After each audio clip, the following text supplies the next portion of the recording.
there. So I used 18, 19, 23, and 26. That was the closest to us. Okay. And in 2024, they ranged from 83,000 down to 71,837. I was at 64,728. Do you have the average of that though? No, I don't have the Okay. average. I Okay. apologize. Yeah, and just for the board and for the folks watching, we've got Missy's budget on the screens. So you can get kind of more a detailed line item of what she's doing. Total increase, Missy, I want to make sure Lindsay, maybe refresh us on the columns that we're looking at. So we did do something a little different this year through Jake and Lindsay. They helped me. Typically, we would do the planning and management. We would adjust that for the comp plan that's 50,000. We did that as a separate line item, as a project line item. So when this project's done, that line item would come out. If you look at that, then I adjusted the line we used to use took it down by 30% and broke out for education and mileage or memberships. So with that being said, if we don't look at the 50,000 for the project, it went up 3.8%. Okay. Thank you for that clarity.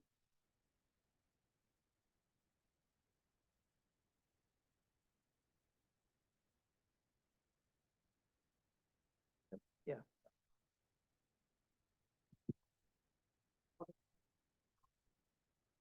Okay, so There you Missy, go. when I average those out, comparable with ISAC, the average is 75,662. So, okay. Yep. So what I did, I mean, I didn't average them, obviously. I didn't give you that average. With what I put in for my salary, it's trying to get me closer to where I would be. It's still not at what the 21st percentile would be, but it's trying to not, I was trying to get it closer without, Okay. Okay. Missy, do you, and on a 28% proposed increase, we're planning, you've got staff now, correct. okay? And where's her salary line? So her line item did not increase, and here's why. We set a range last year's budget from 40 to 50,000. Carrie came in at 47,000, and the proposal is to bring her up like 6.2%, which would be to the 50,000. So there wasn't an increase in that line item. Last year. Correct. Okay. Yes. And you said taking out the projects that you were having, you were increasing your budget by 3.2. Yep. So if we take out the 50,000 for the comprehensive plan, which is the 50,000 again, which will come out once that plan's done, it goes up 3.8% because I did, like I said, reduce the change up there. one line item by 30%. We spread it out. Just pulled that out. It's 3.93. Okay, 3.9. Okay, great. We Okay. spread it out for clarity as far as dues, memberships, also educational. There's going to be, we'll both go to ISAC and COZO. Those are spring and fall. But then there's going to be some educational stuff that Carrie's going to need, whether it be GIS or geo permits. And so I wanted to make sure that we had a separate line item broken out. But with that being said, I used up 6% and I did take that down I took it down 30%. Good. Yeah. I understand. So we will be really thinking about overall salary increases later on in the budget meeting. And I understand the comparison and the chart comparisons, Missy. I think one of the concerns I have is those kind of double-digit increases, and we'll have to really weigh those against what our total tax increase is. So we'll be taking that into consideration as we think about that. Enforcement, where do we stand on that? So this year has been a year of enforcement. So we've gotten several properties into compliance, whether it be through, they actually finally listened, clean up, When state code changed home occupation, that allowed to put in screening, which cleaned up some of these people that want to work on cars. They were required to put up screening to be compliant. I will say this has been a year that in 1 year alone, I served 6 stop work orders, which is not what I call fun. I've had the help of the county attorneys. We've had a couple that were difficult, but we're working through it. And, once you've started that process, I mean, if you're told no, I mean, the only thing we can do is continue to follow through with that. So we're continuing to work on that. And we've, there's been a great, I'm gonna say, network between, other county departments. It would be the sheriff's department, road department, state electrical inspector. We're catching more buildings that are being built without permits. We immediately go out, take a picture of that and send them a letter. The majority, I would say, I've only had one that's pushed back a little bit, and that's the one that we are dealing with to get compliant. And then they immediately get their permits in. So we are stepping up, having Carrie there to do some of the other day-to-day stuff allows me to step it up and, follow through. That is one of the reasons, mileage, I increased a small amount because, I mean, it does take, you get a phone call that there's something going up that may or may not be compliant. You don't have a lot of notice. You need to go out and identify whether there's a problem with setbacks or it's just a matter of them getting a permit. Right, okay, So, okay, very good, thank you. the other, as I said, the other increase, got as I call it, my big girl copy machine, a nice copy machine now. And so it has a maintenance agreement. I paid for it. You can see my budget this year's a little skewed. I had to buy, a desk to make the office we had work plus the copy machine. So hopefully I won't have to ask for an amendment. We're trying to watch it closely now, but, Right. yeah. Okay. So, Any questions for Missy? Missy, and yours comes out of Fund 11? correct. All right. Deb, Can you pull up our salary chart, our raise chart?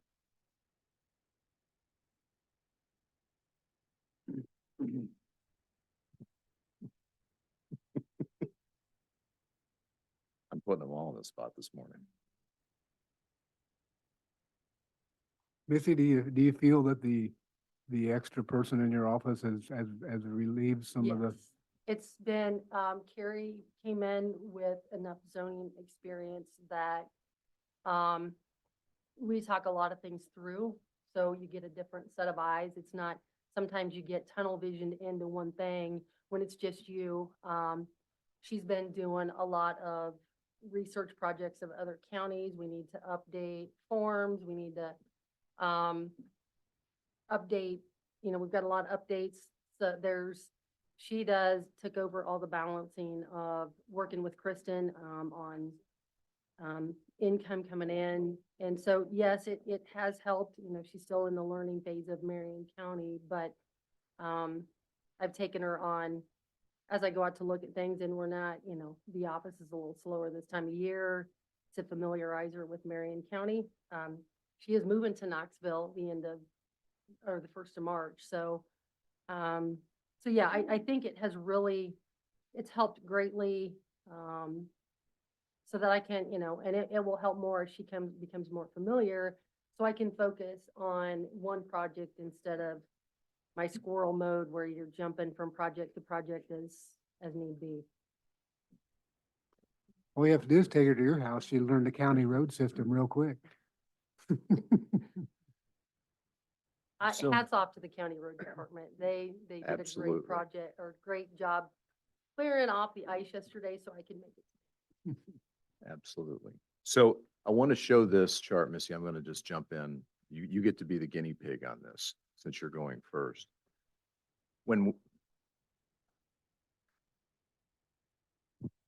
So one of the things It's on. we've looked at as we think about raises, and I know it's always the number one topic, when we do budget. Wanted to make sure the board saw this so that when we think about the impact of salary increases in Marion County. So this chart just shows you where raises have gone for what I would call our highly compensated individuals versus our less than $85,000 a year compensated individuals. So we just need to understand that because of laws, back the blue, because of what happened during COVID and all of the stimulus money that was pumped into the system, our folks making over 80,000 or 85,000 a year, that's where their raises have gone. Our folks making under 85, that's where theirs have gone.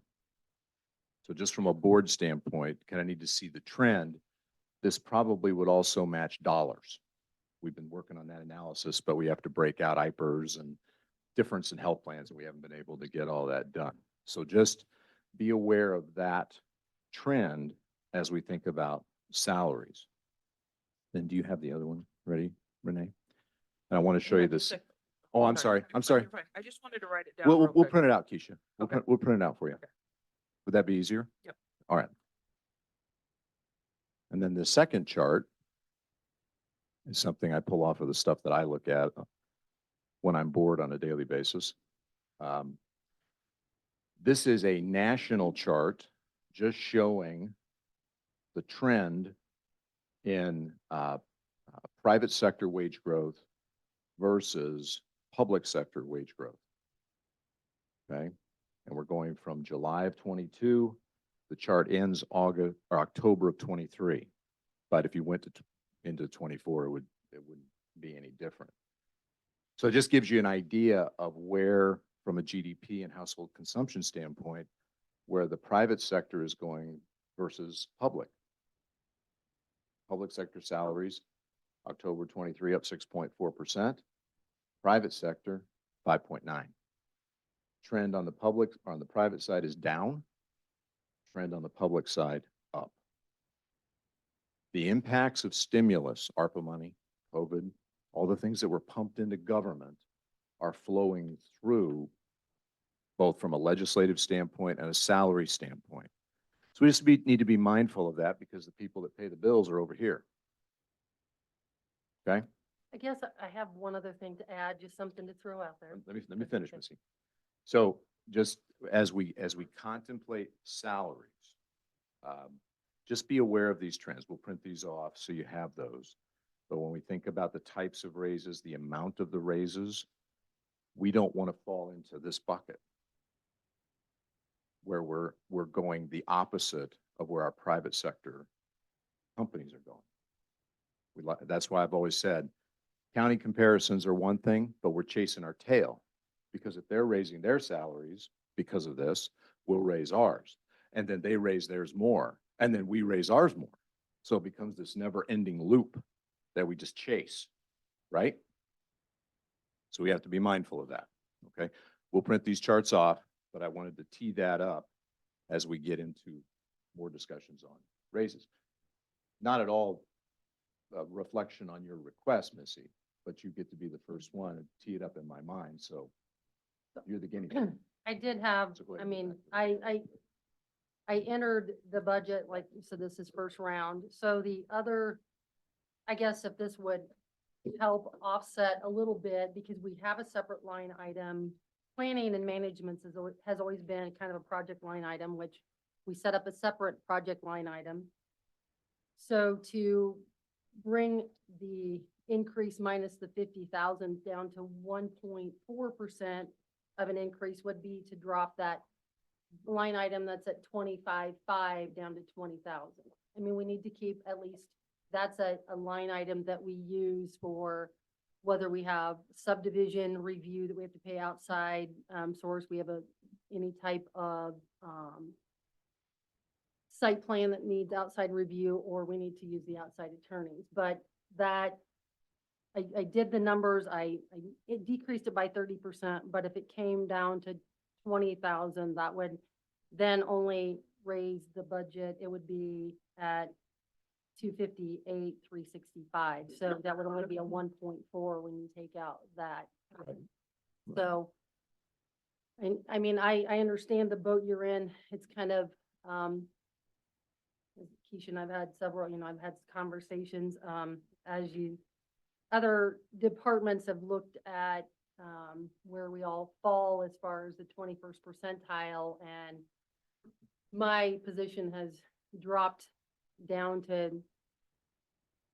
way below where Right. those all fall. So, Right. I feel like we're trying to do lots of great things. As I pointed out, we're with Carla's help. I've reached out to Mid-American. I've heard back from them. They're waiting for the proposal, from MIPA as far as to try and get some grant funding for the comp plan to offset the $50,000 cost. And we're definitely trying to move forward, get the comp plan done, and hopefully build some great things, projects moving forward for Marion County. So, Okay, very good. So, Missy, I got one question. Okay. If granted the 10%, then are you going going to be fine with in the future, just the average, if it's back down to 3% or whatever it may I be? mean, yeah, that's I mean, not, do you think- I know what you're saying, and I haven't, I guess, been in here every year asking for double-digit increases. That is I correct. mean, I've been, very gone with whatever the norm. So I haven't come in every year because they're hiring, if you look at years of experience, some of, all but one who's at 26 years, they're 7 years and less of experience. I haven't come in every year bringing this chart and asking for double digits. So yeah, to answer your question, I'm not going to be in here every year asking for double digits. So that's a great question, Keisha. So Missy, and I'll probably ask this for everybody who uses a county comparison, when they say, but I won't be back next year. Well, what happens if they all raise their salaries and then we fall down to 26th or 29th or whatever how can, if this is the primary comparison that we use, Yep. when people come and talk to us, and we've been doing this for 11 years, I don't know how people can make that statement. I'm I not guess I'm just challenging saying history shows that's not the way I've operated. that, and it's a personal thing, Correct. right? I mean, Are you saying more that you're looking at other department heads and saying, okay, when they're a department head and they have employees under them, that they're, played a factor as well. you're As putting your salary because of the years of experience, you're putting them in that was also a somewhat of the factor. same Yes. rank. Okay. Yep, second paragraph, that The- was also. And the way I look at your job, Missy, I guess this is the way I would look at it. And I have I've been around long enough to know what you do. And the level of complexity of your job has increased dramatically in the 11 years that I've known you and Yes, what it you're has doing. greatly. And so when we think about compensation relative to the difficulties of the job and the complexities of the job, I think about it more in those terms. I think the competitive analysis is important. We surely want to know what other people are getting paid. I think that's important. But I think of it as has the job gotten harder because of legislation? Yes, it has. Yes. And I think that's the angle that I would take is I know the job has gotten more difficult for you over the years, and you've done it well. I think you've done it extremely well. So that's the way I would look at Sometimes I feel like I need a law degree. it. I'll know, loan you mine. You've always said the same one, when I started this, I don't know that every email, everything you send, it always has to have, you pull it straight from code. I mean, I'm not gonna tell somebody something that I can't pull out black and white and show them where's that. Yep. Absolutely. And you've done a great job with that. And when you bring items to us, we know that they've been thoroughly checked and we appreciate that. And we know that, the I's have been dotted and the T's have been crossed. So thank you, Missy. I learned that the hard way. Or do you have Steve, anything?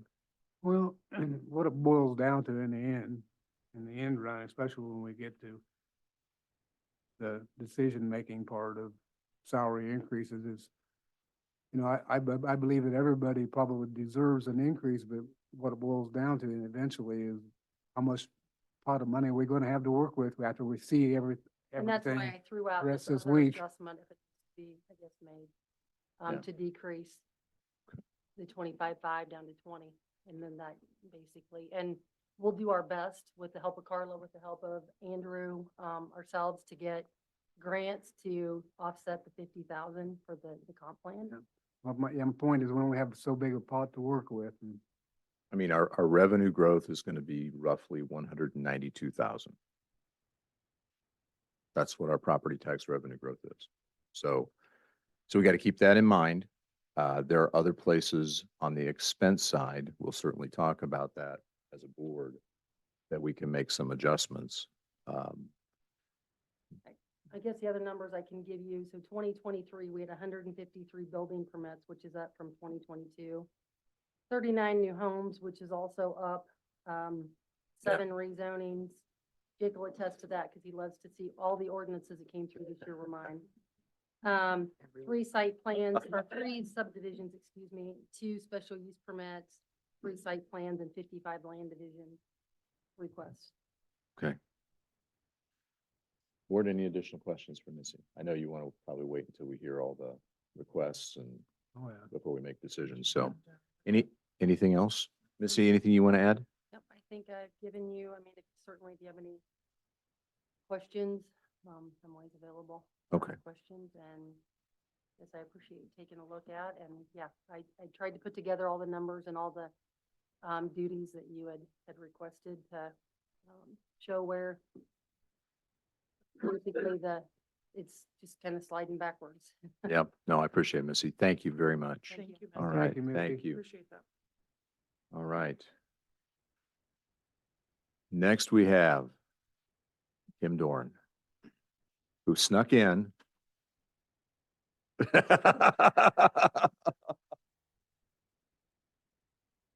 Yeah, she's Just all 6 right. minutes? Oh, well, I thought we were going to keep us ahead of schedule. Right. Jake's going, yeah. Kim, whenever you're ready. Catch your breath. Yep. Get perspective. All right. Good morning. Good Good morning. All right. Where would you like to start? You want to do the easy ones first? Are we starting with public health, You Kim? want to do the easy ones first or? Well, let's do the easy ones first. We'll do There the you go. easy ones first? Okay.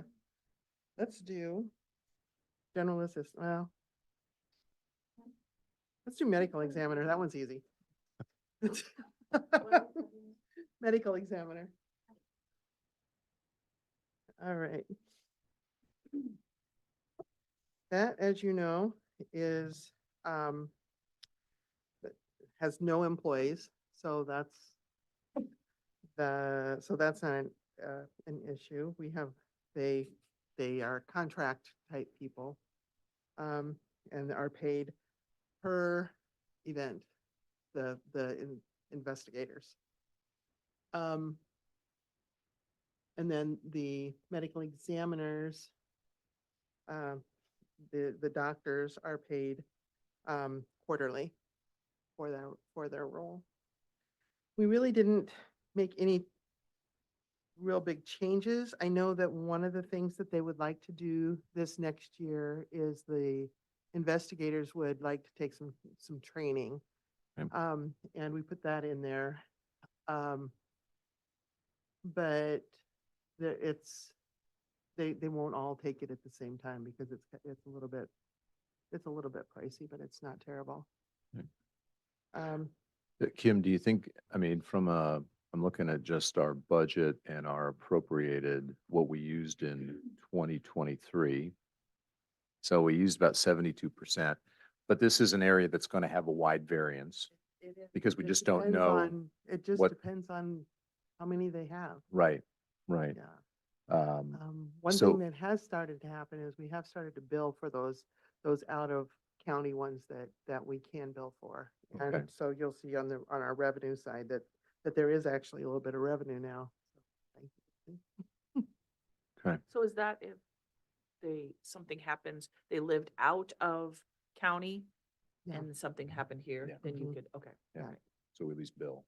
Yeah. Now, there's no guarantee we'll get money for who are we billing when that happens? counties. Other isn't it? counties. It's a Other county. counties. Yeah. Have they been pretty good about paying Mhm. so far? I think so, haven't they? Yeah. Okay, that's right, good. Yeah. That's good.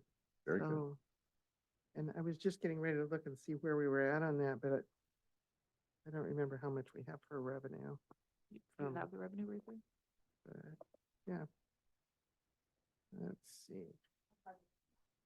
Yeah, Okay, so, yeah, 2023.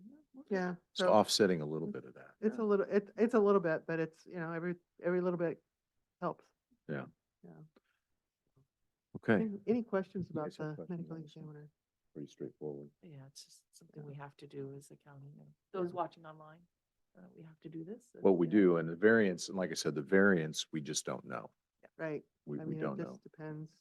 So we're And- in line with about, I mean, it could be, we use 72% of it, or we could use 125% of it. Depends on the year.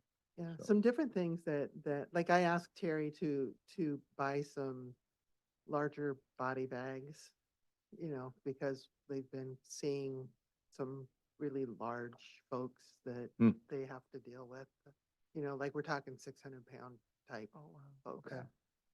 And so there's, And there's expense to that too, th- obviously. yeah, Yeah. yeah. Yep. But really, otherwise for supplies and stuff, there's really not been that much. I mean, we have to keep body bags, and we had some that had single zippers, but we needed double zippers. So, those things. And this has been, I mean, it's a little bit of a interesting conversation, but do we have a place to store? And is that a need yet? It's Jason, one no. that-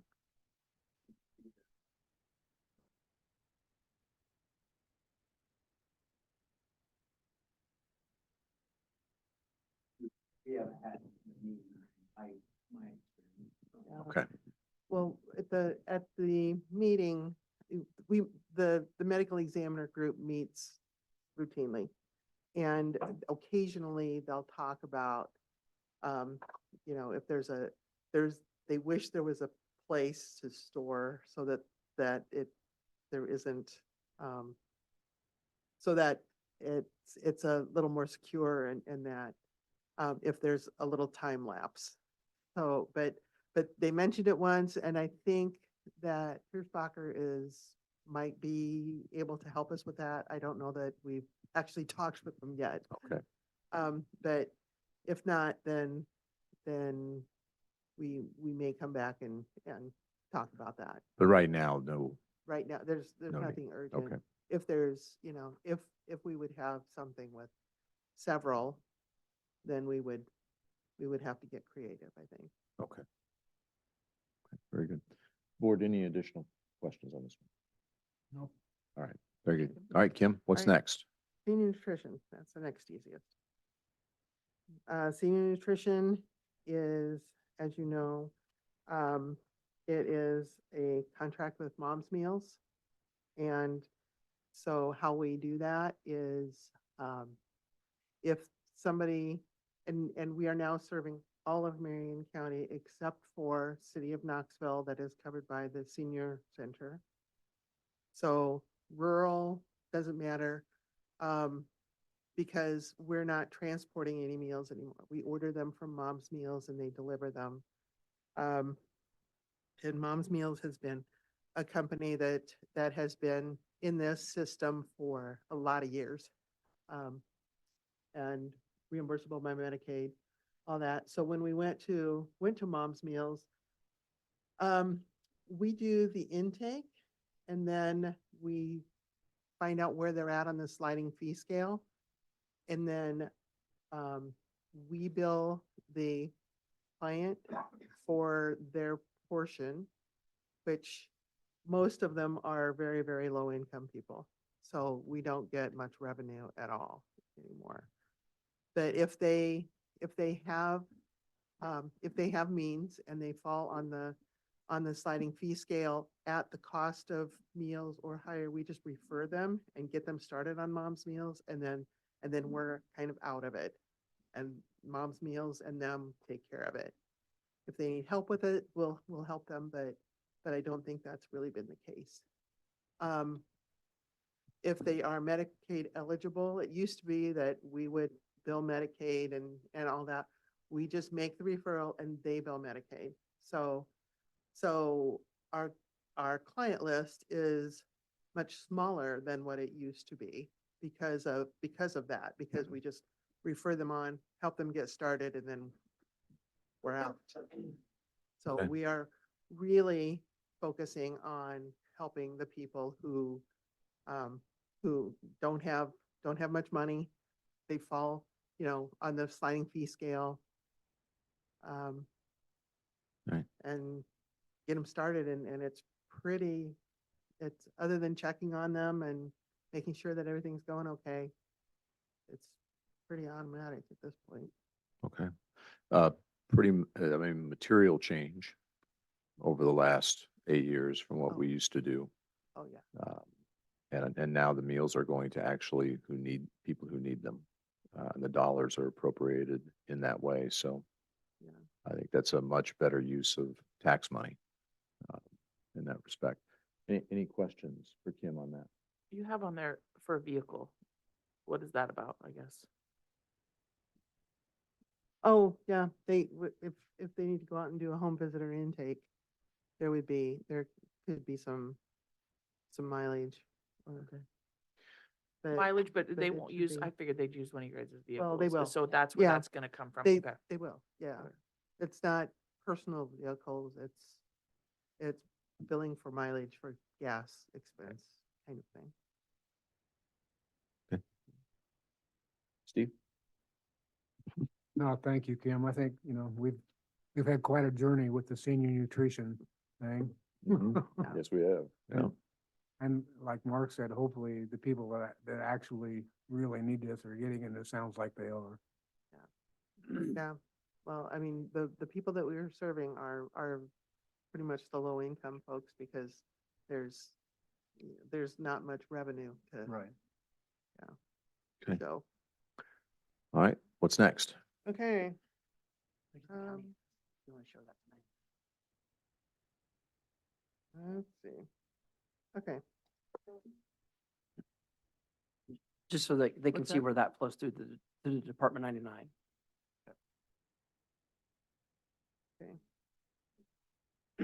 what's that? Oh, sure. Jake was just asking about the county ask. So this would be this 104,000 would be what senior nutrition would bill the Board of Supervisors. That's the difference between the cost and then what we're receiving for payments for the meals. And this is done on a quarterly basis, looking back. So it's never done ahead of time, but on actual expenses. This correlates to the number, what she was showing there, what's in the Department 99. So I just wanted you to see where that correlation was. Yep. when we Yep. did that. And that's just how we always do it. And it was plugged into Department 99 straight off this. Okay. Showed us the revenue into that. Very good. Because the senior nutrition fund is a non-budgetary fund, a worksheet. So that's the number that's in Department 99. Very Just good. like other outside asks. All right. And I should also mention Dell oversees this for us, and she also does general assistance and all of those individual helping things. Since kind of the state kind of shifted what public health does, we still need one person in the office that kind of takes care of those immediate needs for individuals. So Dell manages this for us, and then she also takes care of general assistance. So shall we? Oh, sorry. Oh, there we go. Okay. So Very good. What's next? General assistance. No more questions on that one? No. Okay.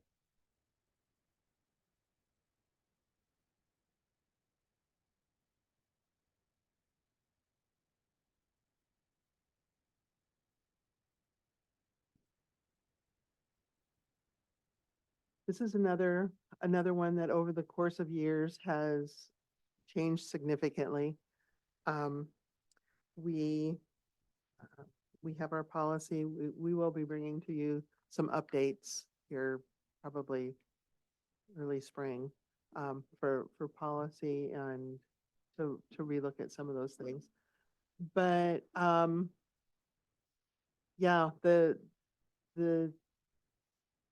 applications come in Dell reviews them, she does the research on them, figures out whether they fit the policy requirements. Once in a while, we'll have someone who doesn't quite fit, but their need is pretty immediate, and then I go ahead and I'll approve those sometimes. But it's, a lot of it is help with utilities and rent and that kind of stuff. We used to have more requests for food assistance, but that's really kind of whittled away because if we can find a long-term solution or a different solution than county funds, that's what we do. So we refer a lot to the different food shelves and that are in the county. And let's see, again, the cost, I think I put in a little bit extra this year because we're a little concerned about what the economy is looking like and what that's, grocery prices, and people are squeezed a little tighter. Yeah. But Do we still do those, is it a grocery order or you give them we something? do not do vouchers. Yeah. What we do, if somebody needs something and, we don't just give them it used to be like a $40 or $50 voucher. We went away from that quite a long time ago, like when it first came to us, because what we do is sit down with them and do a grocery order, and then they can pick it up. So we know, we work with them about how big is your family? How many people you have? What do you do you need milk? Do you need, milk, bread, chicken, whatever? It puts a little more controls over what's being purchased. Puts a lot more controls over what's being purchased. And we're sure that it is food. Right.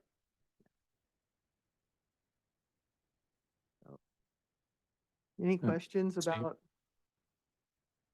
No, I totally agree with the control part of that. I understand why we did that. Yeah, Right. and if you look back on, Yeah. years past, you can see that there's a significant difference in the overall budget. And,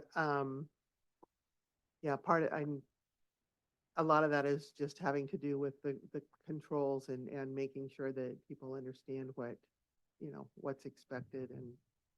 And sometimes somebody will come in, we've had it before where someone will come in and say that they want help, but they're not willing to look at their budget and look at what let's look at how, are you sustainable or are you not sustainable? And is there a way to make you sustainable? And, we've had people before go, this is not what I signed up for. I don't want that. I just want your money. And we'll say, no, that's not how it works. So, I don't think the taxpayers want to pay for a cost shift of, hey, I'm gonna pay $200 for my TV Right. reception, and then I don't have groceries. Yep. So we work. That's not we what it's work- for. We Yeah. work through stuff like that. Yep. That is not what it's for. Okay, very good. All right, what's next, Kim? Environmental. And we didn't make any real big changes in environmental. The biggest change is that we do have a program coordinator or program manager now. And so he is in the budget. Other than that, well testing. They're getting ready to make some changes in that. Right now, we can, for testing and filling wells, abandoned wells. That is the Grants to County program that comes from the state, and it's about $50,000. And right now, they only pay for filling the well or rehabbing a well. And then there's a little dab of money for outreach type stuff. But what they're talking about for next year is making that available to pay for staff time. And what they have said is that they intend to make a trade-off about control over environmental health for that through contract. So we'll have to look and see what that contract looks like. So I'll be working with the Board of Health and probably Mark, you on the Board of Health, to, if there are things in that contract that we can't live with, we'll have to talk about that. Right. Kim, just to be clear here, for the salary line, Mm-hmm. top line. Yep. The change, the material change there is the addition of Danielle, Yes. as opposed to, we didn't have her in the budget. We didn't, well, I think she was in the budget, but it's been empty for a long time. Okay. That position's been empty for quite some time. Okay, We didn't fill it, frankly, because I didn't find anybody that I really was comfortable with hiring okay, so, until her. so at the 48 Yeah. going to 65, Mhm. or Yeah. is that what we're thinking about? Well, the 65, that would be, well, that's in the budget. We hired her at 60, didn't we? Okay, And we okay, that's moved what I her- wanted to make sure of. yeah, I, we 'cause hired her at those numbers 60. don't, We did the 90-day, met all the required training stuff, went to 62, so I put in a 5% for her. okay, and then, So- and then the second line is Cameron. It's Cameron, yep. Got it, And okay. that's a 5% also is what we put in. But hiring her at that, well, I like Hebrews, Joe. This is good. It's a good book. It's a good book. I like it. All right. So, So just understand that's part of the variance there. When we go down and look at, and Lindsay just did the math on it, that 26% is that we budgeted a much lower number at the salary level for what we hired mhm. Danielle at. So that's the, it's not Yeah. that she's getting a 28% raise. Oh, gosh, no. So. No. No. The other thing that I might mention is that, they've been asking for a new truck since Corey was here. And the truck is still functioning, still running, and as long as I'm here and it's still running and functioning, they will use that truck. And And if they ever do need one, since we have other county trucks, can't we just exchange with a road department or Chris or? Yeah, I don't know if you'd Well, want one what from the we- road department. what we did What's last that? I time. don't know if you'd want one from the road department. Well, I mean, you know what I'm This talking one about. came from emergency management, like Yeah. a long time ago. We've done that. We've done that in the past. Yeah. That's, Oh, yeah. Yeah. I'm just saying, It's if been it around. if it does conk out and they need one before we buy one, we'll look at that. Oh, yeah, Can we I'm look? certain that's what we have available. Well, and Yeah. we have the Jeep that's in our little group of cars out there. Okay, And so it's we have four-wheel something. drive. They like to have four-wheel drive so that they can, kind of get in and Okay. out of. So they won't be without. I don't think so. All right, No. got it. So is it her name Danielle? Danielle. Okay, Mhm. yeah. So that I can maybe have an understanding. Does Danielle come with much experience? Where are we at, when she, I don't Yeah, know what. she is more administratively well put together than I would say anybody that we've ever had in that role. Right, I'm just trying to but- compare in but- my and head, she's what learning her the- salary. Yeah, and she came from Waterloo, and she took a $10,000 cut to come. But she worked in the water department there. She has extensive GIS background. So she's able to do mapping and all of that. So if we need a quick little map or something, we've been using IT, but we could also ask her to do it because she's got those skills. And she also, she's got a really interesting background. She also did EMS for 4 years, so she's got some perspective on that.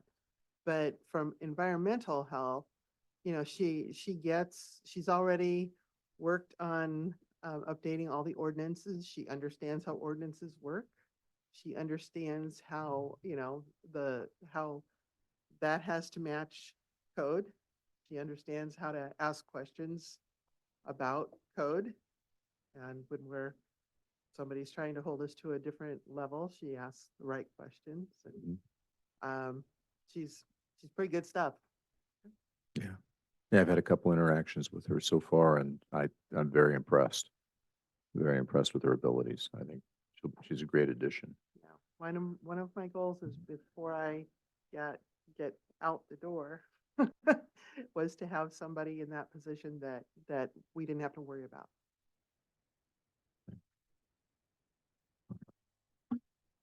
Board, any questions for Kim on environment?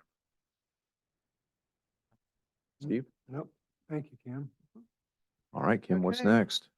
Here's the hard one, public health. Drum roll. Drum roll. Yeah.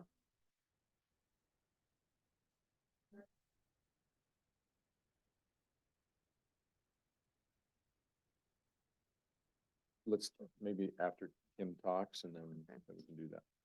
All right, so for increases, we use the bucket of 5%, assuming that's what, that if it gets adjusted, it gets adjusted. We, the state keeps moving the ball on us. The goalpost. And we, as you know, when we lost WIC and maternal child health and all of those got moved to Atumwa, we went from a staff of 40 to a staff of 15. What's that? Oh, yeah. Okay, you don't need me. Okay. All right, guys in the back, come on. Thought I felt that paper. Spit blood. No. But we went from a significant staff of about 40 people to a staff of about 15. Part of those are still they're temporary in that at the end of June, we'll be making staffing adjustments again because those positions will be going away. And how many of those are temporary positions? What's that? How many of those are, out of the 15 that's left, how many of those are temporary positions? We will lose 3 additional people. There's actually 5 that are covered under that funding source, but there's hope that we can move things around and I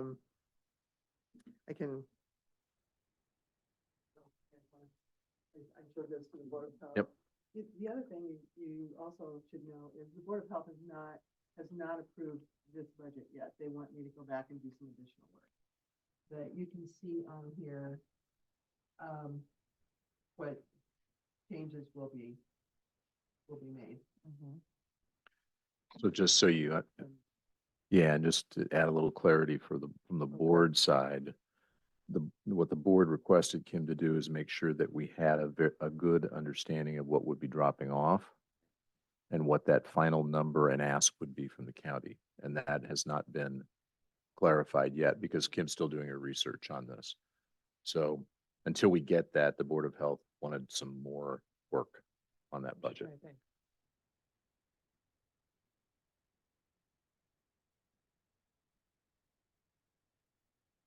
Trying to understand the numbers. Are you getting the 12, I guess? Okay. What's that? I said, I'm just not quite understanding with the 12, because when you count that, I guess. And I may be missing somebody. When you look at that, What do you look at? on this top, so if we count, so you got 1, 2, 3, 4, 5, 6, 7, 8, 9, 10. They're not- These guys are they're different. These guys are different. Okay. They're Right. environmental health. Okay, so 9, but. So, and this one, Okay. I want to, she's currently being paid through that temporary money. This one's creeping up on retirement. Okay. And so we don't want to start with somebody brand new trying to figure stuff out. Right. We just have it in-house now. So that's one of the reasons the Board of Health said we need to go back and firm this up, Yeah. but we This approve is- the budget. There's potential retirements and stuff that need to be considered that. But I'm just what still that not looks getting like. I mean, and we could talk about it later. I'm just not for sure how you're coming up with the number of people. That's where I'm just a little lost, but okay.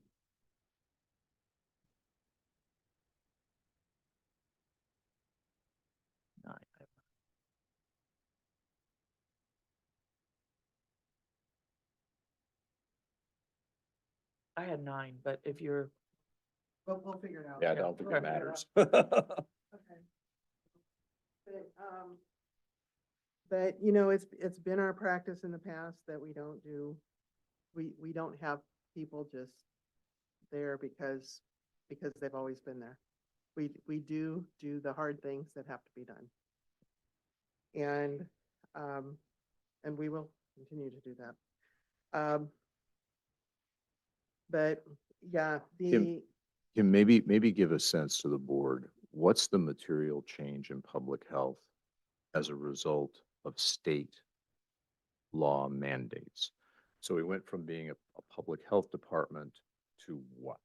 Because they peeled off they, so much of that, yeah, what we used to do. they've peeled off all of the kinds of things like WIC, maternal child health, everything that serves an individual. They want us to do population health. And so, so in what we have left, Dell is about the only person that deals with individuals and their problems. So what we used to have, you know, we had social workers, we had dietitians, we had all of those people. And then when people would come in, even come in off the street, we kind of had that no wrong door thing. So if you know what, if you've got a problem and you don't know how to solve it, then give us a call or come in. And if we're not the right place, we'll figure it out. Well, we don't quite have that anymore because a lot of the talent left, and other talent that stayed got reassigned into those emergency preparedness and response type jobs, because that's pretty much what we have left. And that is what the state has said their goal is for us to do population health. And our primary thing is emergency preparedness and response and immunizations. And beyond that, it's kind of, what do you want the public health department to look like locally that you'll fund?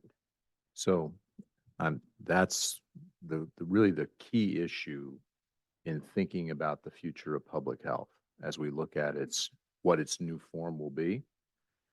For several years, we've talked about, well, what would happen if we ever just had Marion County Public Health, and what would we want to serve our residents with? What are the needs? Well, we're kind of there, and we're there because of state action. So right now, from the preparedness side, these are big macro buckets that they've adjusted public health now to be this data collection group to look at age segments and demographic segments and all kinds of different divisions, which is just nonsense. They're just looking for aggregate data to fit certain requirements so they can report to their legislators and act like they're doing stuff. That doesn't help anybody in Marion County. I'm sorry, this is where and most of our public health board is in the same position. They don't like what's been done because now we don't serve, as Kim said, we don't serve the individual. That's the biggest change. So the people in Marion County getting individualized care has dramatically changed from our own public Didn't health. some of these programs that were transferred to Wapello County, weren't they supposed to set up some type of a satellite? They thing? have an office. They have an office here. It's over by Hy-Vee. There are various opinions about how effective it is. Yeah, I was curious on how that was all panning out. We There are various opinions. And we have met with them. I've met with the group out of Atumwa. They've come up, they've been very amenable to talk. And I think in terms of evaluating their effectiveness, I think the jury's still out, Steve. Okay. We- I was we- just curious because I Yeah, wondered how that was working. yeah. I don't think we have any real direct feedback yet, Kim, that we can draw No. conclusions from. Is that Not fair? anything other than, you know, we've got some staff that went over there that have left. That we've got clients that, you know, we used to serve that have said, yeah, we're not doing it. Yeah, So it's. but we have nothing factual nothing that we can base factual, anything on. nothing, So- just kind of, you know, this stuff. Hmm. So. Yeah. So as we A look lot at, of that. No numbers. so as we look at the change in the budget, so Kim, I want to look at the numbers specifically. Last year, when we thought we would have a fully functioning public health department Mhm, with all the various all of it. things that we normally would do, Yep. that's why that number is So big. in that 3.7 million. And then the state came along, changed everything, and now the new budget is dramatically less for staffing and now preparedness focused services. Now, within that, I'm stepping on your narrative here, That's Kim. You okay. tell me, just say, just Mark, be quiet. Let No, me that's talk. okay. But we've also have staff members who are pulling double and triple duty. And you're looking at one of them over here in Lindsay. Because Kim and Lindsay and Christina. Christina are not grant funded. They're funded by the county. So I've pulled Lindsay into working with me on budget and other analytical projects, which is phenomenal because we have the skill set to deploy in those areas. So we need to have those discussions. Budget is not the time to do it. But this year, I think we have to think about the future direction of Marion County Public Health. And we need to do that. Why, Kim? Because there's going to be some significant change in the department as well, because I will be retiring. And so we need to figure out what leadership is going to look like. We need to figure out what programming is going to look like. The state is still monkeying around with what public health is going to look like. They've got some proposals out there. There's some options for the legislators to look at. And some of them have more difficult things in them, and which you think, there's hardly anything left now. Right. But they've got some additional difficult things in those options. And then they're talking about regionalization and how does that get put together. And in one in one place, they'll talk about the importance of local control, and then in another place, they take all of it away. And so it's from soup to nuts what they're going to do. And I don't know how we predict it. You see it in the mental health world, the substance abuse world. Mhm. You heard it in the speech it the did. governor gave. They are trying to create super regions Yep. in the substance abuse and mental health space. They're probably going to try to do the same thing in the public health space. Yeah. Wouldn't There's you, some- is that fair, Kim? That is. And we're in Region 5 for public health right now, which is Marion County south to the border and over to the east coast. And then for emergency preparedness, we're the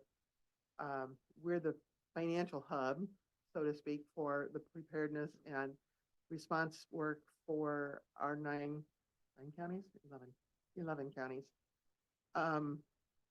And that's like right out of the center, South Central. And so in some places in that document, they say how important it was, how they developed the emergency response, preparation and response areas. But then in another area of that document, they talk about changing them and putting us in Polk County. Yeah. And which is what the plan is for Yep. mental health right now. I don't know that they're landing on that plan I don't know that it's solid, but But that is it's in wet cement, I think. oh, it's been don't- written down and communicated that that's a Yeah. goal and objective. Yeah. So everybody needs to understand that pull of Marion County into the Polk County orbit is starting within the social services world first. There will be other areas where it will follow. But what I want to do for the board here is just say, from a directional standpoint, over the next year, we will have meetings at the public health board level to think about what public health should be, what it should serve, what it should look like under this new and frankly ever-changing state model. and present those back to the Board of Supervisors so that we can all be in sync on what we're thinking about. So this is a longer deal than just the budget, because we need to know what the state is going to do, or at least have some more certainty. We don't have that right now at all. All we have is this, where they take away a bunch of stuff and say, oh, now you're a preparedness group. Well, what does that mean?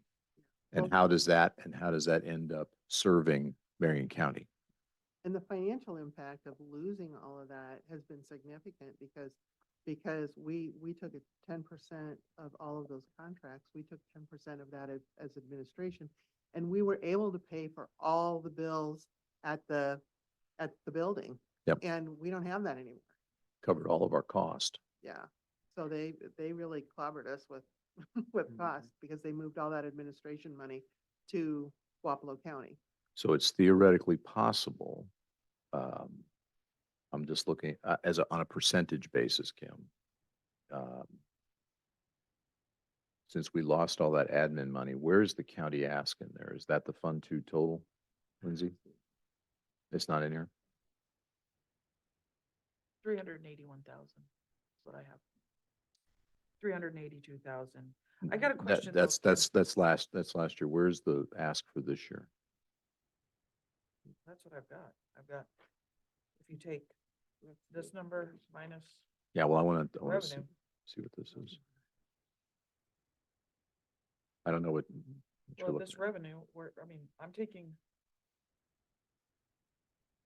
Yeah, 677.56 minus. Oh, what is it then?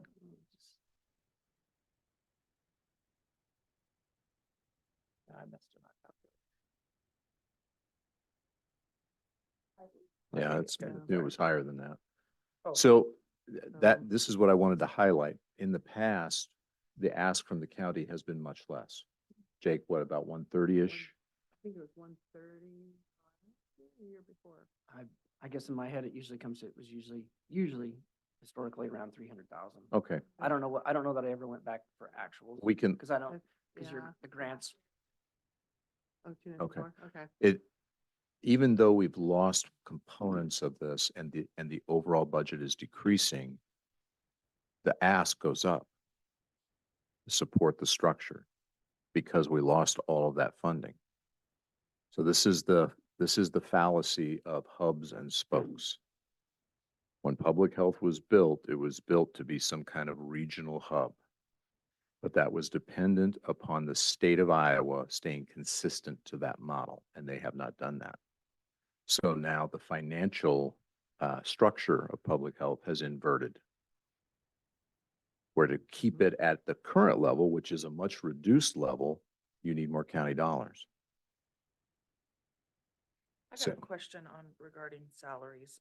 On this sheet, so Kim, if I'm understanding right, your position would be from roughly 95,000, 94.5 to 103. I have that as 9%. 103. Yeah, I think she wishes she would Oh. make 100. Is that because of the payout stuff to get rid of me? Yeah. So, That's her payout. so Oh, vacation okay. payout and, all the payout stuff that it takes to get rid of somebody who's leaving. We put in 5% for everybody. Okay, because then can you explain then down below where you go from 203 to 216, which shows 6.71% increase? Which would be the third line. Oh, that has to do with moving people around in COA numbers. Because as you do this.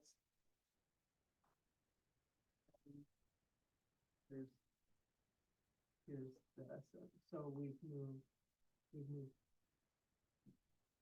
among COA numbers. Okay.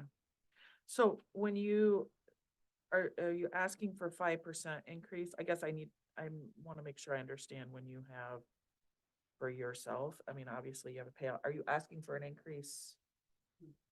The same as everybody else. Okay, 5%. okay. All right. I didn't ask for 10,000. Thank you. So, all right. Anything else? No. Okay. Thank you.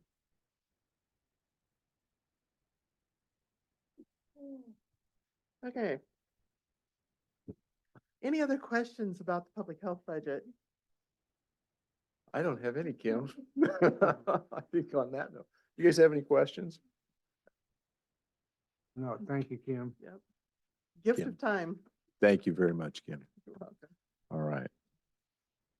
We can adjourn until 1 o'clock. So Or we don't- would you rather just have a stop I'd and love a go? recess, I think. There's only one Zoom created. Wasn't sure how to do that, with the lunch break in between here and the difference in timing. So we only created one Zoom. So maybe Okay. you would just recess. I Perfect. think Renee's gonna just pause it. Hopefully then you'll pick it back up at 1 o'clock. and we'll Yeah, start so again. That's all we right. will have a motion to recess and then we'll pick it back up at 1 o'clock with maintenance being in the on-deck circle. Yeah. Like, don't touch the spreadsheet. This is a Oh, yeah. message from Lindsay Well, and, we- and Jake. Please, at this point, we can Yeah. make changes. Sorry. Do not touch the spreadsheet, Jason, anymore. Jason got. Do not break the spreadsheet. Otherwise, there will be ramifications. I don't know what those are yet, but Jake's gonna think about that. Well, yeah, I appreciate that actually, because the version 1 that was presented was based off of what everybody submitted by the 12th. So it's not saying that there can't be changes, but I'd We- prefer the we- changes to come. we need yeah, to know through the when you guys- changes we through get here now, directive. so we can Right. all stay on the same page with balances and stuff. So All right. appreciate that. Is that good enough? All right, thank you. Motion got that? to recess. All right, is there a motion to recess? I make Keisha, that did you motion, make yep. that? All right, Second. Johnner, Aye. McCombs, Aye. Ramey. aye. We are recessed until 1.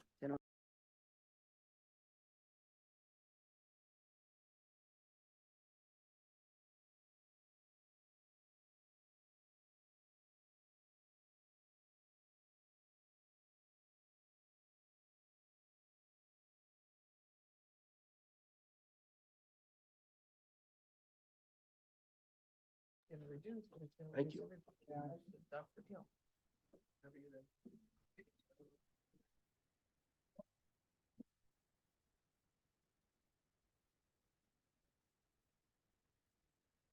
January 24, 1 o'clock. All right, we are back. We are back. Oh, not yet? Are we back now, Renee? All right, we are back and would entertain a motion to reconvene from recess. Make motion, we reconvene. Second. McCombs, Aye. Ramey, Aye. Johnner. Aye. Very good. Well, we are still doing budget and we have Chris Nestaby, Facilities Director, here to talk about the maintenance department. The All floor- right, well, floor is hey, yours. thanks, board. I thought it'd be pertinent to actually kind of let you all know the things that I take into consideration when I do my budget. So I made a short list of things. Number one, we all know things are changing. I mean, you've heard that from the department heads that have gone so far, especially, I think Tyler's gone already. When you deal with infrastructure, things are changing. One of the things that affects us most as far as changes go is our infrastructure and project management world is a little bit different than it was, let's say, 3 years ago. Mostly 3 years ago, we'd deal with vendor management from the standpoint of a contractor and a local supplier, right? So thankfully, the contractor in most cases, about 90% of the cases for our department, it's us in-house. So we're managing our own department. Supplier from a local standpoint would be about anybody we do business with to get supplies. So that has actually morphed a little bit in the last couple of years, where now you're having to step out past those things and go directly to the manufacturer and manage that relationship. We're at a time and place where we've been spoiled for a lot of years. Most of you realize this. We used to be able to get new switch gear, get all sorts of new things within the week. Those days are gone. That ship has sailed. I think what we see from the manufacturing standpoint is because manufacturing is in a position where lean has not necessarily been a great thing, lean manufacturing. It was great for a period when you had readily available supplies and people and we're able to mass produce lots of stuff and then keep it on shelves and get it shipped out. That's not the case we're in anymore. So that management takes up probably 30 to 40% of my time now. Instead of when I first came on almost 5 years ago was maybe 10% of my time. So a lot of the time spent is in that side, supplier, manufacturer. Thank goodness we've got a department that, from a standpoint of getting stuff done, they don't need their hands held every day, which helps a tremendous amount. So on top of that, I would say that prices are an interesting thing right now. We see prices dropping in some circumstances. From a custodial standpoint, chemicals, so cleaning supplies and things of that nature, those prices are dropping. But paper products, prices are more than doubled. So we see weird things like that. Anything that has to do with fixed plant equipment. So when we think about fixed plant equipment, I want you to picture boilers, pumps, switch gear, anything that has to do with the in and outs of you having an air conditioner, a furnace, and a light that comes on. Those prices have almost doubled across the board. So that being said, and I think it's important for the public to understand this because a lot of people don't quite understand the whole expenditure of the ARPA funds we did. I am grateful, and the public should be grateful, that you all authorized the expenditures we did have over the last couple of years. I would tell you those infrastructure upgrades today would be virtually doubled. Wow. And those were essential upgrades that we knew we were going to have to do. That $1.8 million we spent probably would be well over $3 million at this point. So those are some of the things that I think about going forward when I formulate the budget. Will tell you for future intent of our department, right now about 90% of everything we do is in-house. I look for that number to actually increase. One of the things we're going to pursue this year is boilers and backflow prevention certification. So instead of farming those things out, which do require a form of certification, we're going to start taking over that stuff in-house as well. So. And Chris, what about electrical for the courthouse? That's got to be a major project as well. Yes, so that's actually, our electrical upgrade is in my budget. Okay. So when we get to the one major line item, because you're like, wow, look at his budget. Look what it did. Mhm. We actually added fixed plant equipment for the courthouse. That electrical upgrade, that $120,000 additional, is about a $125,000 project. My intention was to lower that line item by $5,000 this year anyway. So I increased it by 120, gives us our 125 to complete the project. That includes contingency dollars as well, board. So that's not this is exactly the dollar amount they say it's going to cost. That's contingency dollars just to ensure we can get the project done. Okay. Right. And that really was the only major increase. May I interrupt? Well, What sure. is the project, the breaker box? Yes. Is there, So- is it a bigger project than that? Yes, so it's beyond breaker box. Are we out? If you recall, we Are we allowed had to ask? planned on shutting the courthouse down for about a day last August. Yeah. And then found out that due to some changes in the National Electric Code and some changes within Mid-American, Keisha was actually, I believe we were working on something in your office when I got the phone call. We have to redo everything. So when I say everything, our CT cabinet, all of our switchgear. Easy language. CT cabinet. Okay, so we're gonna do easy language for everyone. Everything that makes the light switches turn on, minus the light switches, we have to basically replace. Do you have to replace all the panel boxes like on each floor? No, Like, the old one by the old elevator no. that. So popped- those panels are fine. Nothing has to be done with those. We're talking about It's just the an entry point. So entry point. Yep. So one in primary, the one we- primary panel has to be Yeah. replaced. where we can't go through the. Yes.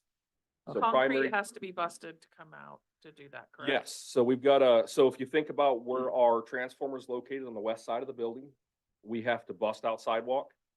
We have to tear up, basically all of that conduit coming in.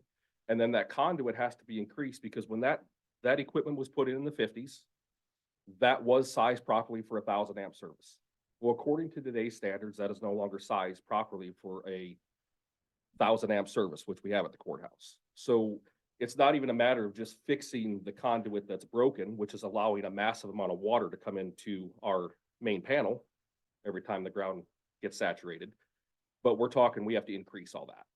So the other issue with that is currently, back in the heyday when you could get away with doing things that made sense, you could have your meter inside the building. Well, that's no longer the case. So our meter has to be moved to the outside. Our CT cabinet has to be moved to the outside. Our emergency shutoff has to be moved to the outside. All that has to be moved out by that transformer. And then we have to put a entire new panel, 1,000-amp main service in the building. Our 1,000-amp main breaker is extremely outdated. It is brittle. We've known about this for quite some time. Not a big deal if you're not moving it. Not a big deal if you're not shutting it off and on, but a big deal when it fails. One thing that helps electric fail is water intrusion. So we're in a situation where we just need to do a complete electrical upgrade to the building. And it has morphed well beyond us just putting in a new panel. That was our original intent. We were gonna, actually at one point in time, we were only going to fix the conduit and then maybe replace just the main breaker. Come to find out that you can't get a main breaker to fit inside the panel. That has to be a custom built panel. So we don't have to replace all the rest of the main breakers. So you have a main and then you have a main breaker for like all of your heat pumps. That has an additional large breaker for each floor of heat pumps. Those go to transformers. The transformers don't need to be changed. Those can continue to stay in place, which saves us a tremendous amount of money. Does that make sense to you, Jake? Yeah, I think so. It's always about, how it affects us. So are we still on that long-term, the project for those boxes, access to that hallway is still long-term out? Yes. And then, I think we were planning on doing it right around election time for you, just Yeah, I shutting the know. courthouse down and well, I mean, it eliminates that part of the building that we keep all that stuff. So Yep. just that time frame. I know you wouldn't do that to us, but. no, absolutely And not. then does it going to change the traffic flow or what we can put through that hallway? Like, No, because that's still our only access to get any equipment in and out it'll actually probably give you a little more space. on that corner. So the new panel is a little smaller than the old panel. Okay. They're able to consolidate some of those things and there's actually some portions of the electric room which will be eliminated altogether, which will free up a little more space for you. Okay. So again, it sounds like it's basement work, not necessarily stuff in offices or that type of thing. Correct. And plenty of notice for when the courthouse was not going to have electricity for any extended period It'll of be time. about a week. Was Anything the to the, original estimate. and this doesn't affect the backup generator power or backup generator Actually, to that at when all? Andrew and I have talked frequently, it does actually affect that. There'll be point in times during that project where we can have no power in the building running due to backfeed issues and potential people getting shocked. Okay. So there are going to be times within that project and we'll get a condensed timeline together where IT and I will get together and make sure that even if it's a separate generator plugged directly into a server to ensure that that server's powered, we are going to handle all those things. That's cool. Just ask for notice, for appointments, and I know treasurer's office, electric, we'll probably have to let like insurance know if there's not gonna be a electric for fire, that type of thing. Sure. I know you'll plan it, but. Yep, it'll be well planned and like every other major project, it'll be well documented and people will be informed in plenty of time and there'll be a general consensus of what works best for the taxpayer and for our fellow department heads. Appreciate that. Very good. And Chris, what are you thinking about for salaries? I put 5% across the board as a bucket in. Okay, all right. And staff, same staff, no new staff? I don't think we need to do any additional. Okay. No, we're getting by, I think just fine. Obviously, I bet Tyler would say the same thing. When you have the event we just Sure. had, yeah, I would have taken 10 new staff members. Sure.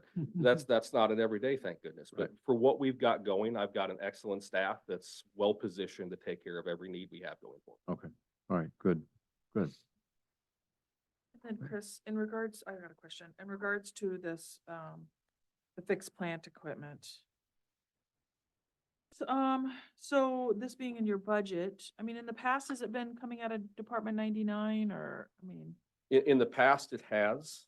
The reason I reflected it in the budget was it seemed like it was more pertinent for us to know up front from a budgetary and a budgeting perspective, what that cost was gonna be. I'm 100% fine if we knock that down to what would have been 25,000 and we just take this project out of Department 99. That means that's irrelevant to me. I did this purely for one reason. So during budget talks, it didn't slip anybody's mind that we were gonna have $125,000 expenditure. Right. for an electrical The upgrade. at Fort accounting categories really don't matter at the end of the day. We have to know what the cost is gonna be of that project. So if we want to distribute that in different ways, we can. But it makes sense to have full visibility to it in the maintenance budget, at least right now. Yeah, and I just was thinking, just making sure that, for future budgets, that is reduced. Oh, no, once it's there, Keisha, it's there for So, good. but, it's helpful. It's government, it know. always goes up. Okay, so I guess that's just. what- So think about where I mean, and Jake, from just an accounting standpoint, that's to me truly a facilities cost. It's what we would put that for other types of projects like that, or have we done a little McVeigh? It's been done both ways. Major projects like that has gone through Department 99, like when we replaced the AC unit or I don't know the terminology, but the unit outside or whatever. I don't remember where that came from. The key, again, just so it's accountable, which it is one way or the other in Department 99 or this Department 51. The key is that far left column where it says fund. Both of those are Fund 1.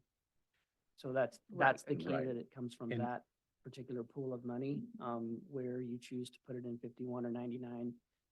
It's a Doesn't- department number. Right. It'll And- flow through to the financials just there. And then if it needs to come out for the next year, that Right. particular budget amount comes out for next year. So where did I always forget this, where did we put our major project dollars? We always assigned some dollars for that.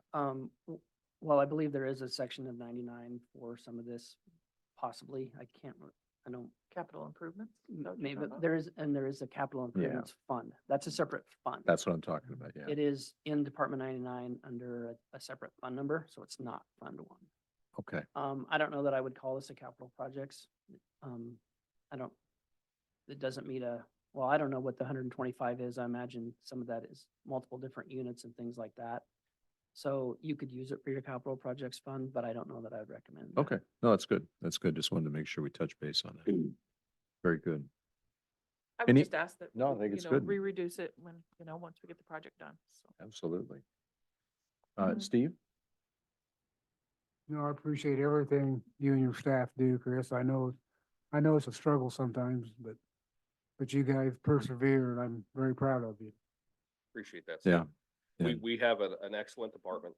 I have yet to see a project come up that there's not an abundance of willingness to do things outside the box. We are in a unique position with that, and I think it's important to recognize that.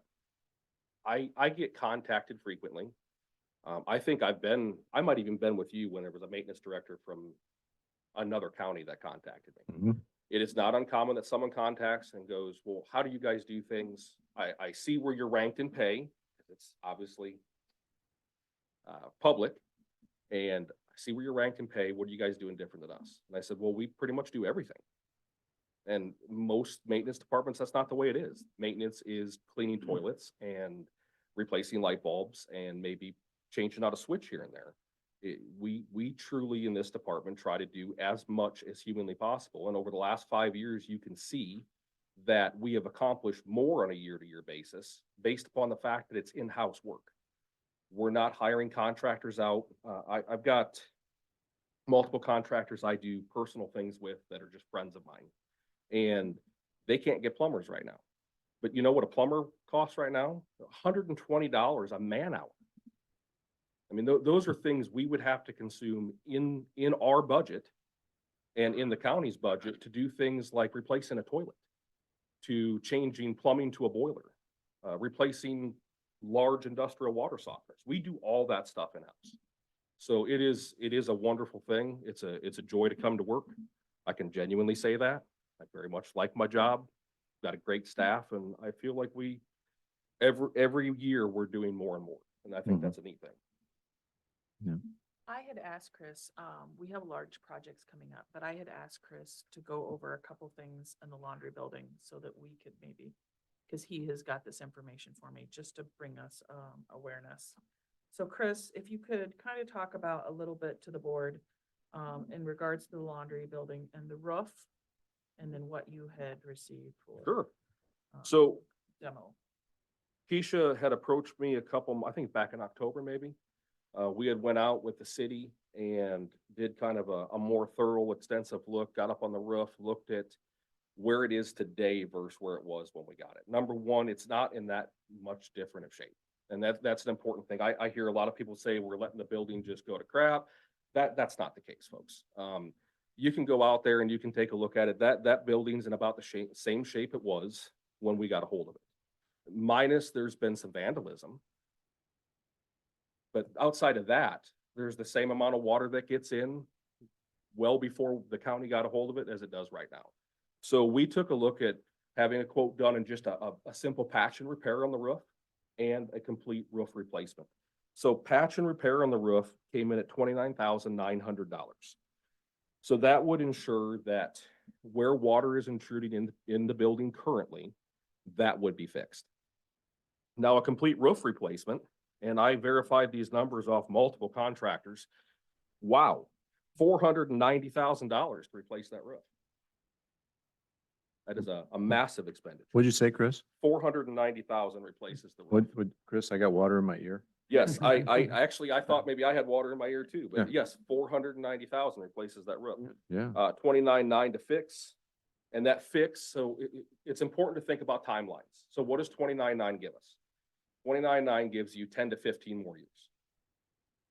490,000 gives you 50 to 70. So there's the difference in time and dollars spent.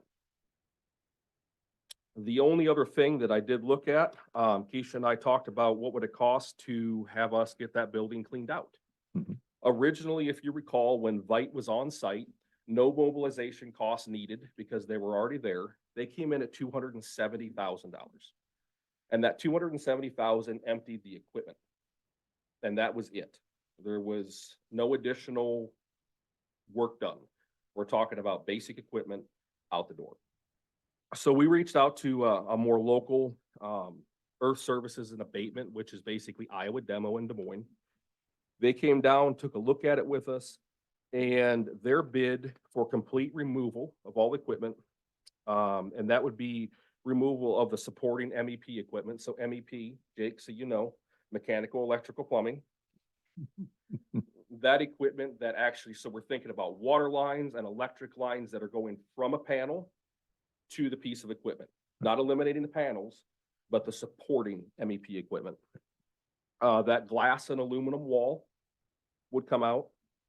A boiler room would be completely gutted. So we think about that back boiler area. There's Area. a good word for you. That's right. Area.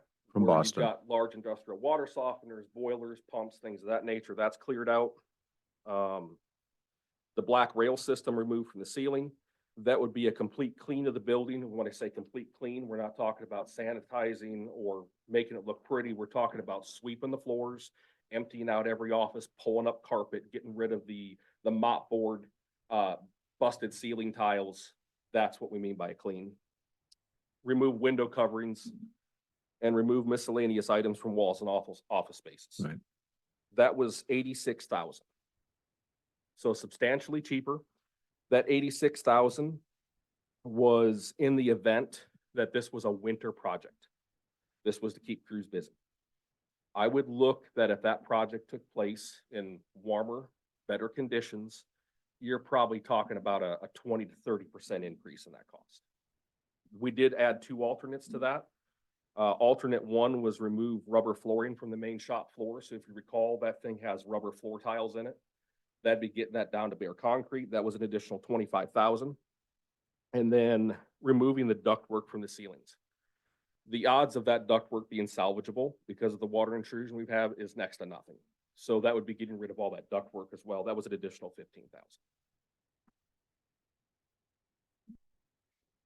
Not a problem. So, So Keisha, what, is this in reference to the committee, the laundry building committee that yep, you're on? What's going on with that?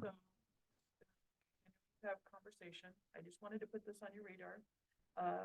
Our lobbyist has been speaking with legislators, spoke with them this week in regarding seeing if we can get some rehabilitation funds.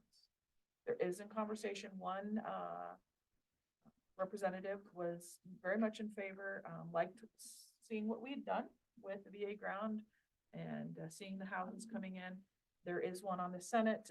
It's pausing a little bit, but we're continuing to have conversations. So seeing if we can get some funds there.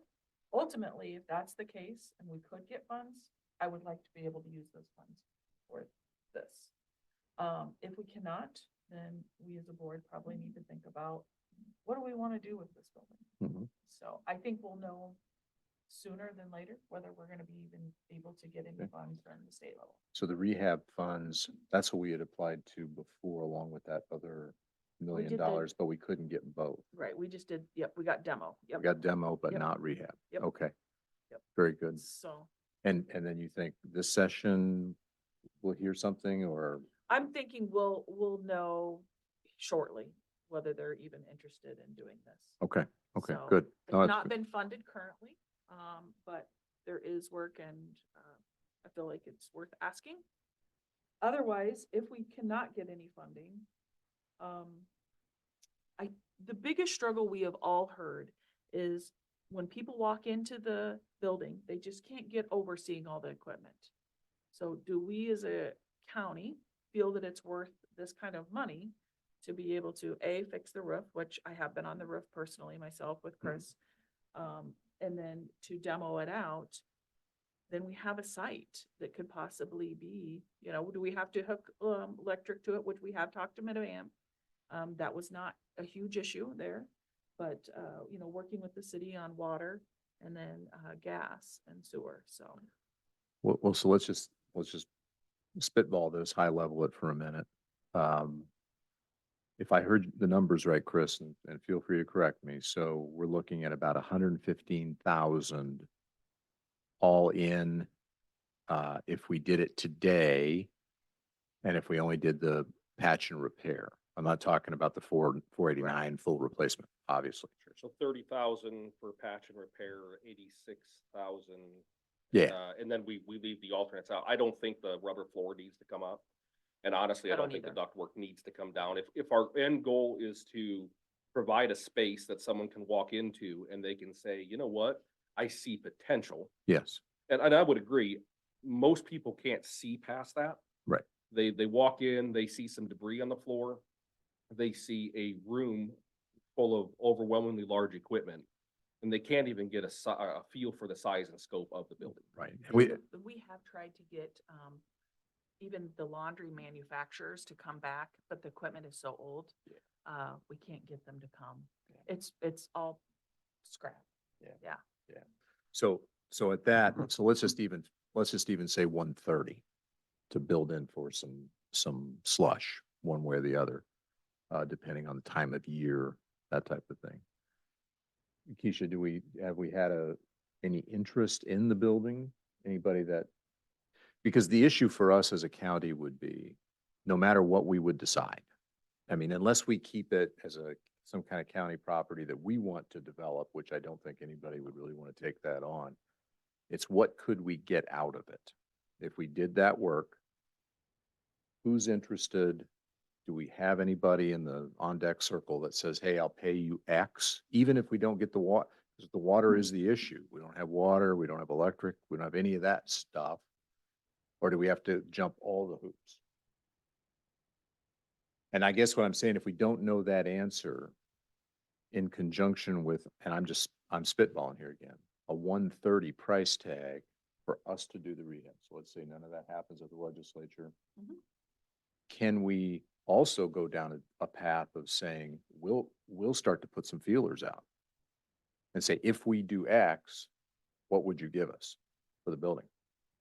Right, and everybody that we have somewhat shown to, they just can't get past all the equipment in there.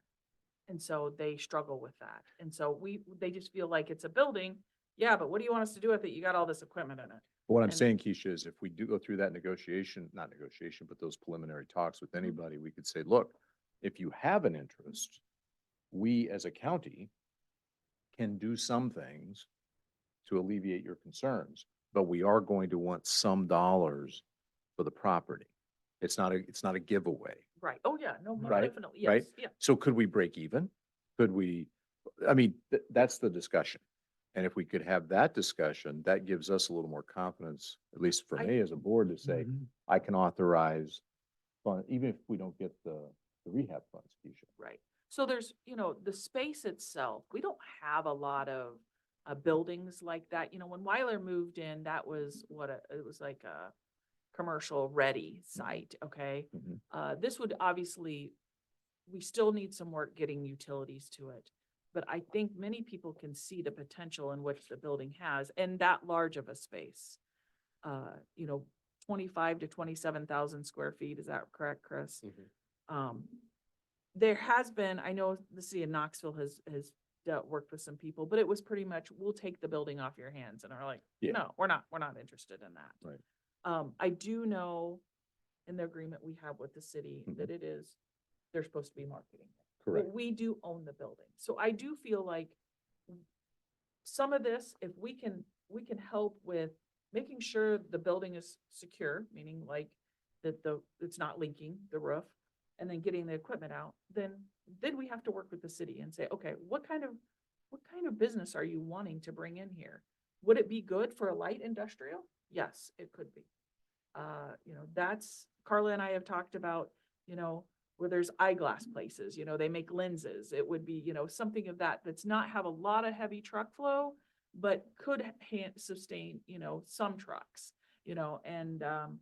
and trying to work well with the businesses around, or the housing around that. Mhm. And Mhm. so, yeah, Well, there's I- many options, No, but I I- just don't think we've actually put it public yet to a point, because we just, Well, I think that's a great update. And I think the pricing on it, it gives us something to Yep. think about, Keisha. So I guess keep us updated on where we're at with the legislature, if we're Yep, going yep. to or not get dollars. And then at the same time, we can give it some thought, Steve, and say, as a board, what do we want to do? And What's the cost of demo? So cost of demo originally was 165,000 when Vite was on site. Okay. So that was demolition, salvage, and disposal. So that, when they priced demo for that, that was not the way we did the VA. So if you recall, we had them price, because it was completely out of the scope of the VA and what we had already agreed to. This was them actually having the cost of getting rid of the Mhm. stuff at the landfill as well.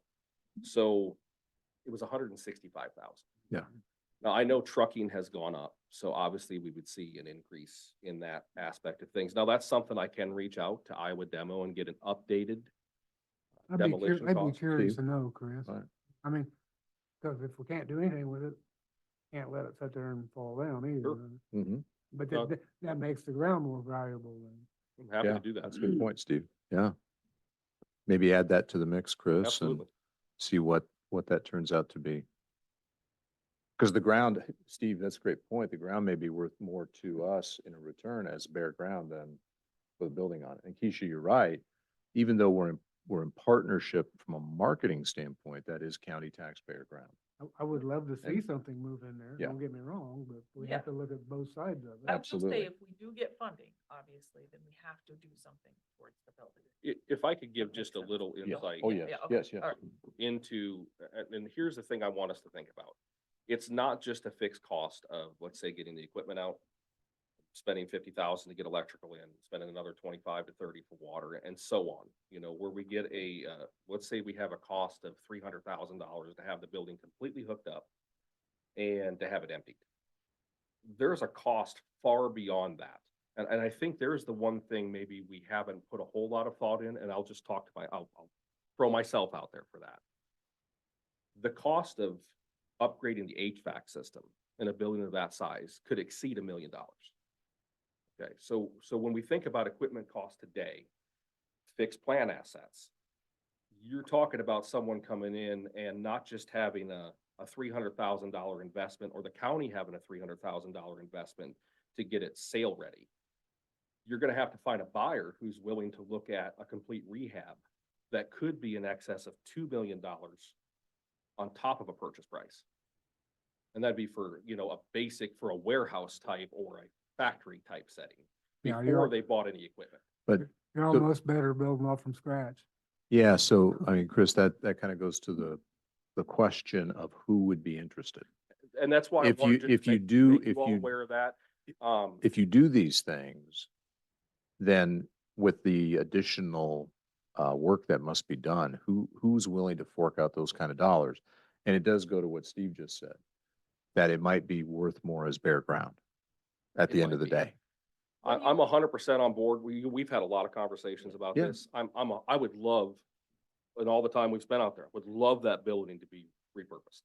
Well, I don't think it does us any harm. Does any, I mean, I'll ask this question. You two are working on it right now. It doesn't do us any harm to wait to see if We we can- get any money, Sure, absolutely. right? I mean, the cost of. It just it's sitting demo there may now. cost- It just sits there, right? It's not degrading any worse than what it was when we acquired it, Chris, first time you and I walked through it. It's So, identical. so that's not an issue. So we can wait to see what the legislature does. I would pursue the demo update and see what that cost is, and then we revisit it, Keisha, when you're ready to see what, And I talk think, about it. I think also, I mean, I just want to throw this out there. What would a building like this cost today to even build? I Ooh. mean, not, On the average, let's just go with a good, easy, cheap number of $400 plus a square foot. I mean, that's just the reality of the world we live in today. So, and that would be a building as is, not a building set up for anything. Sure. That's giving you your shell with a open finished space. Right. And I don't even know if $400 a square foot would cover it for a building of that magnitude. There's a lot of concrete. There's, I mean, it's not just your typical, what you would consider a warehouse building. Right. It's got some curb appeal to it. Just the design alone on something like that would probably be in excess of $250,000 to have it designed. that's a Okay. really cool rooftop view. I Yeah, will tell you that. It does have an excellent rooftop view. Okay. Well, that's a selling point. It is. It's very Right? much a selling point. That's so- right. But I appreciate you guys just, having Place to this smoke discussion. cigars. That's what I'm saying. There's been a lot of stuff smoked up there. I'm dying sure there has been. Thank you, Chris. Appreciate the No, conversation. very good. Thank you for that update. Appreciate it. We'll put that on the list of things to follow up on. Chris, anything else? Not unless you have anything else Steve? for me, folks. Keisha? No, thank you, Chris. Thanks to you and the team. Appreciate everything you guys do. Well, thank you, folks. I appreciate you guys always being willing to hear us out. All right. Thank you. All right. Who's next? Andrew?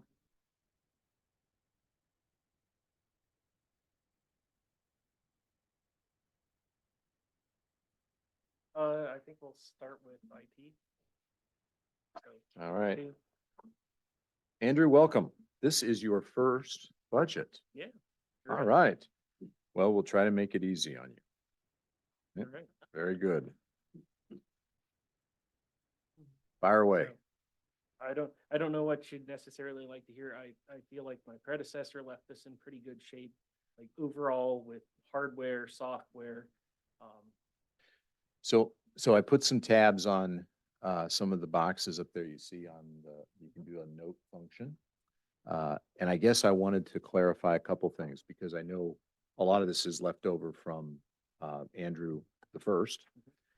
And I wanted to ask you, so the current salary does, and of course doesn't match what you're making currently. Are you proposing a raise to 113 for yourself? Mhm. Okay. So that would be more than 5% from where you currently are. Correct. Correct. Okay. So that's the first notation. And Lindsay, what did I put on the second box there? And remind us, I'm sorry. what are you making now? 95. 95, okay, 95. all right. Okay, yes. So the second line in AN on the employees, the 144, 99.8 is also including an empty position, Correct. correct? What's the need for that position? So you've heard us talk about security before. I would really like to get a dedicated security professional to fill that role. Okay, so you're thinking, okay. Like a junior security analyst, engineer, something in that area. That might be enough to incent somebody. And what do you think? Oh, go ahead, Keisha. Go You're- ahead. So you're proposing this person would make, because they're an engineer, would have to make more than you as a department head? Well, no, that No. also includes. It's that Oh, would be okay. More than one. More than one, okay, all That's right. more than one person. So Thank you. what would this new position make though relative to the total here? Around 85. Okay. Okay, and your current staff member in there is, I gotta do my math there, 55, okay. Okay, got it. And then, we have the little bubble there with AM, what's that, Lindsay? No, that means I'm just looking at it. Oh, okay, okay, all right. So those were the two major things I wanted to make sure we caught as a board. As far as the overall increase in the budget, we're looking at a 3%, 3.5 year over year. Equipment upgrades, Andrew, where are we sitting? I mean, this has always been, Yep. it's highly volatile depending on Absolutely. the year we're in. So evidently you're not planning on much of a I'm change. correct. Right now, most of my stuff coming up will be extending the service on what we do have. We might be looking at an additional firewall for the DR kind of thing. But I'm not looking, I don't have to do a major storage refresh. I'll be renewing for that. I won't have to do compute because I'm doing that this year. I'm actually kind of in the middle of that project. And it's hyper converged, so it includes compute and storage. So we're kind of trying to eliminate a little piece of the equipment there. There's still definitely software licensing to go with that. So right now, I'll need to extend a little bit of the service on our networking equipment, but the firewall renewal will come up at the end of this year. So that would put us next fiscal year, we'd be looking at adding an additional firewall probably. Okay. So, board, any questions? The biggest line items, obviously, for Andrew are salary, and his two, what I'll call maintenance lines. The 137 and the 132,000. And then everything else is pretty standard. So, questions? What was the overall budget increase again? About 3.59. 3.59. Okay, so I've got a question. This is maybe more towards Lindsay. When we know that they're making less than what is budgeted, is there any way that we can put in what they're currently making? I wanted to reflect what has been approved. Right, and I get that. Yep, yep. Or we could override that number. I mean, that was a possibility. If they didn't want to put in a percentage, they could just put in a number in the. All right. So we debated that as I looked through it, and I think it makes, at least from my standpoint, when we're comparing budget year to budget year, just look at what was budgeted. We know what the actuals are. So we make our notes. We know that that's an actual with the personnel change, that's a lower number. So just take that into consideration as you establish the new number. Jake, I know you got something. Sorry, I didn't mean to jump in there. No, it's all right. So, we have a column, like on the paper forms, it's called reestimate, and Lindsay and I have been talking about that as well, and I think we've tried to accommodate a couple of that as well. So a reestimate, like in current year, would have to be inputted in a show a separate line, and then it's a decision level of what number do you want to use for that projected fund balance. So the theory, at least doing it this way, and not jumping on your game, but the theory here is that you assume for that projected fund balance end of this year and then end of next year is 100% usage. Right. If another column, we keep adding columns, the percentage changes and stuff, but wasn't like an actual. Another example that can be substantial in departments is health insurance. Mhm. So there's an overall health insurance budget, and the department may be budgeting family plan top end for 5 people or 15 people and actually only using a lot less than that. And I think that's So what that, they usually do. and then when you build 10% and 10%, that 20% jumps pretty high. So again, that would be like a reestimate in the current year, and that could be added. It's just at what point do you want to show that, and does it get confusing? Sometimes it gets confusing to departments, what year I'm in, what we're actually using. We're in December, 60%, what's going to be used versus the actual. So that's kind of the theory behind it. Adjustments can be made either way on this. Yeah. Speaking for Heinz. So Andrew, obviously, we're gonna talk about salaries later, but, Mhm. that's a significant jump. I don't know that I'm quite there on your, on that kind of salary increase. So I'm just trying to be transparent from my point of view, so, Fair. but it doesn't hurt to ask. So I respect that. Never hurts to ask, but I don't know that I can do $18,000 increase like that, so. Other than that, I don't have any other questions. You're not making a motion. No, Just want to check. no, I'm just. I thought I'd check a box, and maybe we get one done. Sorry. All right. Can I Yeah. jump into part of the challenges Andrew faces? Just from a standpoint of the evolving and changing landscape of subscriptions and how we use and services we use, because continually as departments, we're wanting to use more and more things that we all use. So we continually have this conversation about, is it a countywide use or something that should go into his budget?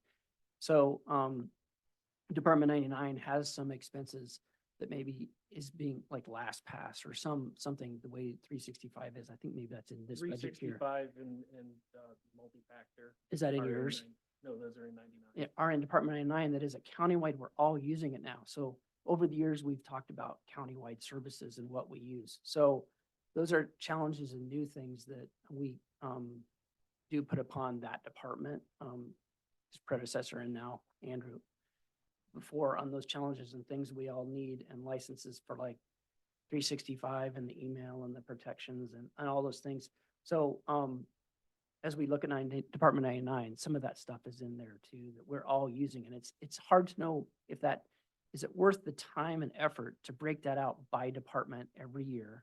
So everybody needs to put $5,000 in or $3,000 in. And then, last year, 5 people were using it and 6 people are using it this year, and get those all set up a chart of accounts. So that is one of the things that when you look at Department 99, that is being incorporated more into that as a countywide service. Mhm. Hope that's okay from your approach, but it just seems like that is a new countywide service, just like turning on the power, and is a standard operating thing, and it is way easier to do it in a one lump sum than breaking it down by Oh. department.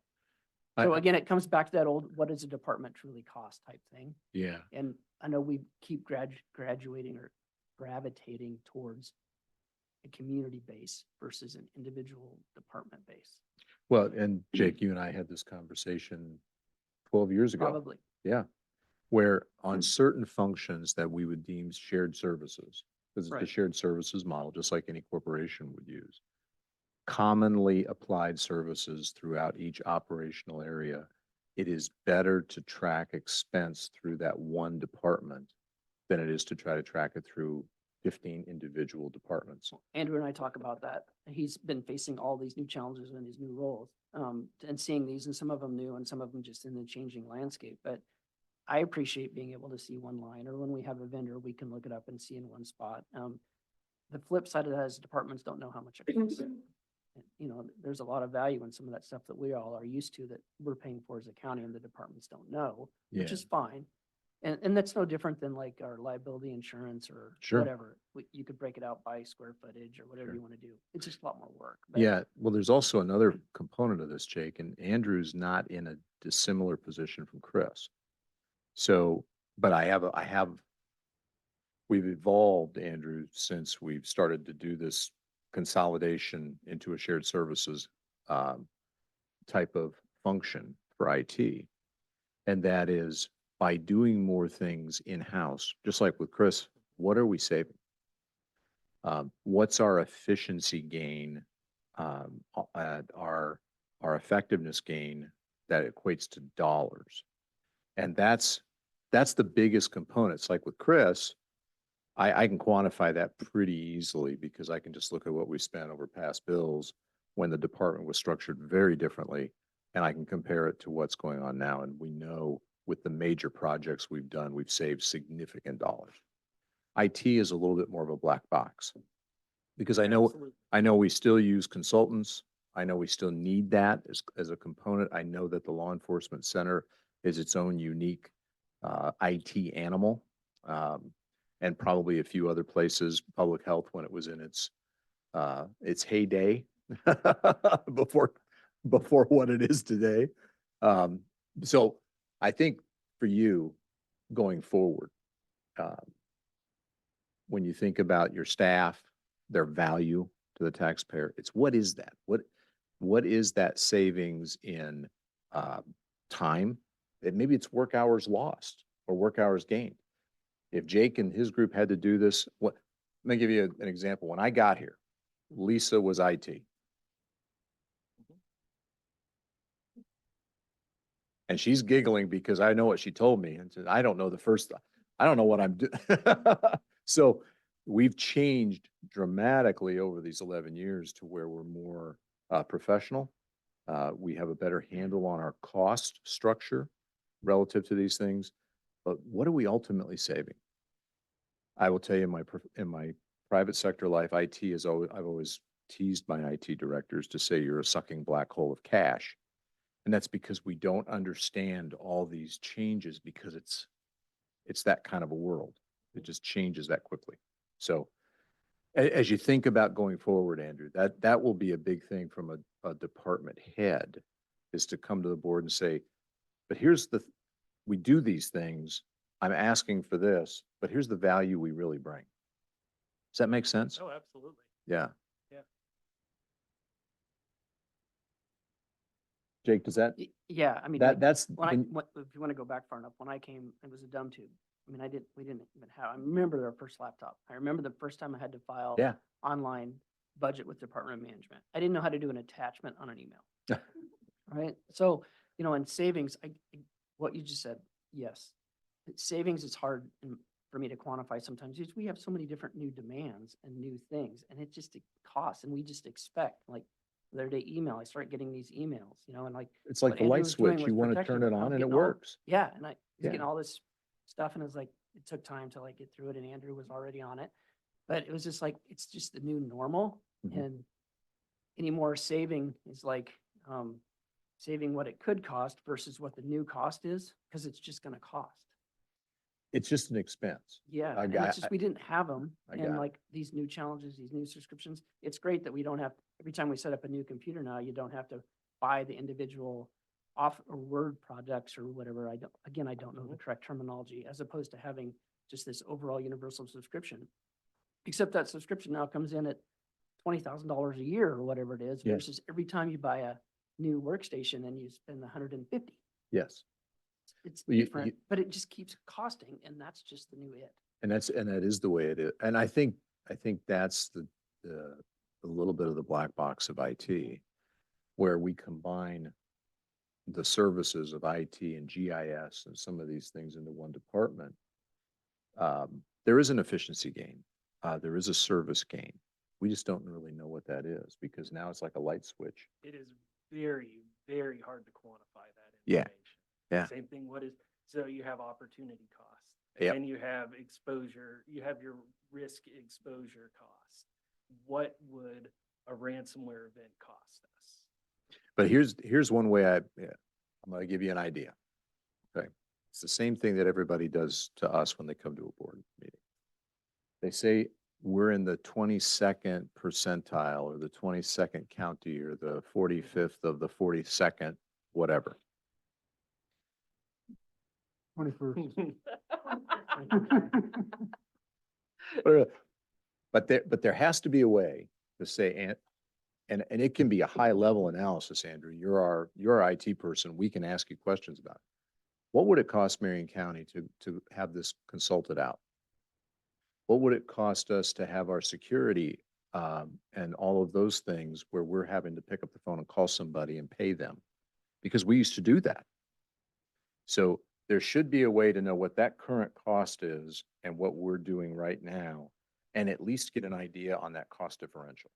And that's a great way to advocate for your staff to say, well, they're worth X because look at what it would be if you didn't have them.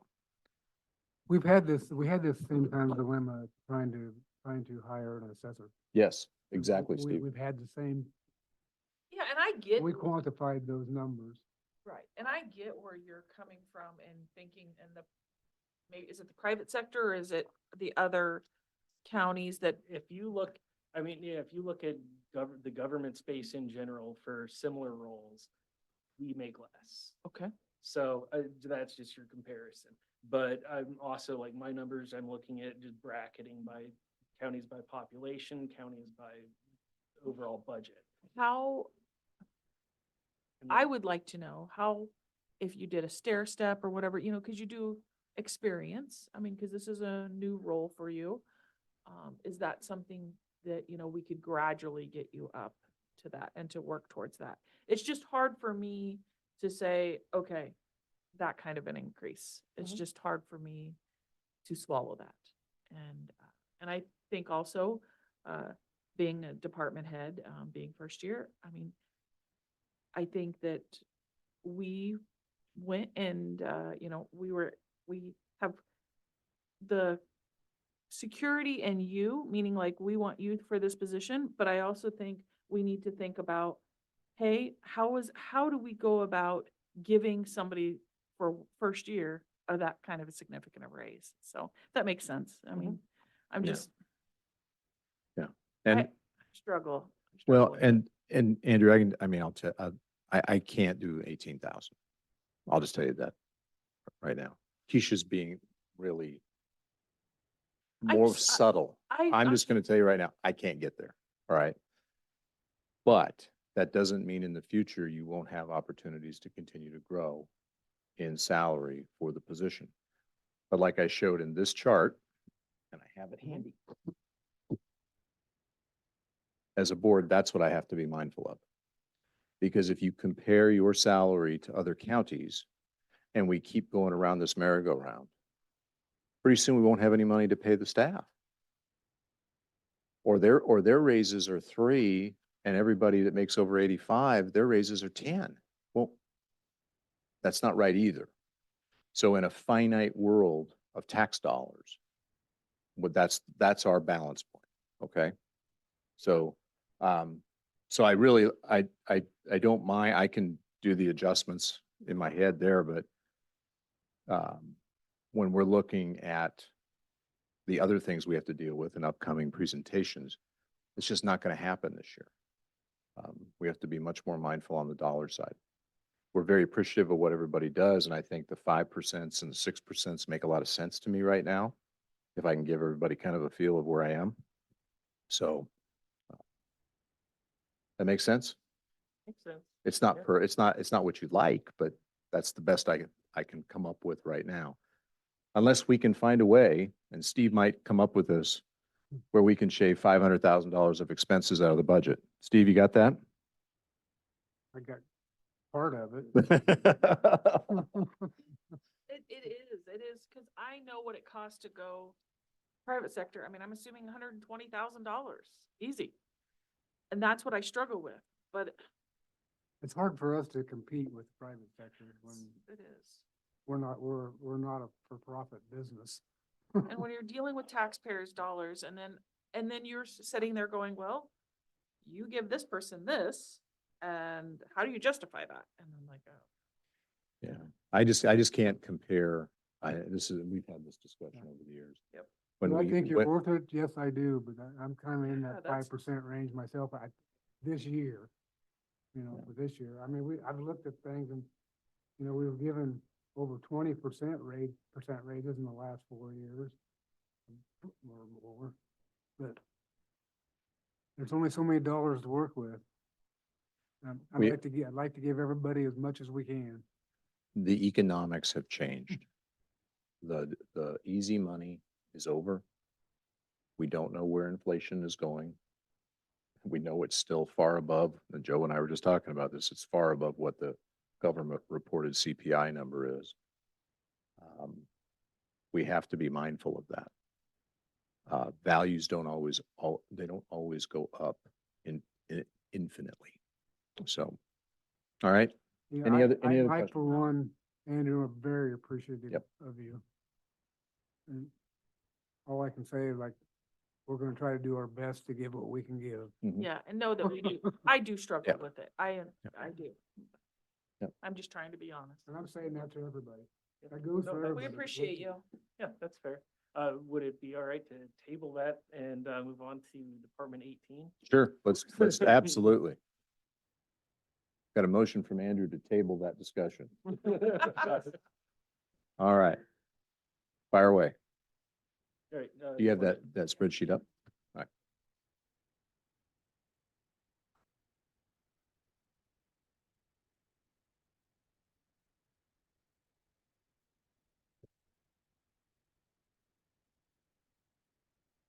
So again, this one will be, the two things you're gonna see on this are salary and the software we're looking at ArcGIS enterprise agreement.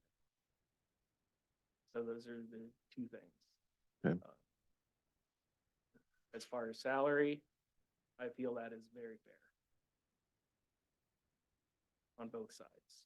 Okay. For the taxpayer, and it's a fair raise. The part that's interesting to me is the information technology. We are, we need more licenses for what people are doing. Like for the heat maps, the heat maps for public health. Right now, Danielle we don't have a license for data. Like she couldn't go in and make that map because we don't have a license. So we're kind of we were trying to straddle like it's $6,000 per upgrade. So we need to upgrade licenses. So we need to do 2 this current year. And we need to do another one next year. Well, now it looks like we probably need to do more than that. So the enterprise agreement basically gives us everything that Esri provides. As far as like basic licenses, it's uncapped. Standard licenses, uncapped. Currently, we have 12 basic licenses, 6 standard licenses. So it's like, take all you need. We are borrowing the advanced license for a project Nicole's working on. To upgrade that one is 17,000. So we're looking at a whole bunch of different things that all add up, and 20,000 would provide us a whole bunch of additional features. It would also allow the road department to do like their signs, surfaces, stuff like that. Is that, when you say advanced, what does it mean by when you're talking about advanced? It's an advanced license. It's just like a name they give their product. Okay, all right. And what, you can do so much more with that? Yep, she's working on a project on the road layer that's the license you have to do it. And we're currently borrowing that from someone. And then when you say open up license for other people, does that mean? Everyone in the county, like we would be able to, I mean, it's unlimited, but it's still like, 200 licenses or something like that. But it is a lot. And currently we have, 18. So I'm just gonna ask this because I'm kind of maybe dumb in this area. Then what would Nicole do? Nicole absolutely still has a lot of work to do. This just allows other people to do all the things they want to do with GIS as well. Okay. Yeah, so you still need. I mean, I'm not administrator. putting down, I Yeah. just don't, I'm not understanding, I guess, because I thought that was one of the reasons we Yeah, have a what's, GIS. so maybe, Andrew, can you be a little more detailed? Yeah. I think I know what you're talking about when you need the extra licenses for, let's say, a real estate person wants to do their own individualized map of something. Oh, okay. Yep, you would Okay. have to have a license to do. Right. that. Yep. So And- I and think start that's what, putting the data into the GIS system that she manages the database Correct. and all those interactions Correct. and all those things. And that's the way I it gives- understand it. as we- Is that right? Correct. Okay, does that make sense? to you? Yes, that makes sense, because Yeah. I'm just thinking, well, why would she want to not have any work? That doesn't make sense to No, me, right. Yeah, So- that was something, what GIS does, and well, like each department's takes a long time for me to understand as well, that this would allow, and I don't think, and not everybody would use it, and I just jumped in again. so Well, I let me jump, But- let me jump in on this one, Jake, because I think I understand this. Okay. And then you can tell me if I'm wrong.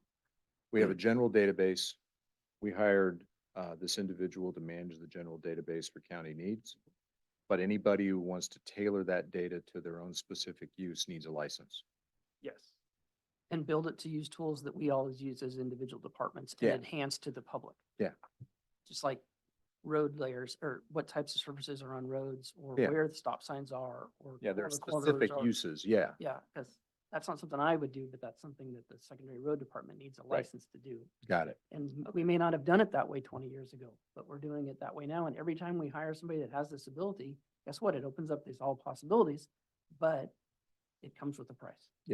Got No, it. and that's fine, and I appreciate that explanation, because that's beyond my scope, so. No, The other part of that is, with a new assessor, if they use the farms or Sidwell, we'll have to support Parcel Fabrics. So there's another 10 grand we'd have to come back to we have to buy Sidwell. another license for Sidwell? Sidwell.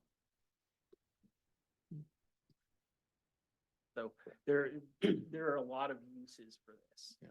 And we might have to spend the money anyways.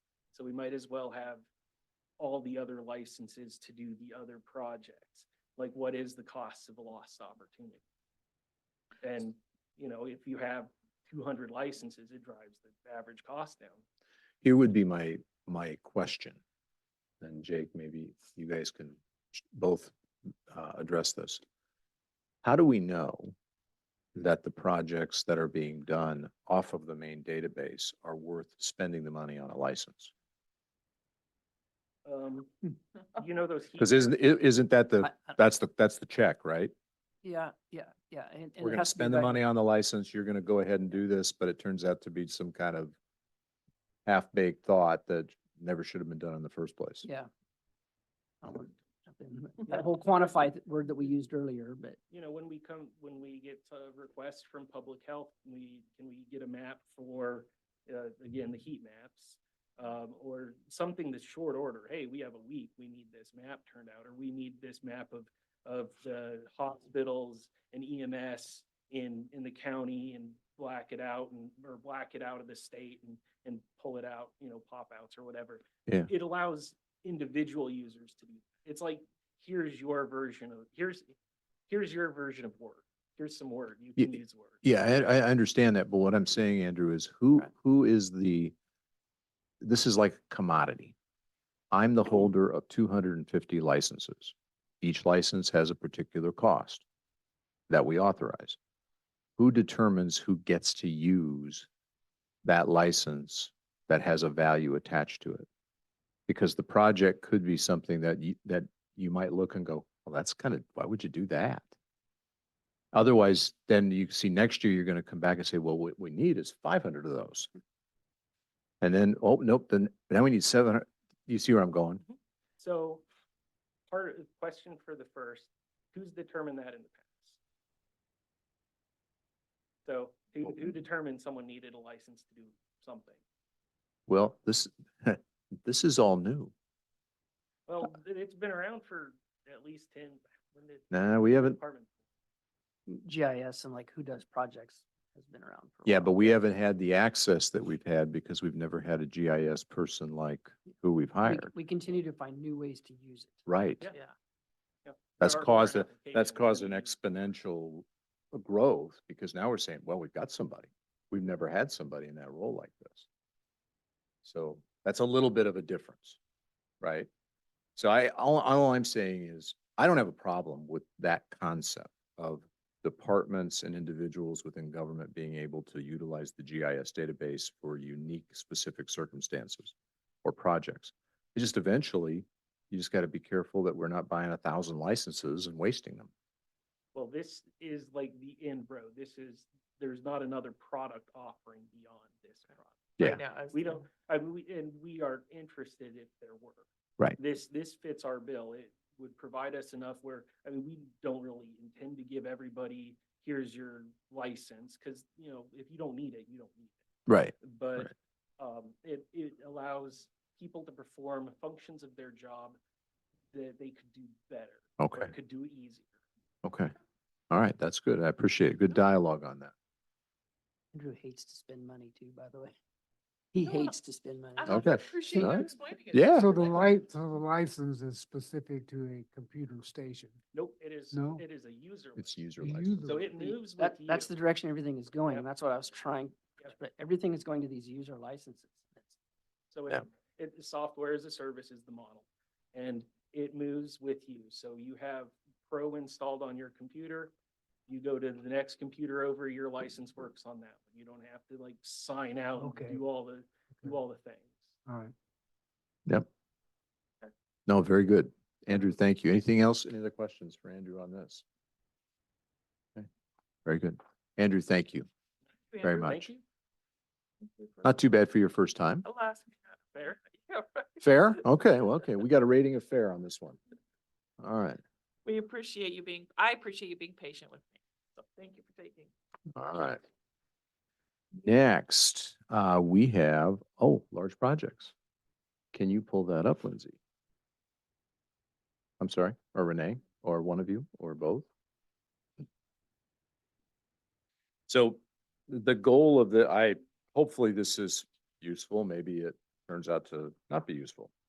I thought of this, told Renee and Lindsay to put something together to go out to our various departments and try to put a list together.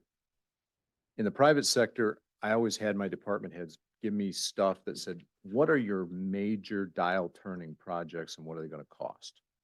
So it's just a way to keep those projects in front of us as we go through the entirety of the budget. And you can just quickly go down the list then, see what those numbers are and get an idea of what that means relative to the overall budget. Sometimes when we segment them out in these different department discussions, you kind of lose sight, like, what did Steve talk about? And what did Andrew talk about? And, what was Chris going to do with this? So that's the point of this. And you can see we've got a little summary sheet there at the front. Department 7, which is the recorder, is digitization, scanning of records. There's no cost attached to that. I'm sure that Naomi will talk about that. Comprehensive plan for zoning at 50,000. And then, of course, Tyler's got an attached chart. So that's the attachment. Yep. For a breakdown. Good. And then conservation, Steve's got a list right there, about $358,000 of different projects, and you can see them listed on the board. Chris just talked about his courthouse electrical upgrade at 125,000. For development, we have, can't see the rest, succession plan, and then we've got an attached document. So maybe go to Tyler's.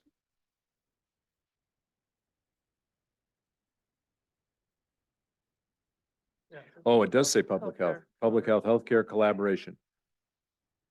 So healthcare collaboration. So that might be a good one to discuss right now. I don't want to step on anybody else's thunder, the other departments, but that's the goal of this sheet, is really just to keep these in front of us on the things that may cost significant dollars. Carla's is a little different.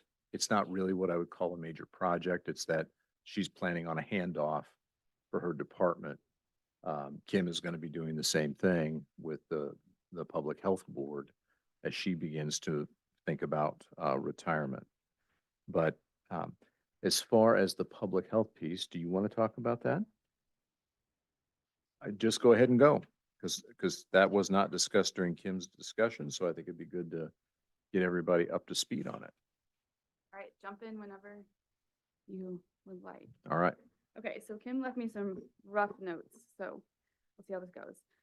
So the Public Health Department has partnered with a couple other organizations, the City of Pella Regional Hospital, Knoxville Hospital, and the Board of Health, sort of out of the EMS Essential group. That group met for most of last year and did not come up with a solution or a proposal for EMS for the county. And so we are going to start a project over the next year and do some research for really healthcare in general in our county and what that looks like now, what it could look like in the future. So yeah, just a lot of research. And so she's got funding, would be primarily staff time. So Kim and I, and then Christina and Terry Van Coten would all participate in this group, which our staff time is already in our budget, so that would not be an additional cost. We've contemplated asking a third party to put together a formal proposal. So there would be a cost to that, probably between 15 and 25,000. And then at the end, having a proposal for how we move forward with the hospitals, with the county, with the EMS associations, and what that would look like for the future. Right. What precipitated this, as Lindsay said, was a year's worth of almost a year's worth of meetings. I'm going to kind of synthesize it down to this. The EMS essential proposal is really dead in the water. And it's dead in the water for one primary reason, and that is we will not agree on a funding mechanism for it. There were two purposes for this group that came to us and wanted to be put together as an advisory council. Number one, why should they be deemed an essential service? And number two, what would their funding requirement be that would then necessitate us putting it on a ballot to be voted on? And we kind of left the group to hash that out for the course of this time, and there's no agreement on the funding side. There is general agreement, there's a need. Okay, so that when you look demographically, that we are headed to a place where ambulance service could be jeopardized in the next 10 years, both from the funding side, from demographic changes that are occurring in the county, et cetera. So Kim and Lindsay came to me and said, look, we have the opportunity to secure a federal grant for roughly $100,000 to do nothing more than an exploratory project of our own and try to take this idea and reformulate it. So what Lindsay just described is really what's going to go on with this group.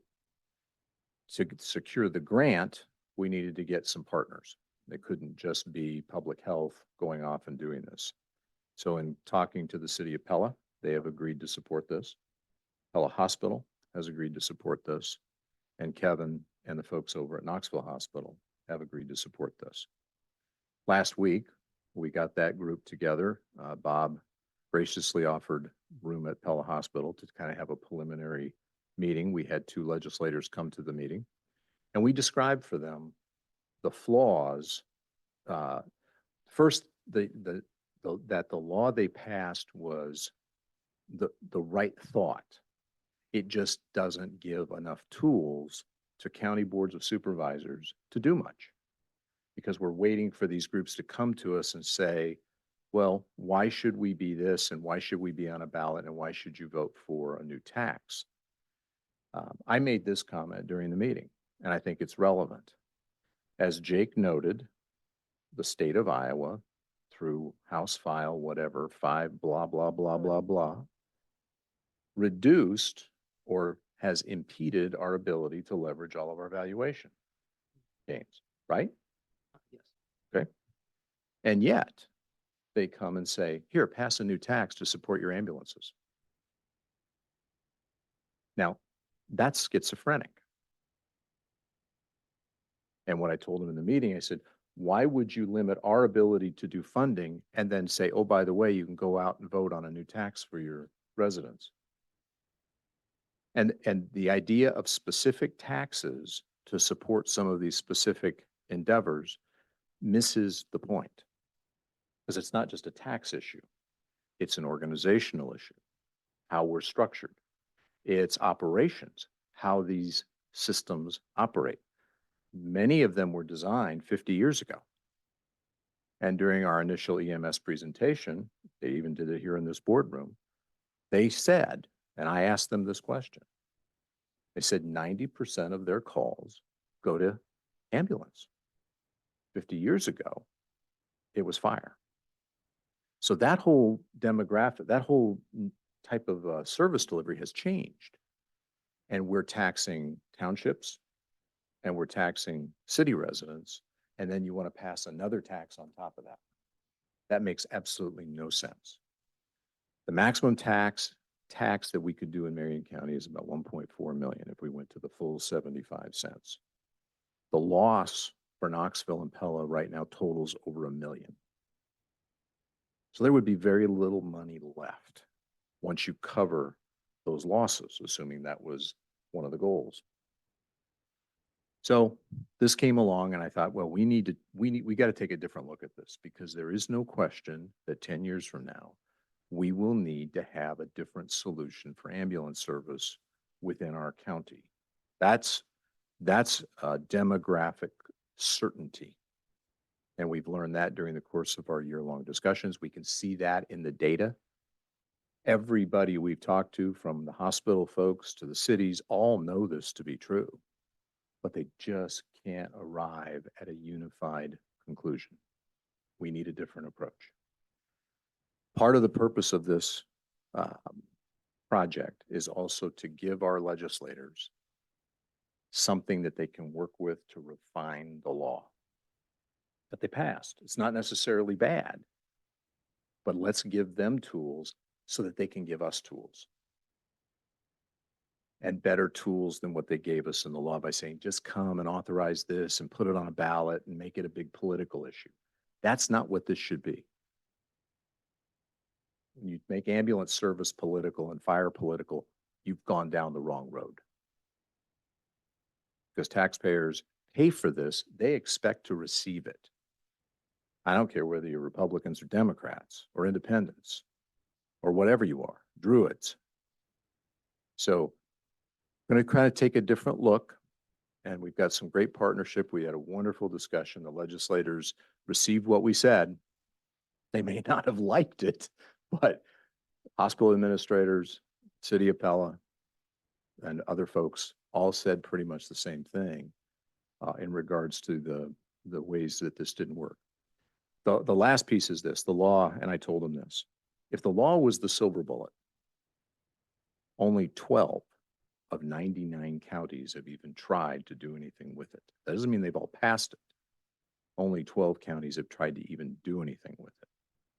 Most of them can't get past the tax part, so they don't even do anything with it. So if it was a silver bullet, you would have seen every county in Iowa just jump on this immediately, but they haven't. So there's obviously misgivings from that standpoint. Variety of reasons across counties. What we're trying to do with this is get research assistance to look, not just in Iowa, but maybe there's other places in the United States. We're not the only rural, semi-rural county. Maybe they've got a different solution. Maybe there's something we've missed from a data standpoint, again, that we can use to help us come to a better conclusion to ensure ambulance service, not just today, but 10 and 15 years from now and longer. So that's the goal of this group, and that's part of the large project group here. We have to have the partners to be able to submit the grant application, to be able to go forward and do it. Public Health Board has signed off on it. Yeah. What will the grant money be used for? Research. Research. To pay for staff time to do the And research. pay for staff to do time. the research. Mhm. So it'll be like our other grants, Steve, that we've had over the years to fund certain public health projects. Now we'll actually be able to afford to pay for our own research. What data do we need to provide? What Well- structural changes do we need to make? That's the research? Yes, Okay. Yeah. All right. yes. Should we still have townships? Code says that we have townships. What's that? So the code says we have townships. So maybe we need the legislature to change that. So what happens if you by chance don't get the funding? Then we're still gonna move forward. It's- We're gonna go forward and do the research. Yeah, it's been really clear as we've partnered with the city of Pella, with both hospitals, that this is an urgent need. This is something that all of them were very eager to be part of, however they could be. So it's definitely a need between all of them. And then as we've been meeting with the EMS agencies, they have a need too. You know, they're not able to cover their costs year to year. So So everybody will be included on this research? I the mean, people that have partnered with us are the city of Pella and then both hospitals. So officially, different members of all of those organizations will be part of the research, yes. Knoxville declined. What, do we know why not? this one? No, why would they decline? They just declined. And do we, like any of the other smaller, like Melcher Dallas or those? I don't have anybody on there from those groups yet. The first part is to define the scope of the project. And as we learned in the EMS group, our biggest issue is our two largest cities. With the hospital, we're a little unique in that we have two non-county funded hospitals. So that puts us in a little bit of a unique role. We have to understand hospital accounting. Kevin Kincaid gave us a great background on that. There were things about that that I did not know that I know now. So those, we need more of the decision makers involved in this first. The way that it was structured is that the people that do operations would come and ask for it. Well, that's backwards. Your decision makers, your policy makers, and the people decide taxation should be doing this and figuring this out and then going to those subject matter experts to say, will this work? How will this be tweaked? You don't do it the other way around. What So- happens if they don't? They're like, okay, you got the data, but you can't get it done at the state level because we all know that takes, seems like a lot of time. And then they don't accept it. If you've got, you know, like City of Knoxville doesn't want to be a part of it, then what do we do? I mean, That, because to That'll me, be I part of- don't, I guess more importantly, I know we don't like the state coming down upon us. Right. I don't want to sit there and go, hey, by the way, cities, I see you're drowning in debt, but that, I mean, to me, that's overstretching upon them. Sure. Because we're at the county level, we're to be maintaining county. so that's a Right. good question. You And want to if we answer? can- If we can come up with a process where we're all working together, then it benefits everybody. It takes the financial burden off of the cities. It takes the burden off of the hospitals when they can't get their patients transported. So if we're all a part of this and we're all part of the plan and the proposal and then the implementation, it will benefit everyone. So we might not be implementing it at the county level, but we're part of the planning process. Yeah, and the state right now has gone through centralizing all these social services at their level. My argument is if you're going to do that, which EMS will eventually fall in that bucket if there are no solutions, wouldn't you rather centralize at the county level? Because at least you retain some local aspect to it. And bottom line is, when you're sitting and you're sitting at $600,000 in the red, sooner or later, Pella's going to say, I'm not going to send ambulances outside of the city of Pella. There's a financial reality here, an operational reality that nobody seems to want to confront. I'm not quite for sure why the state isn't looking at the code in which the townships, I mean, that levies at 60 cents. You know, and I just read the code recently because I had somebody ask me about a township question. And I said, it says in there that the shall on the fire, but it says may on EMS. Mhm. And so That has to That's- change. that's a dilemma. Right. It's not, if 90% of your calls, and they said this, your EMS provider said this, if 90% of your township calls are going to ambulance service, and in the 70s, 90% of your calls went to fire, then that levy should be going in part to ambulance. It's that simple. And nobody wants to confront that reality. And the state needs to correct that. Keisha, you're right. And that's part of, Why can't they just rewrite that? and say, that's the whole point. the That's money what I needs said go to them. where- Steve, that's what I said to him. But if you don't give them something they can take to overcome the lobbying groups for these different interests, then we end up with what they passed, which was, hey, just put together a little study group, come and tack on a tax so that your rural residents are double taxed and your city residents are double taxed, because that's essentially what it would be. Well, that's wrong. And then when you get the groups together, they can't even agree how much money they're going to split up because they all have these different localized needs, which aren't really localized needs. It's just that's the way it's always been. That has to change for something like this. The costs are too great. The costs of replacement are too great. You can't do it like it was done in 1972. So our goal with this is to hopefully, and we're going to involve our legislators as well in our group, is to give them more tools to do something different with the law. If it doesn't start there, like I told them, Lindsay wasn't in this meeting, but Kim was. So if it doesn't start there, we're kind of stuck. There's a lot we can do. So we have to have a better, well thought out law to deal with this issue. And it is an important one. So anyway, any other questions on that? No. Okay, very good. Lindsay, thank you. Now Facebook will light up and say Ramey wants to disband townships.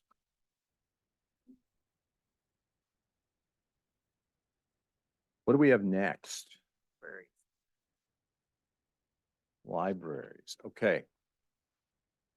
Can you pull up the chart that shows so I don't have to thumb through all my papers?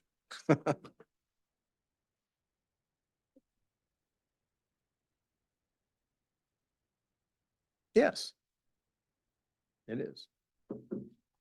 So is that what they've asked for down there in that corner? The 95, yes. I don't want to speak for, I see Mara's here. I don't want Yes. to speak for the libraries, but I don't know that an official dollar request has been put forth to you guys. Okay, So the basis here is same as last year. Yeah. What you have here, and this was from the other day, on the right-hand side is just the historical level of funding with potential this year. Showing you the statutory requirement Yeah. of the 63 Yeah. quarters. And then it just shows the breakdown of how it was divided in the current fiscal year of FY '24. So Pleasantville was awarded $15,000 flat, and then the other four department libraries did use the matrix that had been used for years. So did a $5,000 base, and then the rest is based off a percentage of rural checkouts. And then the other column is just shows our chart of account number and that we paid what you guys said you did. So in the actual budget is 95,000 out of Fund 11 at Right. this point. And that's version 1 where we started. correct, Okay? correct. So Okay. that's helpful. Can you say that consensus among the libraries? Good. Do we have that's okay.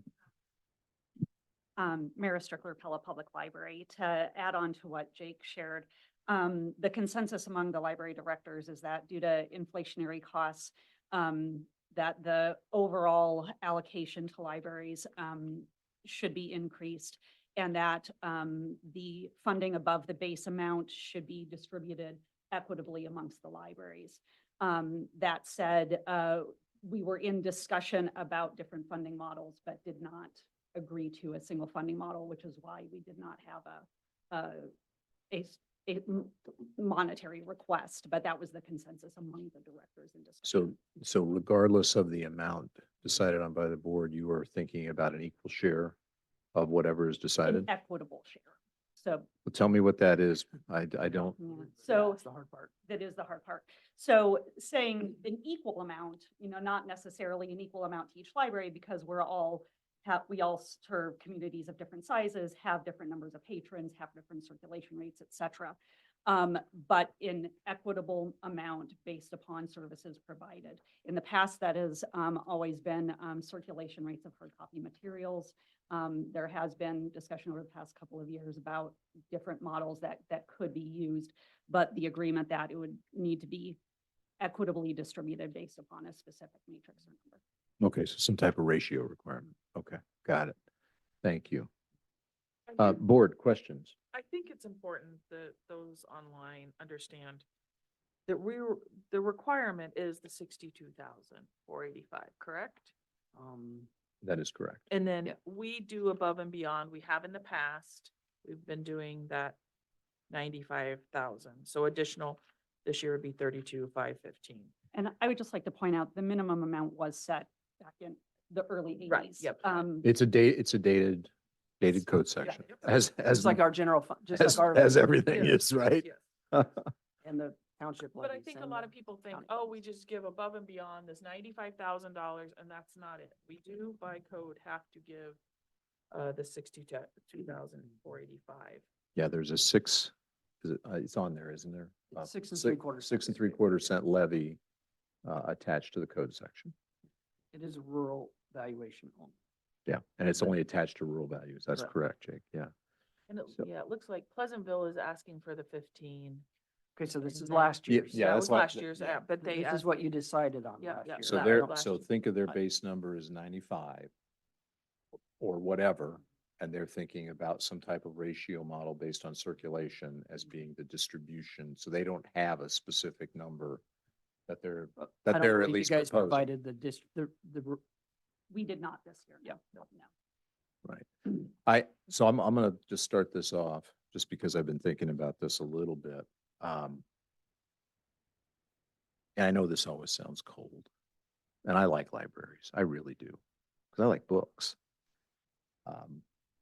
But I think where we are right now, the way the county has partnered with Pella, with Knoxville, with Pleasantville, the interest costs that we've taken on in terms of bonds to support the different projects within those localities, I think that requires an adjustment to this, because our rural folks are already contributing to the growth of these cities through their commercial and residential projects. So they're doing things to help the cities grow, to provide more revenue. Obviously, the counties benefit, but the cities directly benefit. And so they're making a substantial contribution already, in my mind, by supporting these very critical development projects. And what happened to our chart? You ruined my punchline, Renee. Oh, all right. Okay, so I think we have to go, I realize the number was set back in the 70s the levy. or the requirement. 80s, whenever. I don't know when, but Early I think it's 80s, been I that wanna since say. I've started having. But because our rural residents are already contributing through these projects significantly, interest payments, the bonding we've done, I think we have to scale this back. I think $30,000 over our statutory requirement is too much. I think we need to bring that back down. We've got other things we've got to think about from a county, from a project standpoint. Obviously raises salary and our own health insurance program. So anyway, that's where I'm at right now, is that it's got to be less than this 95 from my standpoint. And I won't go back to all the way back to 62, but I would say 70, 75. Yeah, those are the numbers in my head. I appreciate that perspective. I would just want to point out that any funding to the bonds or different projects that you referenced doesn't necessarily correspond to municipal funding to libraries. Absolutely And it true. also doesn't correspond to the amount of services for rural county patrons. And that these funds specifically are to help libraries with the operating costs for providing services to residents of rural Marion County. Yeah, because these are in addition to whatever you would receive from your cities or whatever They else. certainly should. Yeah, yeah, and I totally understand that. I'm just trying to make the correlation between what our rural residents do, the services that they do get out of the cities, but also their contribution, because they have contributed. We've never done projects like this in Marion County, where we've asked our rural folks to also be partners in major development projects. So they should get some credit for that somewhere, in my mind, because that's going to eventually impact the library through increased municipal use. So growing population, younger utilization, more tax dollars. So that eventually will hit your budget from some form or fashion. It won't be tomorrow, but like, let's take Prairie Ridge, for example, in Pella. I mean, that's a project that when Mike and I first were thinking about this, we thought 30 houses by this time, 35 houses. Well, pretty much all the lots are spoken for. This has been a tremendous success and will reap tremendous rewards for the city of Pella. So that's where I'm at. I think those are better utilizations of county tax dollars for where we're at demographically. And that's just that's my bent And is, I appreciate that. I'm just concerned about linking that with library funding. Because as you said, you know, we're currently providing services to patrons throughout, our service understand. area, including rural Marion Yeah. County. yeah, understand. So that's kind of where I'm at, folks. It's in that 70 to 75 range. I do think that I would like to think of, you know, those towns that we necessarily haven't helped and not be Bussy and Melcher. And Bussy received, you know, 5,600 last year. And Melcher Dallas received 6,200. And then we did 15 with Pleasantville. Oh, yeah, yeah. Yep, absolutely. And as far as the splits go, I would leave that to, unless you guys want to dictate a particular split. I'm going to leave that up to the library folks to work through their agreement. I'm just talking in the aggregate.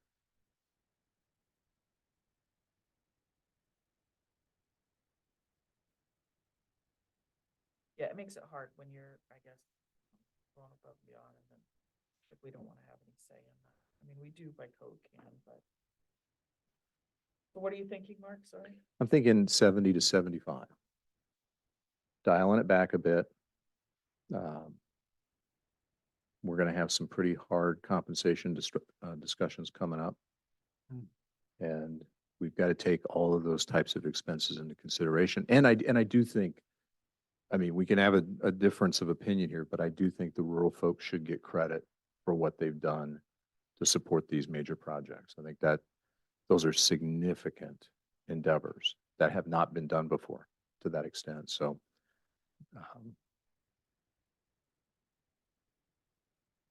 so in my mind, they already are contributing. Maybe not directly to the library, And that but is the key piece I want. they are contributing to the growth of these localities, which will eventually bleed over into library funding. Of course, you know, the cost for the adventure passes that we discussed yesterday, for Mhm. online resources, for hard copy materials, those funds. Yep.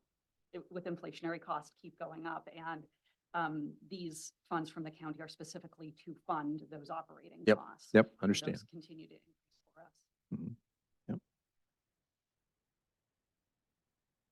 Thoughts? I kind of said my piece.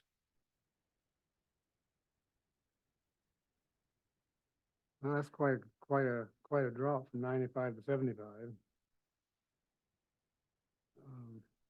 Have we done that for the last, what, 4 or 5 years, 5 years? Yeah, our first year was Yeah. 90 and then it went up. I totally understand, you know, your thoughts behind that, Mark. But I also, it's gonna hurt the really small libraries.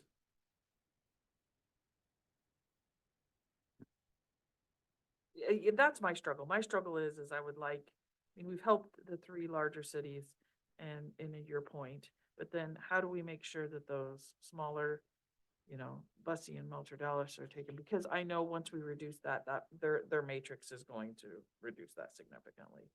Well, So- just authorize it being about $12,000 each. But they, What does that get you to if you do 1, 2, 3, 4, 5 at 12,500 each? And I will say, if with that funding model, I think that would impact the services that, that Pella Library would be able to provide to rural residents of Marion County. I hate to say that, but I think that would be the reality with Yeah, that level. of well, funding. I'd talk to Mike about that too. So don't worry, I'm not worried about that.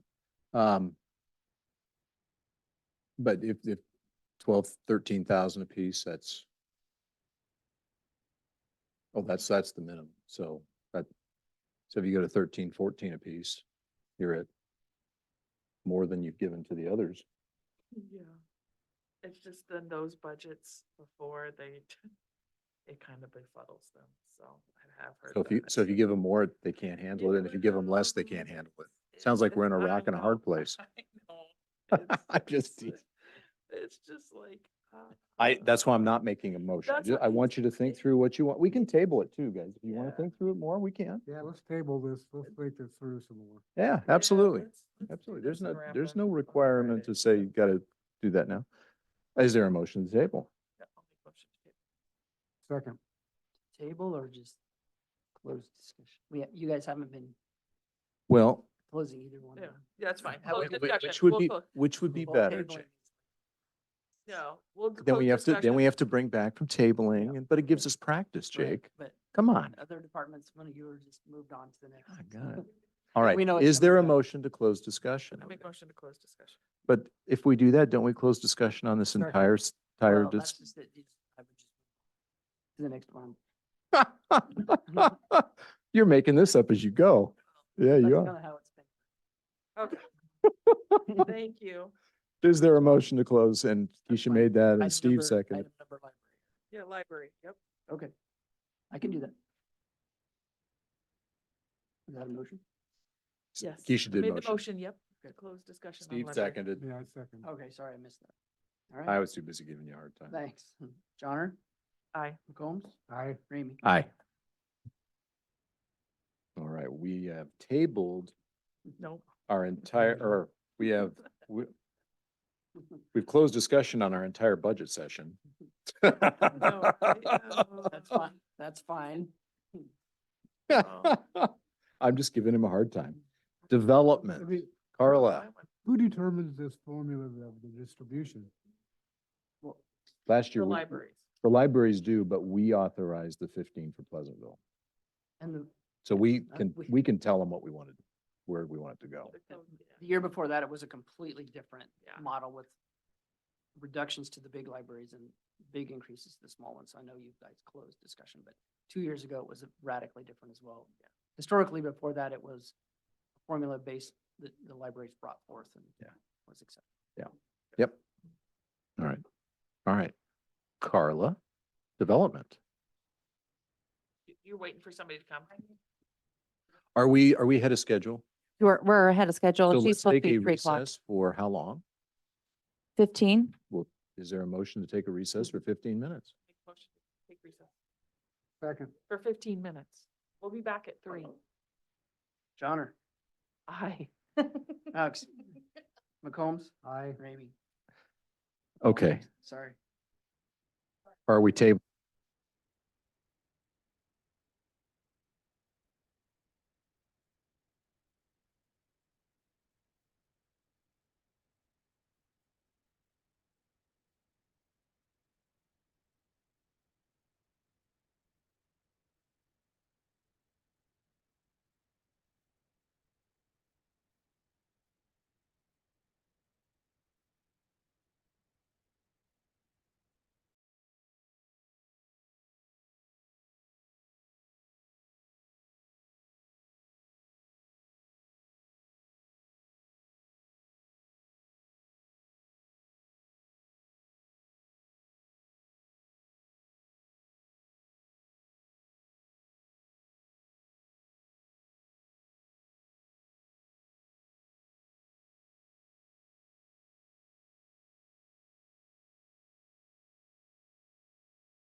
January 24 reconvening afternoon.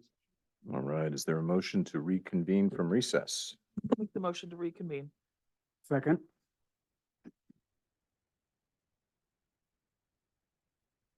McCombs, aye. Ramey, Aye. Johnner. Aye. All right, we're in the home stretch on day 1.5 of the budget. Carla, development, welcome. Yes. Well, thank you for having me. I threw together some things this morning, which is that first packet of charts. I'll just quickly go through it, just so you have that for your deliberations this week. The first chart you'll see on the above talks about how the growth in firms in Marion County versus the US. The second chart shows the employment by county, the percentage of growth, which is one factor, but then if you flip the page, it'll tell you the number of jobs. So the next, that compares it to other counties in our region, in our MIPA region. You can see the number of new jobs over the last 10 years. Down below is kind of an interesting breakup as we think about our citizens as far as how do they break up in generations. You can see the challenge we face because our millennials, the 28 through 49, are behind what we have in Iowa. And so that's a workforce issue that's feeling the hints of that right now, but hopefully we can get into that next generation and retain those Gen Zs to stay here because that is a growing generation. On the next page, you'll see just two factors, you know, as you're talking about people and their living expenses, I thought it would be helpful to understand the homeowners' values of owner occupied housing.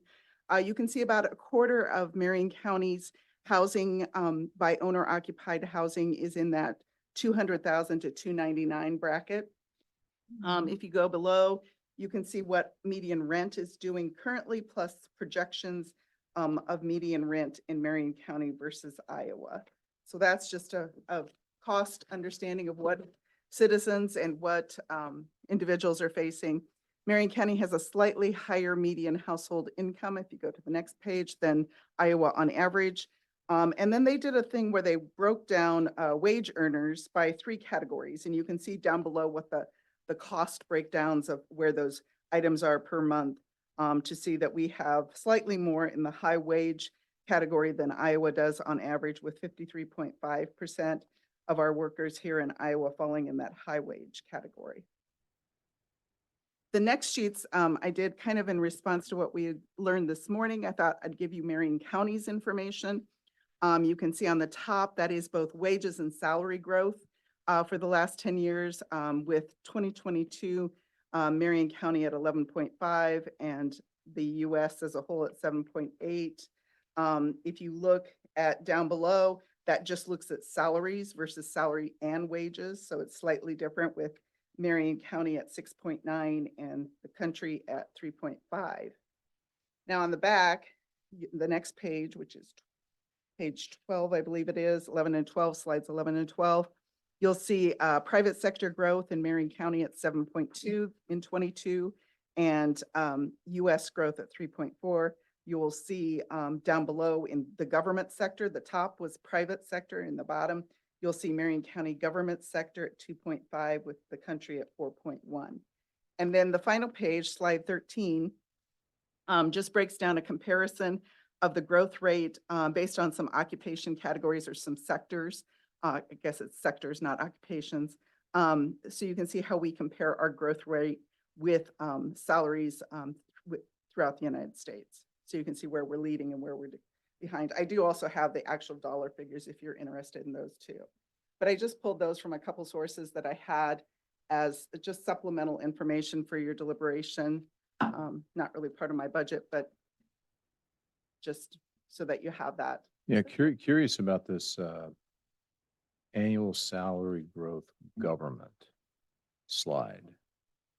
So Carla, can you tell me why Marion County would decrease during COVID? Because that's not what our data shows. Well, I think the hard part with government is you have multi-layers of government. So local government, you have city, county, but you have state government employees living here and federal government employees. So this is taking into account even the folks at the state of Iowa. Yes, that live here in Marion County. So if But it- you're working for So government, Schools, everything, yep. yeah. But isn't it?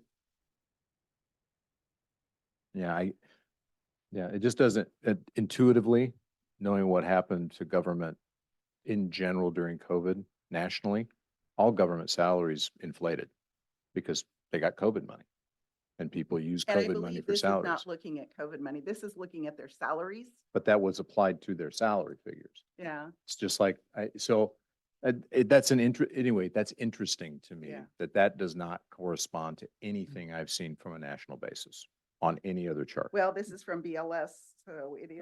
And I've looked at BLS a lot. So I questioned that one a lot. But anyway, like you said, it's not part of your budget. It's, Well, and you can see there was a bump in 2020, but then a decline in 2021 and 2022. so they raised all their salaries and then took them all down? No, they didn't do that. I'm sorry. Well, but the ARPA bump that many of them may have got was a one-year bump. That's true, but we'd have to see how they encapsulate that within the data. Yeah. Yeah. But We can talk about that offline. But I did think that was good information to see who we are and what we are a little bit. We will be doing a formal state of the business report in April when we do our next Connect meeting. So Mm. that was just stuff I pulled together this morning. Like to thank you for investing in us over this last year. We are in a difficult place right now because we're halfway through our projects. So our major projects right now, special projects that we're working on include the housing study, which we were able to get over $30,000 of that cost. That's roughly around $33,000 paid for by outside resources. And so we're halfway through that analysis process. We should have the final report for folks in the spring. So we're excited to see what that has and how we can help then next year take that data and help our developers and help our communities with utilizing that data. So we're excited about where we're at this point, but I don't really have anything real to share with you because they're doing the analysis. We did all the collection. Thank heaven we got all the stuff from the assessors to them before Kelly left. So that did not make the project go behind schedule. So that we are just waiting from the draft from Maxfield for the first draft of the plan.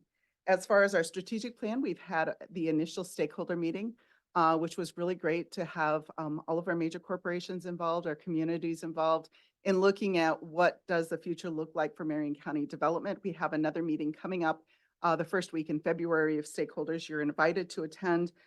We will be looking at a draft and responding to a draft at that meeting that was kind of pulled together from the ideas of the first meeting. So again, we're about halfway through that process with a plan to be released in the spring. Those are our two major heavy lifts that you provided us funding for in this current year budget that we appreciate. We've also just concluded our digital passports, which is a tourism project. And we are just now kicking off our Red Rock startup and yay nominations and applications. So kind of in the middle of things right now. So it's difficult to give kind of evaluative data because we don't have that. One of the cool things that we have been working on with the strategic plan is a system of matrix, which Mark, you've always asked for about performance and those kinds of things. And there will kind of be two systems. One that shows what the impacts, what is happening in the community, of which we're not the only person impacting those factors. And then the other factor is more based on our performance in our programs. So we'll have kind of a multi-function dashboard that we'll be able to then, as we move forward, be able to report out on probably a quarterly basis. I'm Excellent. guessing. That's excellent, Carl. So that's Yeah. part of the plan. Like I said, we're still not quite there. We started to identify what those things are, but we have to now look at format and how we want it to look. Okay. So Very good. excited about that. The other projects that you see down there at the bottom are projects that are in process that we do pretty much every year. Leadership Red Rock, we have 17 participants. We have a session tomorrow for that program. The Red Rock, Best of Red Rock announcement, I invite you to come there, be there January 30th. Everybody's excited to hear that. That's always a very fun time of the year. We have 10 top 10 lists as well as 25 category winners. So those businesses go then and use that designation as part of their marketing. So we're excited. It's a very inexpensive, cost-effective public relations effort that we do. Thanks to Steve and his staff for allowing us to use the Cordova Center for the event and for many of our events this year. We've really appreciated that access. The travel guide is to the printer, so we're just waiting for those things to be printed. So we're ready to start distribution. Like I said, I have down there the Spring Connect meeting, which will be a dual focus on quality of life and the state of business report. And then the other thing that we can't continue to work a lot on, both at the local level and connecting with state resources, is exit planning. We have many of our businesses here in Marion County. If you look at that generation report, that are owned by baby boomers, owned by mature folks, and they're in the process of exiting their business. So helping them to connect to exit resources to understand what are the options for exiting your business, who are the resources out there. So we continue to have that be a pretty active area, that more so than it has been ever since I've been here.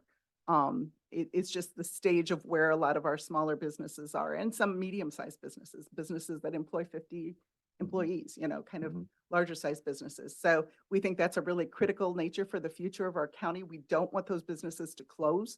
We want to make a transition so somebody takes on those businesses and we have less businesses closing, because it's never good when a business closes. So that's the past, that's current, what we're working on right now. The next sheet talks a little bit about priorities, and I can say these priorities have came out of some of what we're talking in the strategic planning process. I wish we were a little bit farther along, so I'd have a little bit more details on a couple of them, but we are where we are. So the first item that has really been a critical thing that we've kind of been dragging our feet on to see what the state was doing, what the region was doing, is our business retention and expansion program. 2 years ago, Synchronous, the program we had used for 15 years for CRM, no longer existed. And so we have not moved over to a new system. I've been researching systems. I have a couple that I look forward to being able to, if we get the funding, to be able to implement.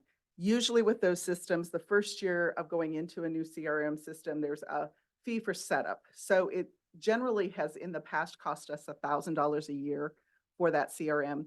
But the first year we know is going to cost us a couple $1,000s just to get it set up. And the new programs are slightly more expensive than what our old programs were.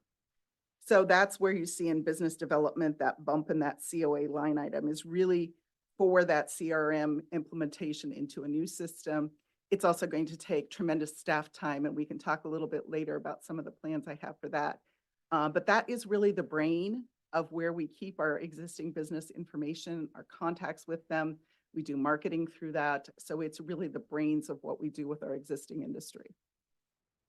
Next, under talent, one of the things that we're working on with our strategic plan is really, as you recall, when the International Economic Development Council was here, they said we really need to do a better job of telling our story. And part of that comes with marketing. So we have integrated both our marketing for attracting businesses, attracting talent, and attracting tourism.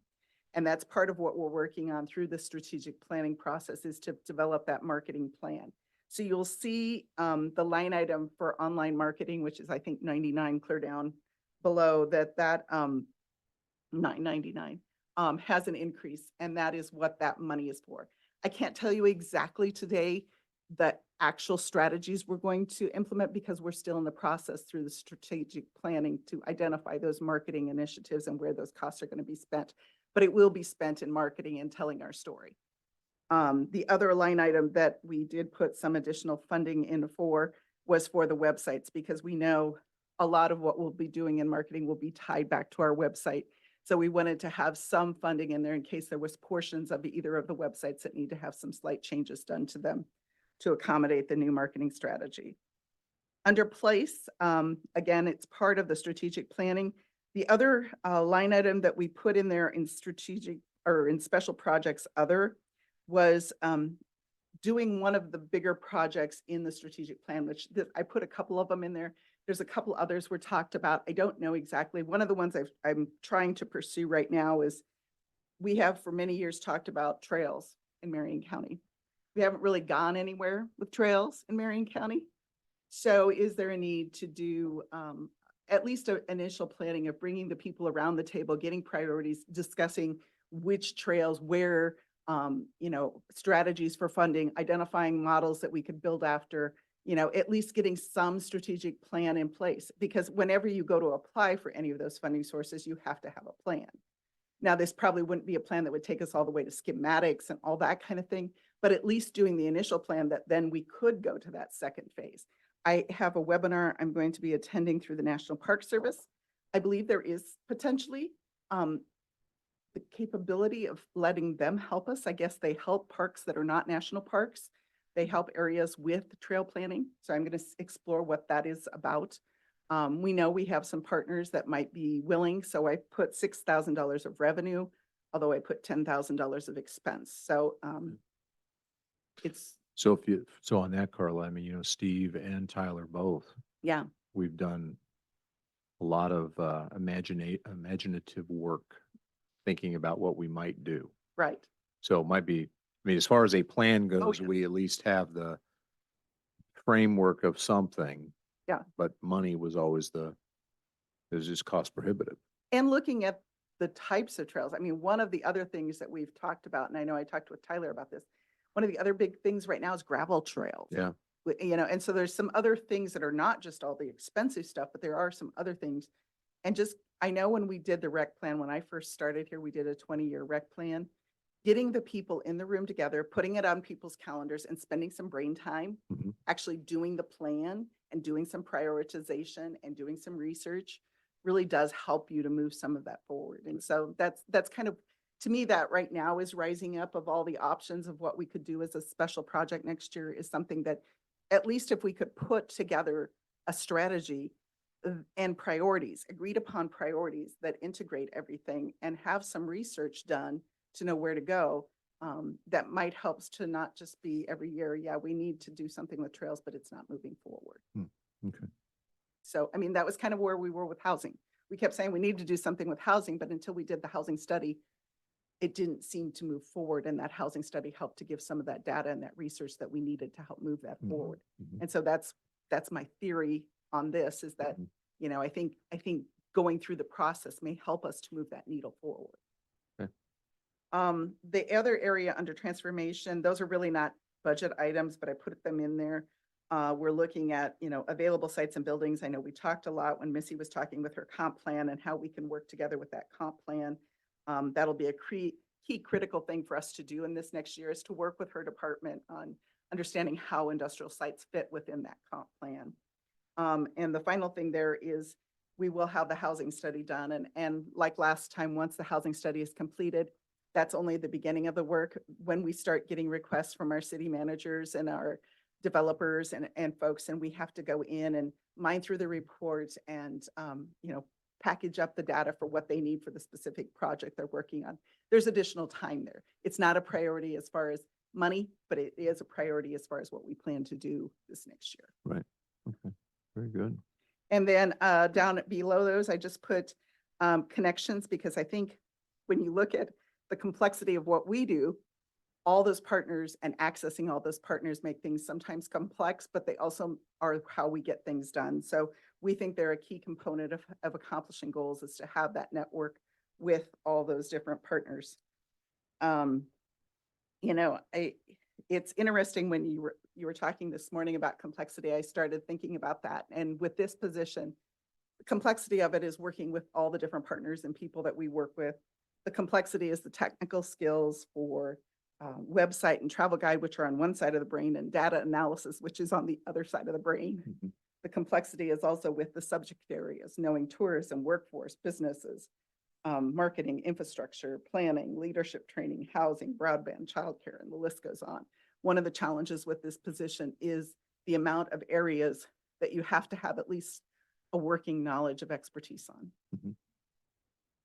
So the last page here is some of we help businesses with succession planning. And so perhaps that's why we're kind of aggressive or maybe over the top or too forward looking with our succession planning, but we think it's important. And as I'm looking to retire in 2025, we talked about this last year. Our hope is that we can come to you in February to approve a position that would work with me over the next year before I retire.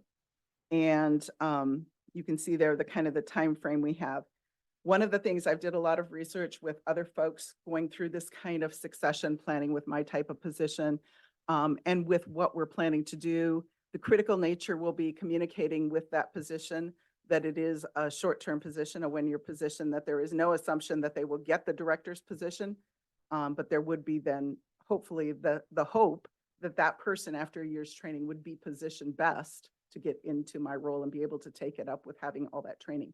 The difficulty is finding people with the background and knowledge of economic development. There are not many, and not many at the salary level at which we are paying.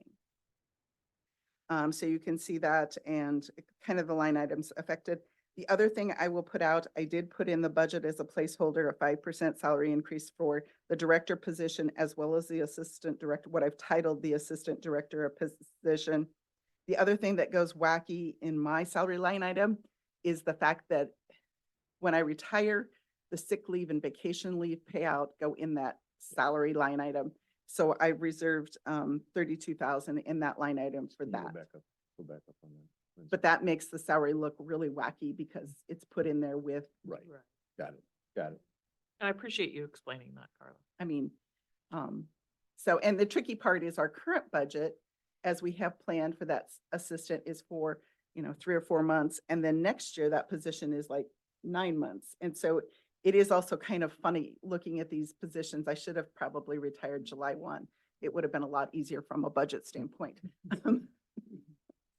But that's kind of, we've tried our best at putting this together and really think that this is the best way to go out and try to find some great talent, teach them up so that we have a new strategic plan, go a year with that new strategic plan, get those things implemented. And my hope is with this position, the first task I will set them on is that implementation of that CRM, of getting that database up and running with our existing businesses, visiting our existing businesses, getting them out there to connect with our existing business, because that relationship is very key to what we do.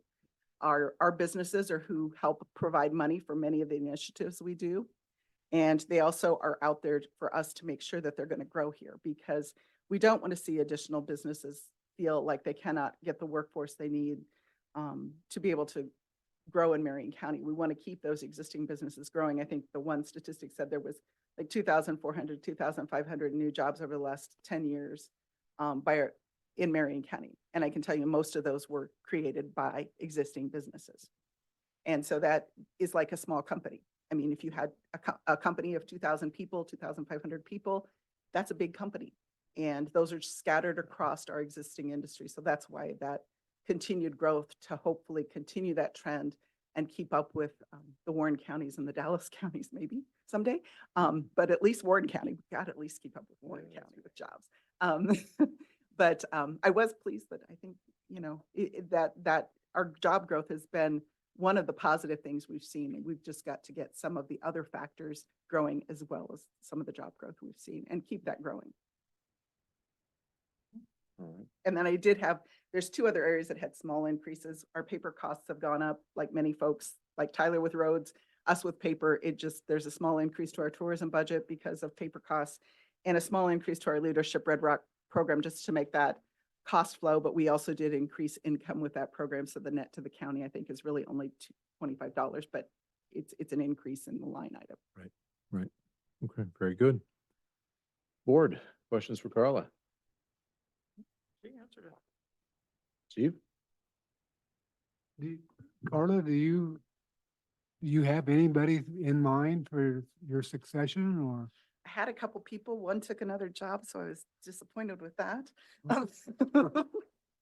But I've certainly been trying to network. I think good thing we have going for us is I think there is a lot of respect within the developers of the world for what we've done as a county and how we've been able to do things.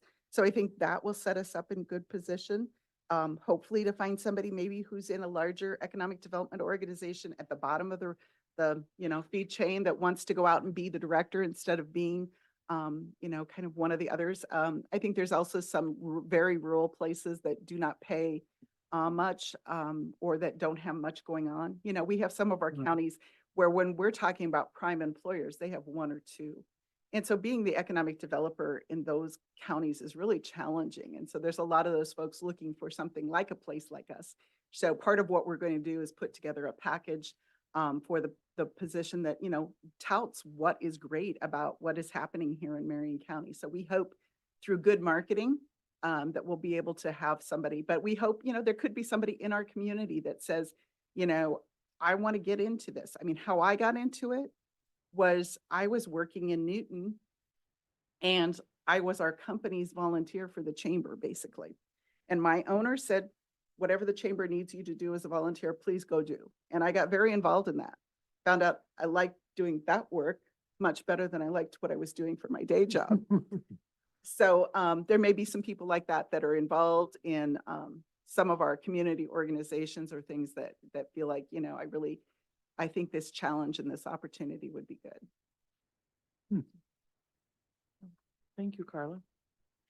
Thank you But- for all the extra questions that, I know that we've talked a little bit about various different things lately, and I appreciate you producing that data, and we all know that Carla has a lot of data. So I do think the succession plan is important. I will tell you, I did go look on the ISAC average thing because that seems to be the season of, this seems to be the season of that.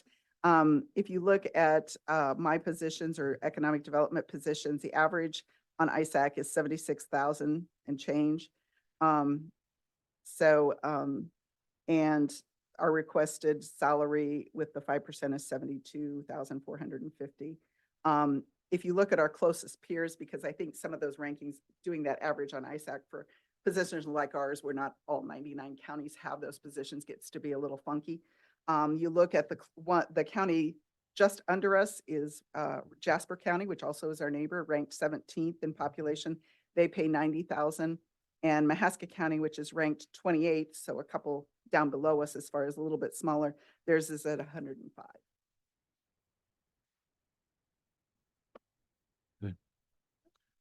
Very good. Board, anything else? Okay. Carla, thank you very much.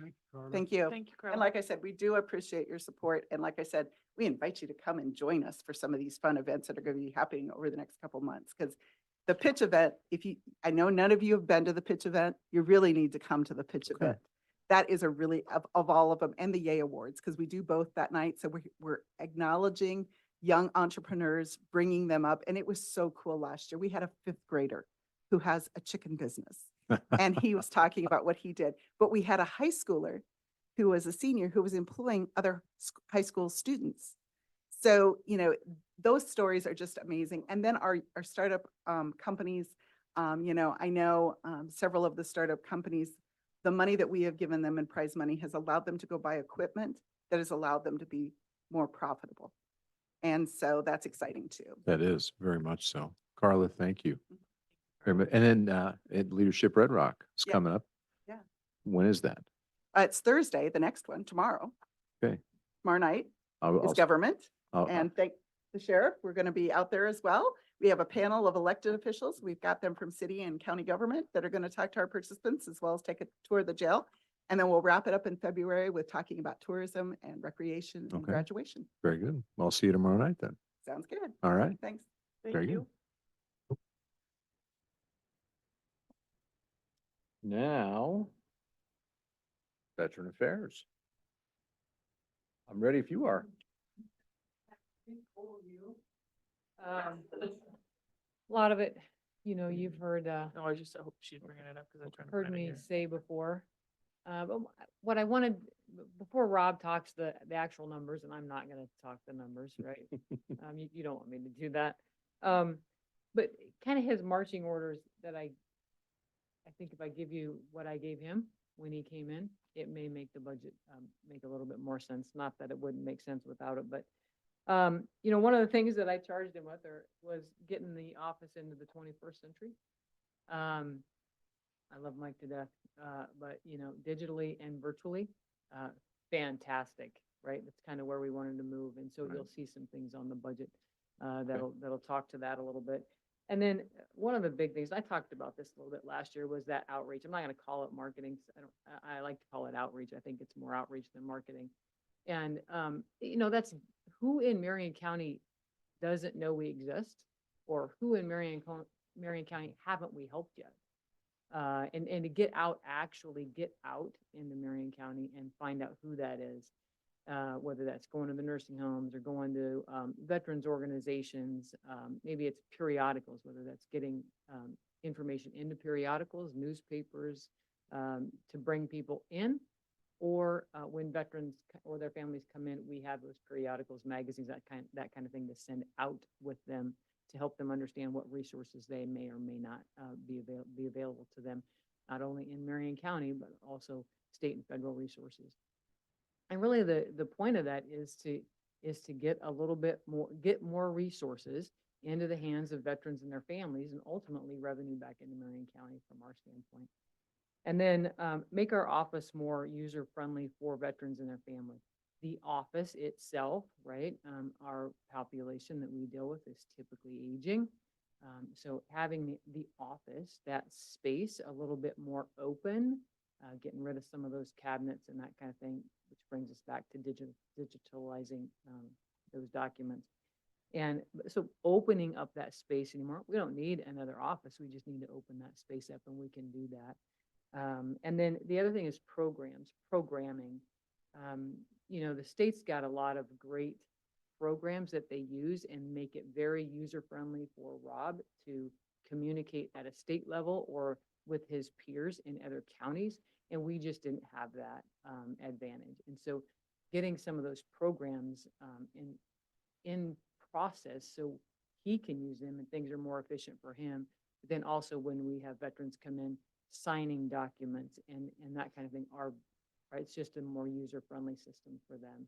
So those are kind of the top 3 marching orders that I gave Rob when he came in, and I think you'll see the budget speak to that. So I just kind of wanted to give you kind of a preface, if you will, of what you'll see in the numbers anyway. All right, very good. Thank you. Thank you very much. I don't know if I have a visual aid for you other than the input that Jake puts in. But I've kind of taken my marching orders and marched with those in my budget. The technology piece, one of the things that I now have that Mike didn't have before is a connection to the Iowa Department of Veterans Affairs, where I get a notification of every admission to any nursing home in Marion County who is a veteran or a veteran's spouse. So I get a notification of that, so I can approach that nursing home and say, hey, what are your funding streams to fund these very expensive assisted living and nursing homes? That's a new initiative, and the technology piece, the internet will allow me to do that. But the primary thing I've been working towards since being hired is getting certified, trained to get a VA smart card. And the VA smart card allows me to look into the VA system for any veteran who has ever applied for anything, and to look at their history, look at their records, look at the last piece of correspondence from the VA, and to create a strategy to improve upon it. So that's always been my challenge, is to figure out where's the starting point from this veteran. Have they ever applied before? Some don't remember, but they have. But having that kind of visibility that's not at the other end of a phone line, or the correspondence, the view of what the VA asked them for, is going to be powerful. It is. Case in point, we had a veteran who, and most of the clientele are older, they're snowbirds. They applied for something. The VA sent them a letter that says we need more information. They were not at home to receive it. They were snowbirding, and the claim timed out, meaning they have to start again. If I was in that system, like I will be in another month, I could have seen that VA correspondence requesting more information with a suspense date of January 15, and been able to respond to it and keep their claim going. So on my budget, the commissioner compensation, I just saw from my association website, kind of a survey of, hey, what are you guys paying your commissioners? We are right in line at the $50 per meeting, and mileage. On office supplies, I've doubled that account because I print more paper than Mike did. I send home our clients with applications and instructions and a lot of resources, just paper and toner cartridges, to set that up with. The magazines and periodicals, these are professional kinds of things. There's a lot of agencies that help veterans with newsletters and updates and et cetera. It's a very succinct monthly newsletter that I get that explains the new schedules, the new rates, the new changes in an ever-changing environment and landscape. Not a lot of changes on the VA allocation funds that we have. We still want to send our commissioners to spring and fall training, just like we did, and we have done. But it also allows the director to go to the national level for training. And in order to attain your accreditations, you have to get those professional development hours somewhere. So that would allow me to do that. That VA access, the more accreditation I can get, the broader that aperture is that I can see. So I have the opportunity to get national accreditation, which I've obtained. I have the opportunity to get DAV accreditation, which I've attained, but I'm still working on the American Legion, AMVETS, VFW, those other agencies that will, and this will help me in that quest. Mileage and subsistence, I bumped that up a little bit, a couple $100, because I will be traveling to those nursing homes. And I've met with the West Ridge administrator. I've met with Acura administrator, going to meet with Pleasantville's as well, with the Wesley cottages in Pella, just to make sure we are on the same wavelength with business cards, and to do that on a regular basis.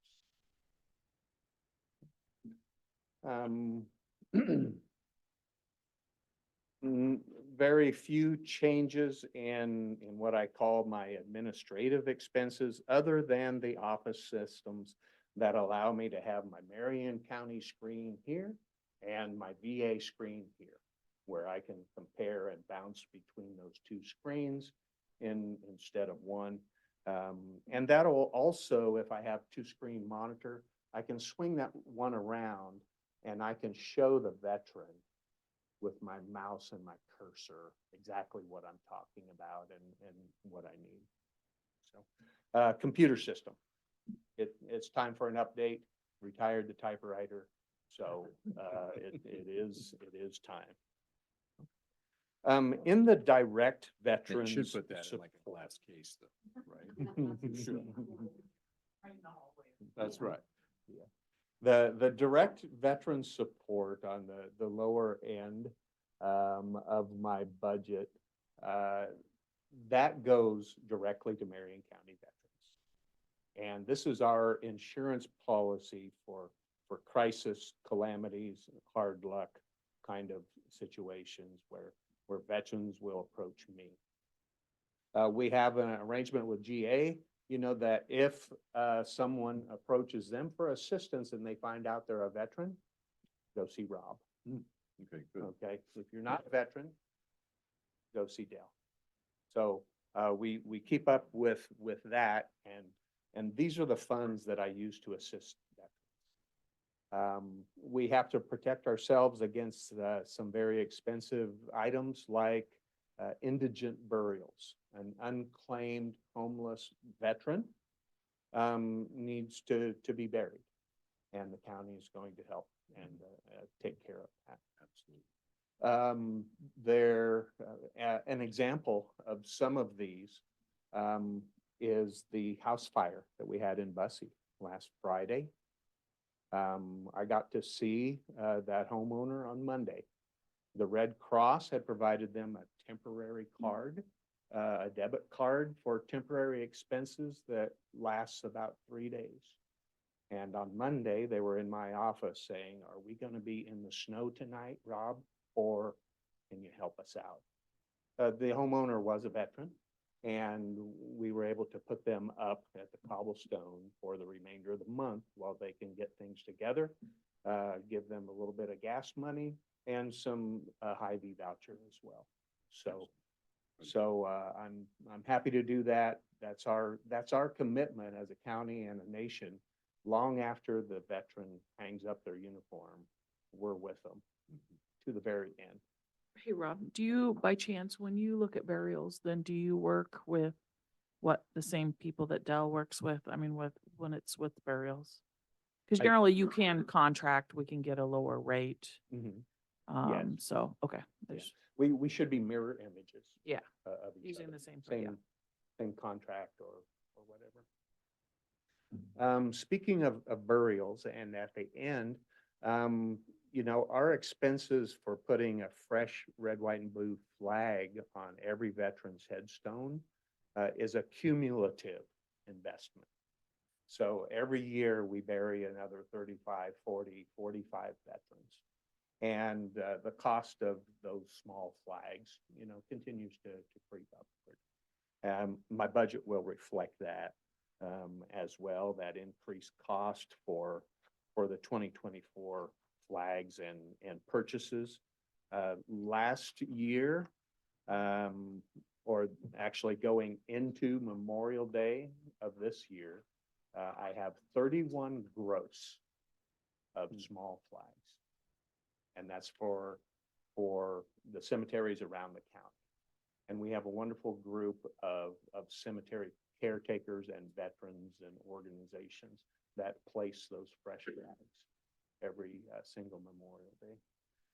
So though that cost is going to go up about $1,000 as we go into the next budget cycle. Other than that, the demand for that direct veteran support has not spiked like I thought it might at the end of the year, Christmas time, end of the fiscal year, whatever it was. I do have a little bit of a budget right now where I can work ahead on some of these items. And we'll see what happens here at the end of January and February when Christmas bills come due or whatever that case may be. So that's basically it, pending your questions. One thing I've been pondering is how to capture that floor space in my narrow office. The filing cabinets take about as much floor space as the desk that you're Okay. seated at. I'd like to use that to get more intimate with my veterans that come in my long, narrow office. And to do that, I'm going to have to digitize all of those files. And just from what I've seen so far, about 20% of those paper files are for deceased veterans. It's just occupying space. So if they are deceased, is there any way that we can move those to other storage? Mhm. And that would then, because we have secure We should have some storage. storage out here. Yep. Yeah. Yeah. Yep. And it's quite possible to do that. But what happens is those paper files that are in my office are scanned as soon as they get into the VA, and they're electronic. What I would like to do is compare the VA record to the paper file that I have, and if it's already scanned and digitized, we can destroy and dispose those records. Because after the veteran deceases and their spouse deceases, there's no value in it. So you don't really know what volume of space you need yet. No, not necessarily. No. I just got a complete list of all the files I have. I'm going to pass that around. But, you know, I could sit there and I could scan obituaries, you know, and do Mhm. Google searches for 15 or 1,800 files.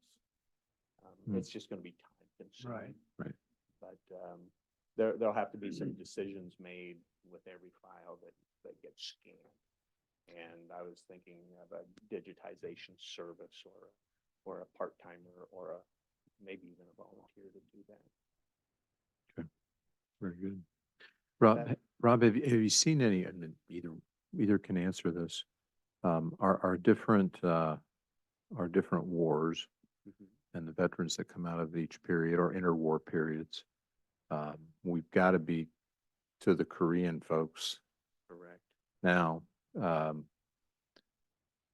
What about the war on terror? I mean, are we seeing any of the younger guys? You talked about their age, and I just wonder, Yeah. because that group seems to be, everything I read, the struggles are pretty dramatic. Is that what you're seeing? And I don't get to see those veterans. You know, I encourage them. I'm trying to lure them in with the candy dish, you know, and to strike up conversations when they're getting their license renewed and et cetera. But a lot of those veterans, if they're seeking VA benefits, they can do so online Okay, and file at home in their pajamas. okay. I see the Korean War veterans, Vietnam veterans predominantly. And what I find is a lot of them have served their country, hung up their uniform, come home, got a good job, good insurance, had no need for the VA. And now that they're retired on a Hmm. fixed income and healthcare costs continue to rise and they're looking at assisted living, it's like, oh my goodness, what can the VA do Yeah. for us now? And in some cases, it's too late. Yeah. But that is primarily the veteran audience that I see. Yeah. And they're capturing them at the end when the service, you know, when their term is done too, right? They're giving them, Yes. you know, Yes. having them go through their process. It's a step down process and Yeah. yeah.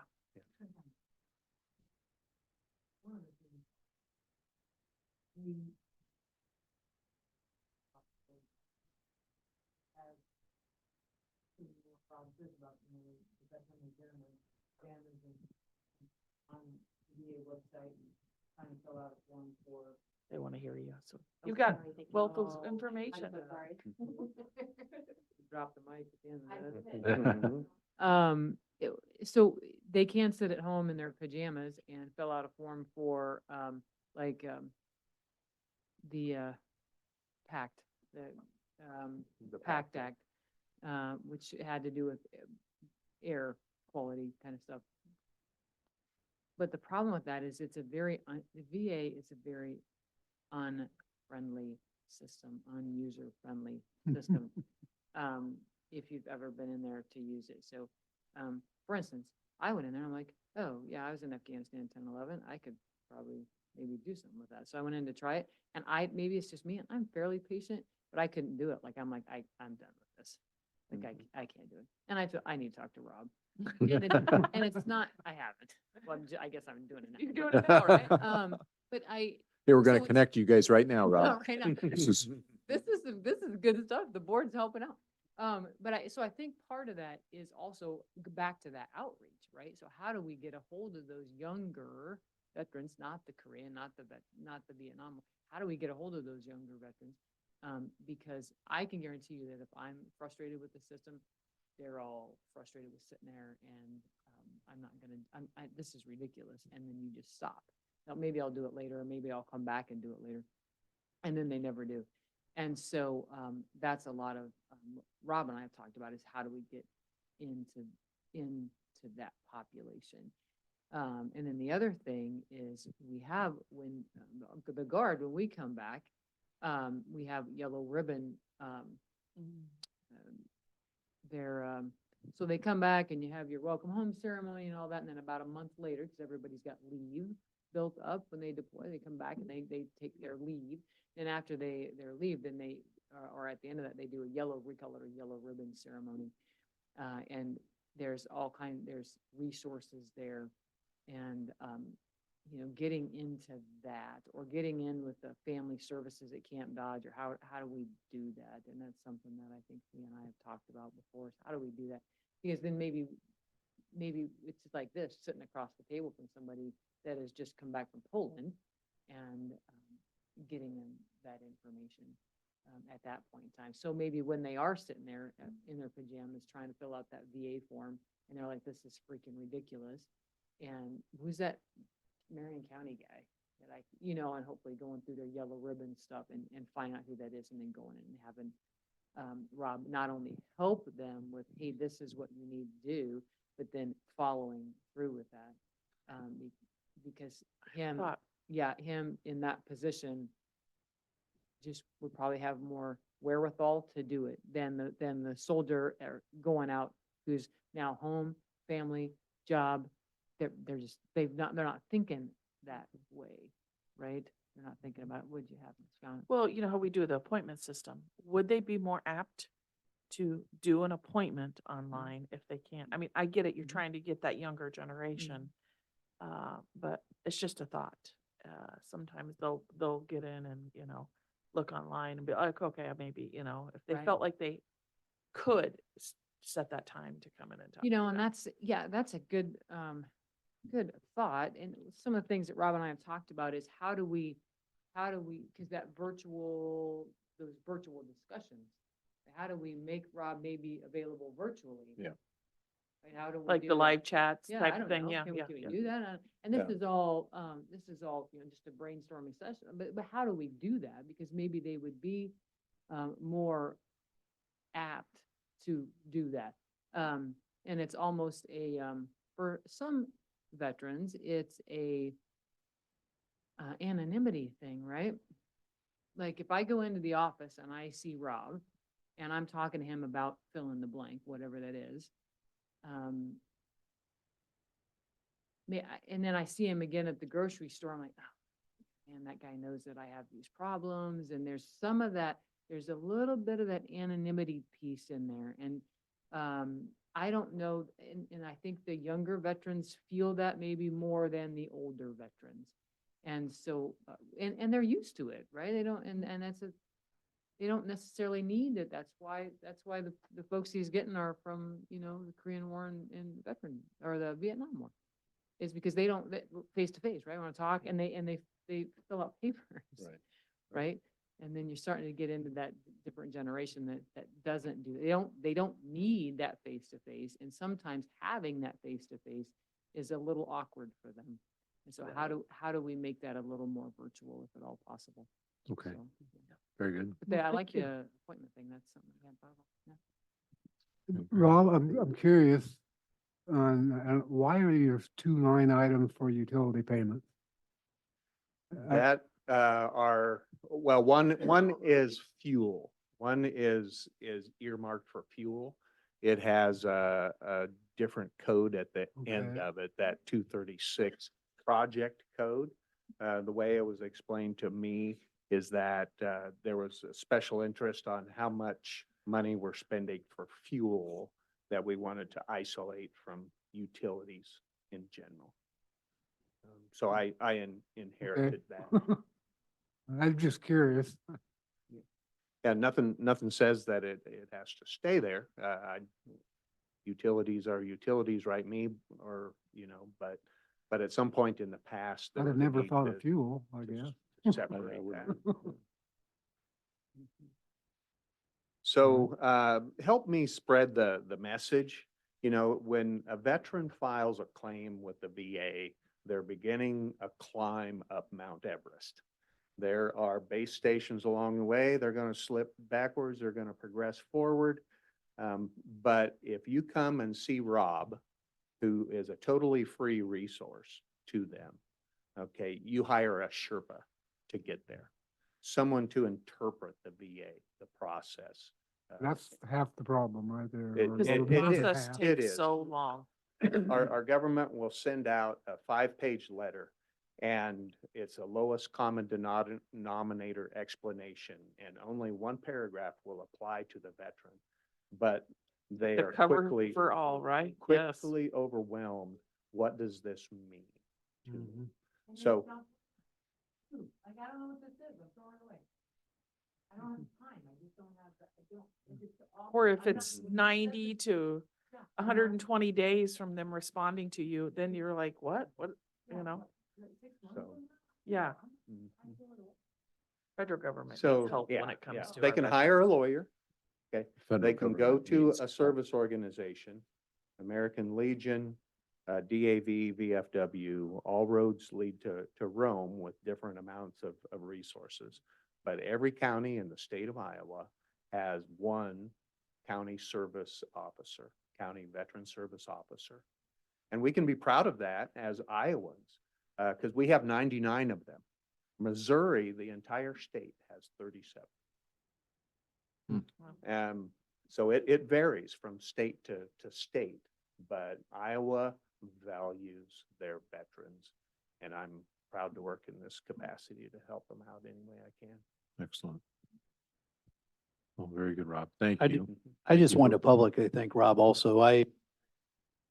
Since I became sheriff, I've been a court of for an individual up at Pleasantville that ended up, he's one of the last remaining World War II veterans on it. And we were trying to figure out services and finding his DD 214 and everything. And I went in and worked with Rob on that, and he was fabulous to work with. And we ended up, we're having he's a part of the ceremony next fall up at the Van Meter Cemetery, where they're going to honor him. And so thanks to Rob publicly for all his help with that and Yeah, very getting good. through that process that you talked about. So Very good. Yeah, Yes. I pulled the DD 214 from the recorder's office. And obviously it was World War II era with campaigns in the Karuchu Islands, something like that. And I go, that's different. I better check out what that was. So Mr. Google, right over here, it's the island chain leading to the home island of Japan, Mhm. which includes Iwo Jima, Yep. Okinawa, some of the bloodiest battles of World War II. Yep. I said, we got a hero on our hands. Yeah. We're gonna circle the wagons, Yeah. even if his family's not there. Yeah. Well done. Thank you. Well done. Thank you.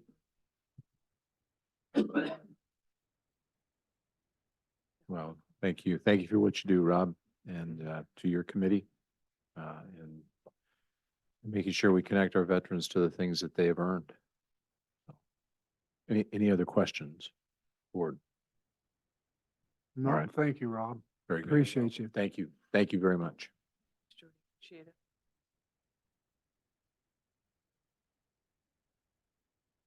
We got EMA. EMA, last but not least. Right on schedule. Yes. You gonna tell me he's got a minute? Yeah, right? Got 2 or 3 minutes. We're ready to be done.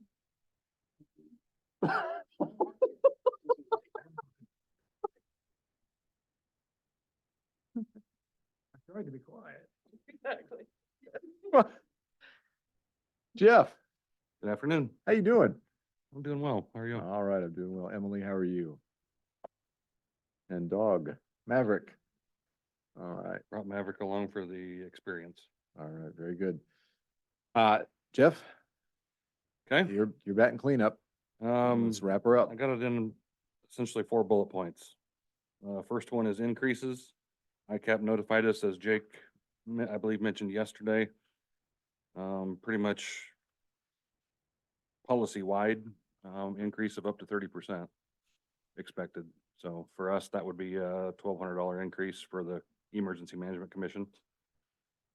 Health insurance increase, you're gonna see an increase in just my budget, because we've got 2 employees now using the family plan. So that's a swing of $8,000 over before. Next bullet point is new expenses. Okay, I gotta stop. Let me go back up, just so we make sure everybody is following along. Yeah, 5% for your So- salary and- increases. And both of you are in that line, correct? No, that doesn't seem right. Something seems off there. Yeah. because some of it is split. It's split.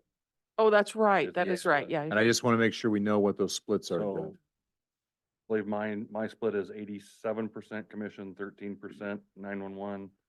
Emily's is 60% EMA, 20% 911, 20% Board of Supervisors. general fund. So, but so that number is the percentage attributable to EMA. Correct. For the two of you. For the county. Correct.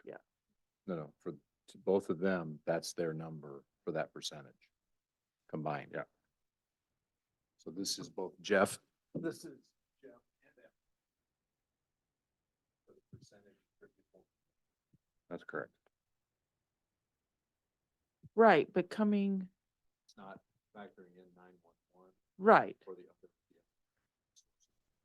Total salary. So I Okay. just wanted to make sure. that- Yeah. Yep. This is just the EMA portion. Got it. We good there? Yep. Good. Next bullet point is, Can you go ahead. because I know this question about, can you remind everybody what you two make? So they can keep track for the, I will have to look. I don't even know. oh. Jeff doesn't know what he makes, so Lisa, we can do whatever we want. Late in the day. I can tell you what, What do you, Emily?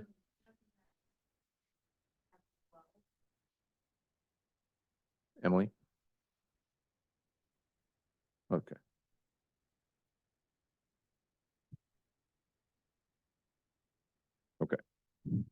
What she said. What she said. So now we kind of keep as we look at the different departments that you guys come Okay. from.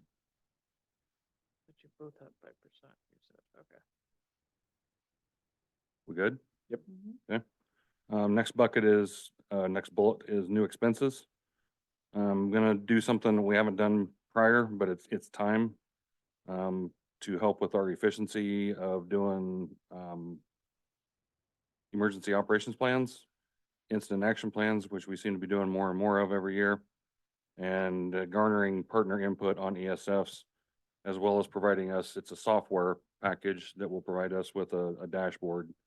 So we can provide you all with a dashboard so you can see what's currently going on. Okay, so where's this at? It's not in there. Doesn't have a line item yet. I'm still waiting on the estimated costs. Next item is lithium ion batteries. We just had school district take possession of 4 electric buses last week, I believe. Just for reference, your normal car fire would take about 500 gallons of water to put out. Same size vehicle in an electric vehicle mode can take upwards of 30,000 gallons of water. And still not put the fire out. So obviously, there's some hazards with putting 30,000 gallons of water on something and it not really doing anything. Other than, you just made a great big pollution. Because most of them, don't they just burn out? Yes. They have to let them just burn out. Yep. So there's technology out there now that is a picture, a tarp, a very heavy tarp that weighs between 80 and 100 pounds. What they're doing is they're having hazmat teams go out and wrap these things essentially in a tarp. You're not so much smothering it, but you're containing the fire to keep it from spreading to other vehicles, because that seems to be what is happening. When these things get your check engine light and you take it in for repair, that seems to be when they want to catch on fire. So they're not only burning up that vehicle, but they're burning up shops and other vehicles parked beside them. And Jeff, these are pure electric vehicles. They're not hybrids. Correct. So we're dealing, point blank, the hazmat teams are kind of the recipient of this love, because nobody wants to deal with it. And they're specific enough where it's a technology and an expertise all on its own. And it seems like the hazmat teams are where that's landing. So I feel like we're at a point where this year, I don't have it scheduled yet, but I've got the estimate to do a battery IQ training for 60 responders in Marion County over a course of 2 days, $7,000 in training. And then, Train people on how to smother birds. yeah, well, and, I and mean, I'm, a lot of times, Keisha, you never really get to the battery with the tarp or the water because they're so encapsulated. right, and so you're protected. doing the, So you're essentially almost trying to smother it with these blankets. The quandary I have is there's one-time use blankets. I found one yesterday that is reusable up to 30 times. My issue with that is using one of those things 30 times, gonna have a lot of contaminants on it. And I don't want to find out in 10 years after it's been used on 30 fires that by simply having people handle it and us house it, that we're exposing Yeah. personnel to increased risk. So I'm kind of leaning towards the single use. Our county ordinance for hazardous materials cleanup will allow us to bill for it. So should be able to recoup our costs. So these costs are kind of the startup costs. And then ongoing, I would expect if we use a blanket, we're gonna bill an insurance company as the spiller and recoup our costs that way. Do we know, Jeff, or, I mean, I don't know, did they notify you? So let's say the school district's thinking about EV. Did you, how did you find out is what I'm saying? So are there going to be more or less of these in Marion County? I found out via a press release and we confirmed it with Scott Bridges, the superintendent at Twin Cedars. They were essentially given to them. The school buses were essentially given to the district as part of some of the COVID money that Biden and company doled out. The district, if I remember numbers correctly, was on the hook for $50,000 for the charging station piece of it. Okay. And that I believe has been completed. But they think they're gonna save money on fuel costs by having electric buses in Iowa. Yeah. Okay. So Didn't work out well in Chicago. they all seem to work out fairly well as When long they as they're don't not have the heater. burning, but it Yeah. seems like once they start burning, What about it's a whole. temperatures? I mean, yeah, 20 below zero. I can't imagine that working, right? It didn't. you don't run them with the heaters. Ask people with EVs, they don't run with heaters in the winter. Yeah. I don't Well, see how that works. But it is what it is. Yeah. If we're Yeah, gonna but you gotta prepare. Right. What? So is that where that, I don't even have these in here yet because this is so live that I haven't even had a chance to work with Jake on where to put them in the budget yet. Because this is a new expense that I mean, I can embed it in the hazmat costs, which would be easy. well, yeah, cause you've In got, fact, that's you've looking got at that that increase. line right there. I increased it by 25,000 for that. Just to try and get the number for budget, for your budgeting. Cause those blankets, I can spend $10,000 on 2 blankets essentially. One for like, Come to the school levy? Well, I think that's what Jeff was saying. He can bill for those costs. yeah. We've already got a legal. Jeff can bill for those. We already have a county ordinance that allows us, and it's primarily the emergency management agency to bill the spiller that creates a hazardous condition. Yeah, but we gotta incur those costs just waiting for We- something to happen. Yeah. Right, it's a sunk you're gonna cost have the until startup, occurs. or at least that's what I'm gonna ask for is the startup costs to give us the equipment to deal with this before it happens. One of the suburbs in Denver just had one a week ago Pitch in. with 2 EV vehicles in a attached garage to a house. And they ended up burning the entire house down because they couldn't get the car fires put out. So these are considered hazardous. So this isn't something the fire department would handle. Fire department gets dispatched, they call you because. this They're is gonna go emergency. put water on it like they always do, but after a couple thousand gallons, I think they're gonna start questioning why why they're not getting the fire put out. And then, honestly, I think after they come to the battery IQ class, they're gonna be a lot better versed on what to do. One of the things that Emily and I are gonna be working on once we attend the battery IQ class is coming up with a procedure. How to deal with this, because frankly, right now, we don't know. We've had a few lithium ion fires in the county, but they've been the scooters and the chargers and the smaller stuff. We haven't had anything, to my knowledge, the size of a vehicle. Hmm. Did you?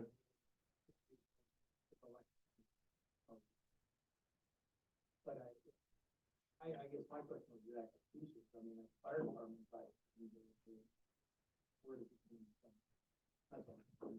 We're simply not, just to be clear, we're not cutting the fire departments out because the hazmat team will not operate at any incident without the fire department being there. Yeah. We're just trying to be ready with the solution to the problem. Here's the training. Yep. Here's what you do. Fire, Yep. hazard or hazmat.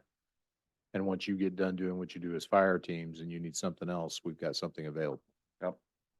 Okay. And there's two other pieces to this. The blankets help contain the smoke because the smoke is toxic. Oh. So, the other thing that seems to be the norm is it seems to be normal for them to tow a vehicle such as the sheriff mentioned back to a tow yard, and 2 to 10 hours later, it's back on fire. Well, it's back on fire because it never really was put out. So this blanket will help contain that, right up and, like I said, I'm leaning towards a single-use blanket. It's gonna, if the car goes to the crusher, the blanket's gonna go with it, then we don't have to deal with the cleanup. It'll be interesting, Jeff, to monitor this over the next few years to see how much of a problem we have this, because this could be a legislation issue too. Because, I mean, this is one of those things that, federal government says, yep, pushing EVs, and then Yep. now. What happens if Trump wins and he just ends EV production? I mean, Ford, GM they've already said, hey, this was a boondoggle, we're done. So they're gonna have these electric buses and pretty soon there's gonna be nobody around to claim them. I mean, I know they're free and Yep. and you got that cost, but the trend now is against EVs, not for EVs. It's totally against them. And if Trump gets in office, he's gonna kill EVs. He's gonna drill oil. Please and thank you, from my point of view. Yeah. The reality is the fire departments don't have $10,000 laying around to go buy blankets. And since I'm going back to the emergency management agency doing the billing under the county ordinance for cleanup, rather than trying to bill for something that we didn't procure in the first place, I think it makes sense for us to buy a couple blankets. We can produce the invoice with Jake's help 2 years down the road when we need to prove what they cost to the insurance agent. Can, I now, wonder what the now, lifespan of a blanket is. I don't have that. I I haven't mean, I seen don't know how good anything. they are. I mean, if they Well, that's why I was thinking either Single use or versus multi. 30 Yeah. use. Yes, So- the buses won't be around in a couple of years anyway. Well, that would be the hope. Jeff, are we sure the fire departments don't have the money? Not that, I mean, we went through this with EMS. So I've just got to throw it out there. I mean. Yeah, what I'm being told is they aren't gonna buy blankets. Cause they've gotta buy bunker gear every 10 years and they don't have the funding. So it falls to us because of why? Well, in this instance, to answer the question directly, because we operate the hazmat team. I mean, you can say no, and then I don't know what I'm gonna do, but I'm concerned about secondary fires. I'm I concerned understand. about a car sitting in a tow yard smoking and people being around it. And Yeah, I get it. And we can't get them to, heck, we can't get them to agree on the ambulance stuff. How are we gonna get them to agree?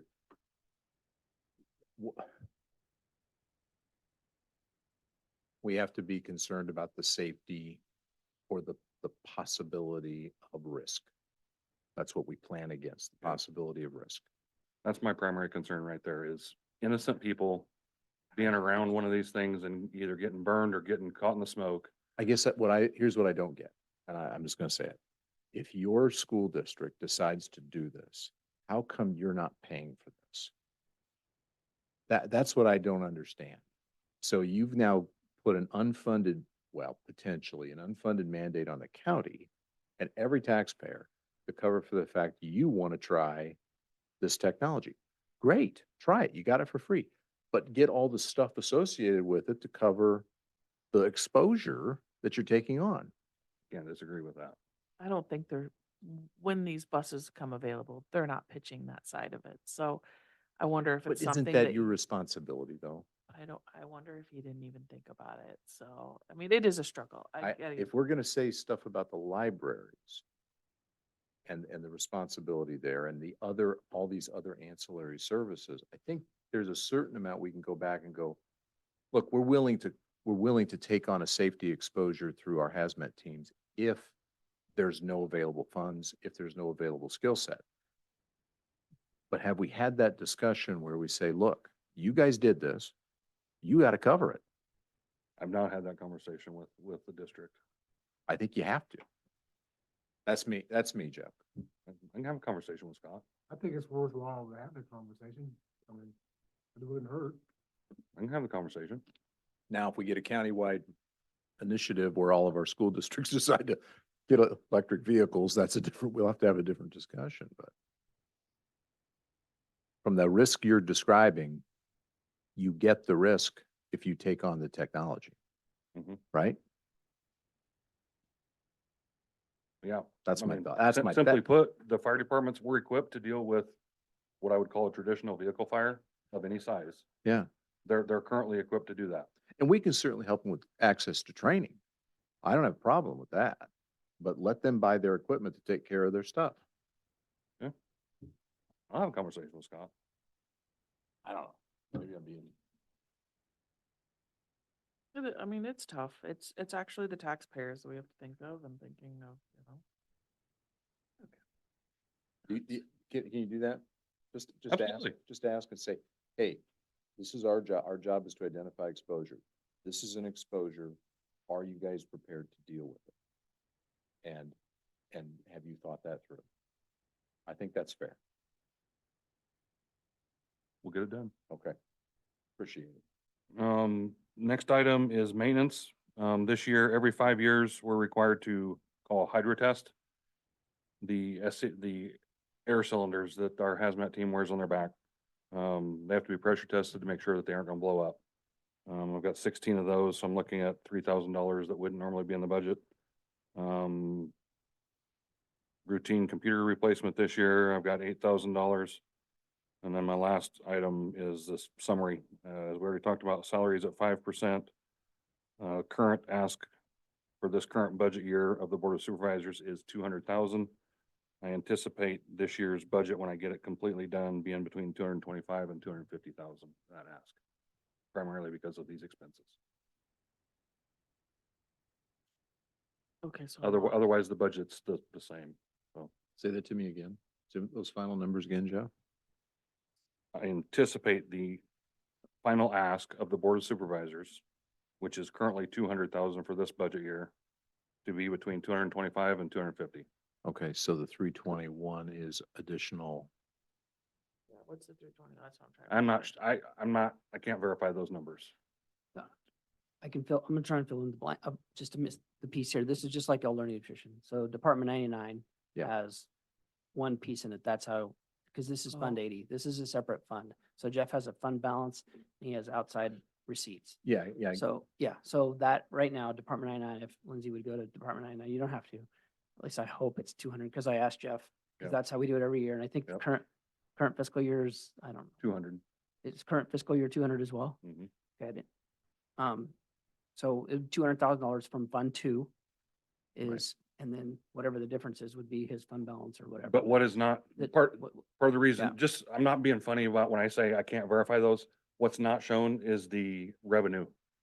Well, yeah, there's a separate. None of my column for revenues that. are on there, so there, I mean, that is Where's that? all, Oh, okay. that is all expense without the benefit of any of the revenues that would offset that 321 number. Okay, Yeah, so so Jeff- where would we get that? And how would we incorporate I'm that? working on that. That's what I've been working on today. I'm working on that. Okay, Emily and I are going to sit down Monday. That's all we're doing is okay. crunching out budget. All right, so just for the sake of, so we got the full picture? Yep. Then do we table post? Well, sorry. So that you can come back and talk about the full picture, Jeff? Okay. Instead of just the expense side of it. So for you, So this is, you'll have the EMA commission. It's a completely separate budget program, just like 911 will have that. Yeah. For you, if you want to go to 99, you can see the historical as well. Yeah, The I think what we should do, so, but I'm gonna, Mhm. because it's late Yep, and, that's okay. well, I'm thinking about my bottle of wine I'm drinking. tonight. So, but what I'm really thinking about is that I think for Jeff's kind of highlighted a little flaw here, Oh, I see. and it's my fault. Because I should have thought through the fact that we've got multi-departments covering this. And I think we need to work on bringing those together so we get the full revenue expense picture Okay. for Jeff, because he's come, I he's, knew it was gonna be a learning process. yeah, he's coming from different funds, and I didn't think through that to give the best picture, so. So If Jeff, you go to, yeah, and if you go to Fund 2, absolutely, go to Fund 2, scroll down, keep going to Fund 2. Jeff, you remember the line number? I do not, Jake. to be honest So with you. it's kind of like the transfer to secondary roads, or, you're gonna easily find it in a column AT that's gonna be 200,000. Yeah, So It's a single line. I know, but Yep. I just want to Yep. I just want to Yep. put this into one consolidated place so the board can see it Yep. and not be flipping back and forth and trying to connect numbers. Yep. I think it would be better that way. I know for me, and the revenue side, I'd like to get that in there, Jeff, so we see Fair enough. the actual picture. Yeah. Okay. highlight though. Yep. Last year you had the vehicle in there. I know you had $200,000 ask. So we don't have a vehicle because you purchased that, correct? So Mhm. what is what is that difference? I mean, meaning like, what are you spending it on? That's kind of what I'd like to know. Everything else in the budget basically remains the same. Same 50,000 for that's the big one, 50,000 for the hazmat. Everything else is the same. I don't know. I want to preface this. I don't know. I should have done a better job of prefacing it up front. I don't know that that's actually where my number is going to be because we haven't put it into the state form yet. Yeah. Which is what we're going So to do you're on not for Monday. sure if it's gonna be 200,000. Right. I would say it's going to be at least 200,000, but So we need to get that squared away. Version 1, just for version 1 Okay. has 200,000. Yeah, Yeah. got it. Just I got it. I got Yep. it. So let's plan on maybe circling back on Thursday or Friday. Well, he said he was something about Monday, but we're going to sit down Monday and do it. And it's not Lindsay's fault. I want to make this clear. It's not Lindsay's fault. The state form that we have to use, just like Jake has to use for the entire budget, doesn't line up well with this. So there's a lot of addition that goes into one, might be 3 or 4 lines on this form that gets turned into one line on the state budget. And it takes I- some extrapolation and So- some explanation. But, So but can you be ready for a more complete discussion on Friday? this Friday, Yeah. Yeah. I mean, just to be fair, we've asked everybody else to be ready to do this. So I think it's only fair that we do this within the week we've allotted. Now, if we have to extend, Jake, you're right, if we have to go to version 2 or something and have a further discussion, I got no problem with that. Okay. But let's get this cranked out so we can see revenue expense. Lindsay, we'll think about how we do that. That's my fault. So we'll do that. I don't know that I'm explaining myself well enough. What Okay. I would like for myself is to understand is if you had the vehicle in there, it was $40,000 or $50,000. I think it was 40. I don't remember. Anyways, it doesn't matter. What are you spending that money? Because you're leaving it in your budget. it's, I'd like to know just what that extra is going but towards. that's what I can't tell you right now because we haven't computed it all. We haven't run it Okay. all in there. Okay, thank you. That's, I just. No, So that's good. we will come back to you by Friday or on Friday with more clarity, Perfect. Appreciate that. including the revenue. Jake is raising his Yeah, hand. sorry, end of day, you're exactly right. So I want to apologize because my communications with Jeff, I believe it went up. So Lindsay, if you'll go up to line 02,000, 09, 030, with the, it says it on, it moved to me on me, I lost my line. It's 02,000, 09, 030, 481, 99, 194. All right, so currently in version 1 is 225. So your fund balance projected of full blown expense includes funding EMA 225. So I apologize, it wasn't 200, it's 225 in the current ask. Okay. Current budget, if you scroll over it, It looks like it was 200 according to my software. So, sorry, there's 225 in this current version 1. That's County perfect, Jake. ask. Thank you. So let's get those firmed up Friday. We'll figure out where you fit in on there and get a better picture. Yep. Sound good? All right, thank you. Thank you very much. Any All other right. questions? Nope. You guys have any? Entertain a motion to adjourn. Do you want to, I mean, I Thank you, make a Jenna. motion to adjourn. do you want to talk work comp You can really quick? entertain it, you can make a motion, that's fine. Thank you. Um, Mr. Chairman, I don't know, Steve, do you have a second? Oh, Jeff and I are in the room together. Can we do safety really quick and work comp? It's really good. we have a motion on the table to adjourn and there's no second, so anybody care about that? What you want to do? Talk about work comp. Yeah, go ahead. Get up here for 4 minutes. Keisha is holding her motion until you are done. Hurry, because I gotta. Is that what the motion is? No, it's to be adjourned. But we got 4 minutes, so go ahead, Lisa, sorry.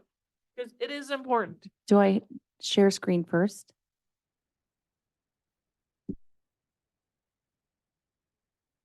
Okay.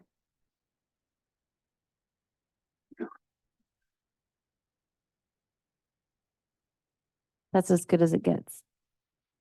All right. Okay. Tell us what we got. So hot off the email press this morning, was our, mod rate, from work comp. That is, if you want to know how they figure it, here's the formula. But they, it is, it's, yeah. Anyways, the good news is our mod rate went from 0.75 last year to 0.66 for 24-25 year. Okay, I heard you. I'm sorry. I started to laugh, Lisa. My fault. It's good news. I know it's good news. So It's the end of the explain day. to them what's this, how So that. the mod rate goes down, meaning that our premium will go down. Now, I don't have the dollar figures yet because IMWCI Work Comp Carrier hasn't put it into their actual, all their formulas and so forth. What I would anticipate is you can see, it kind of just depends if we get a good experience bonus too. Sometimes they do that, sometimes they don't. That's just at their discretion. But the takeaway is, The departments and the employees are doing what they should be doing. And the best takeaway from this is the departments, and I'm going to shout out to the sheriff's office and to the road department, that accommodating our employees who are restricted is huge. Sometimes it's a pain in the behind. I get it. But the goal is to get our employees back to work as soon as we can. Both the sheriff's office and the engineer's office has done a wonderful job of that this past year.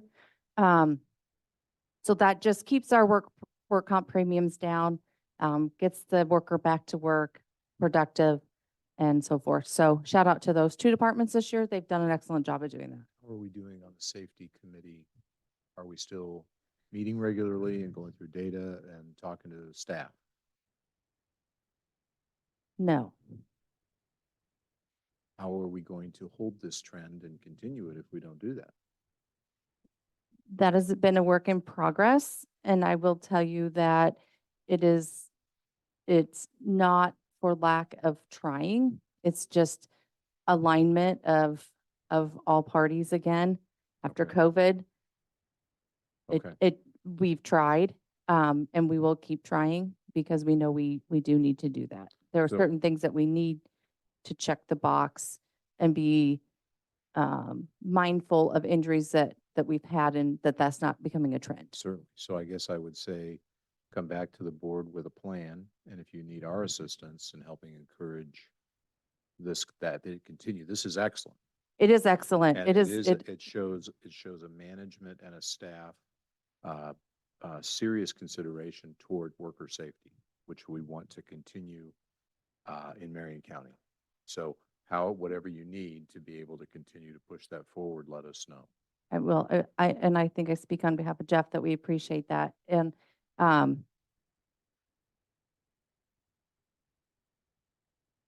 so that,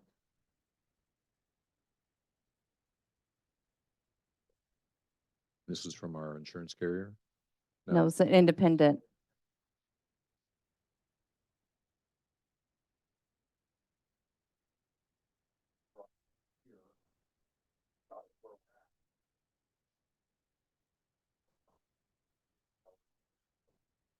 Okay. Okay. Well, let's don't let this, I know we got a We- lot of things on our plate, but we do. let's talk about this. And if you need me to have that conversation too, let's see how we can continue to promote this and have those conversations. Yeah.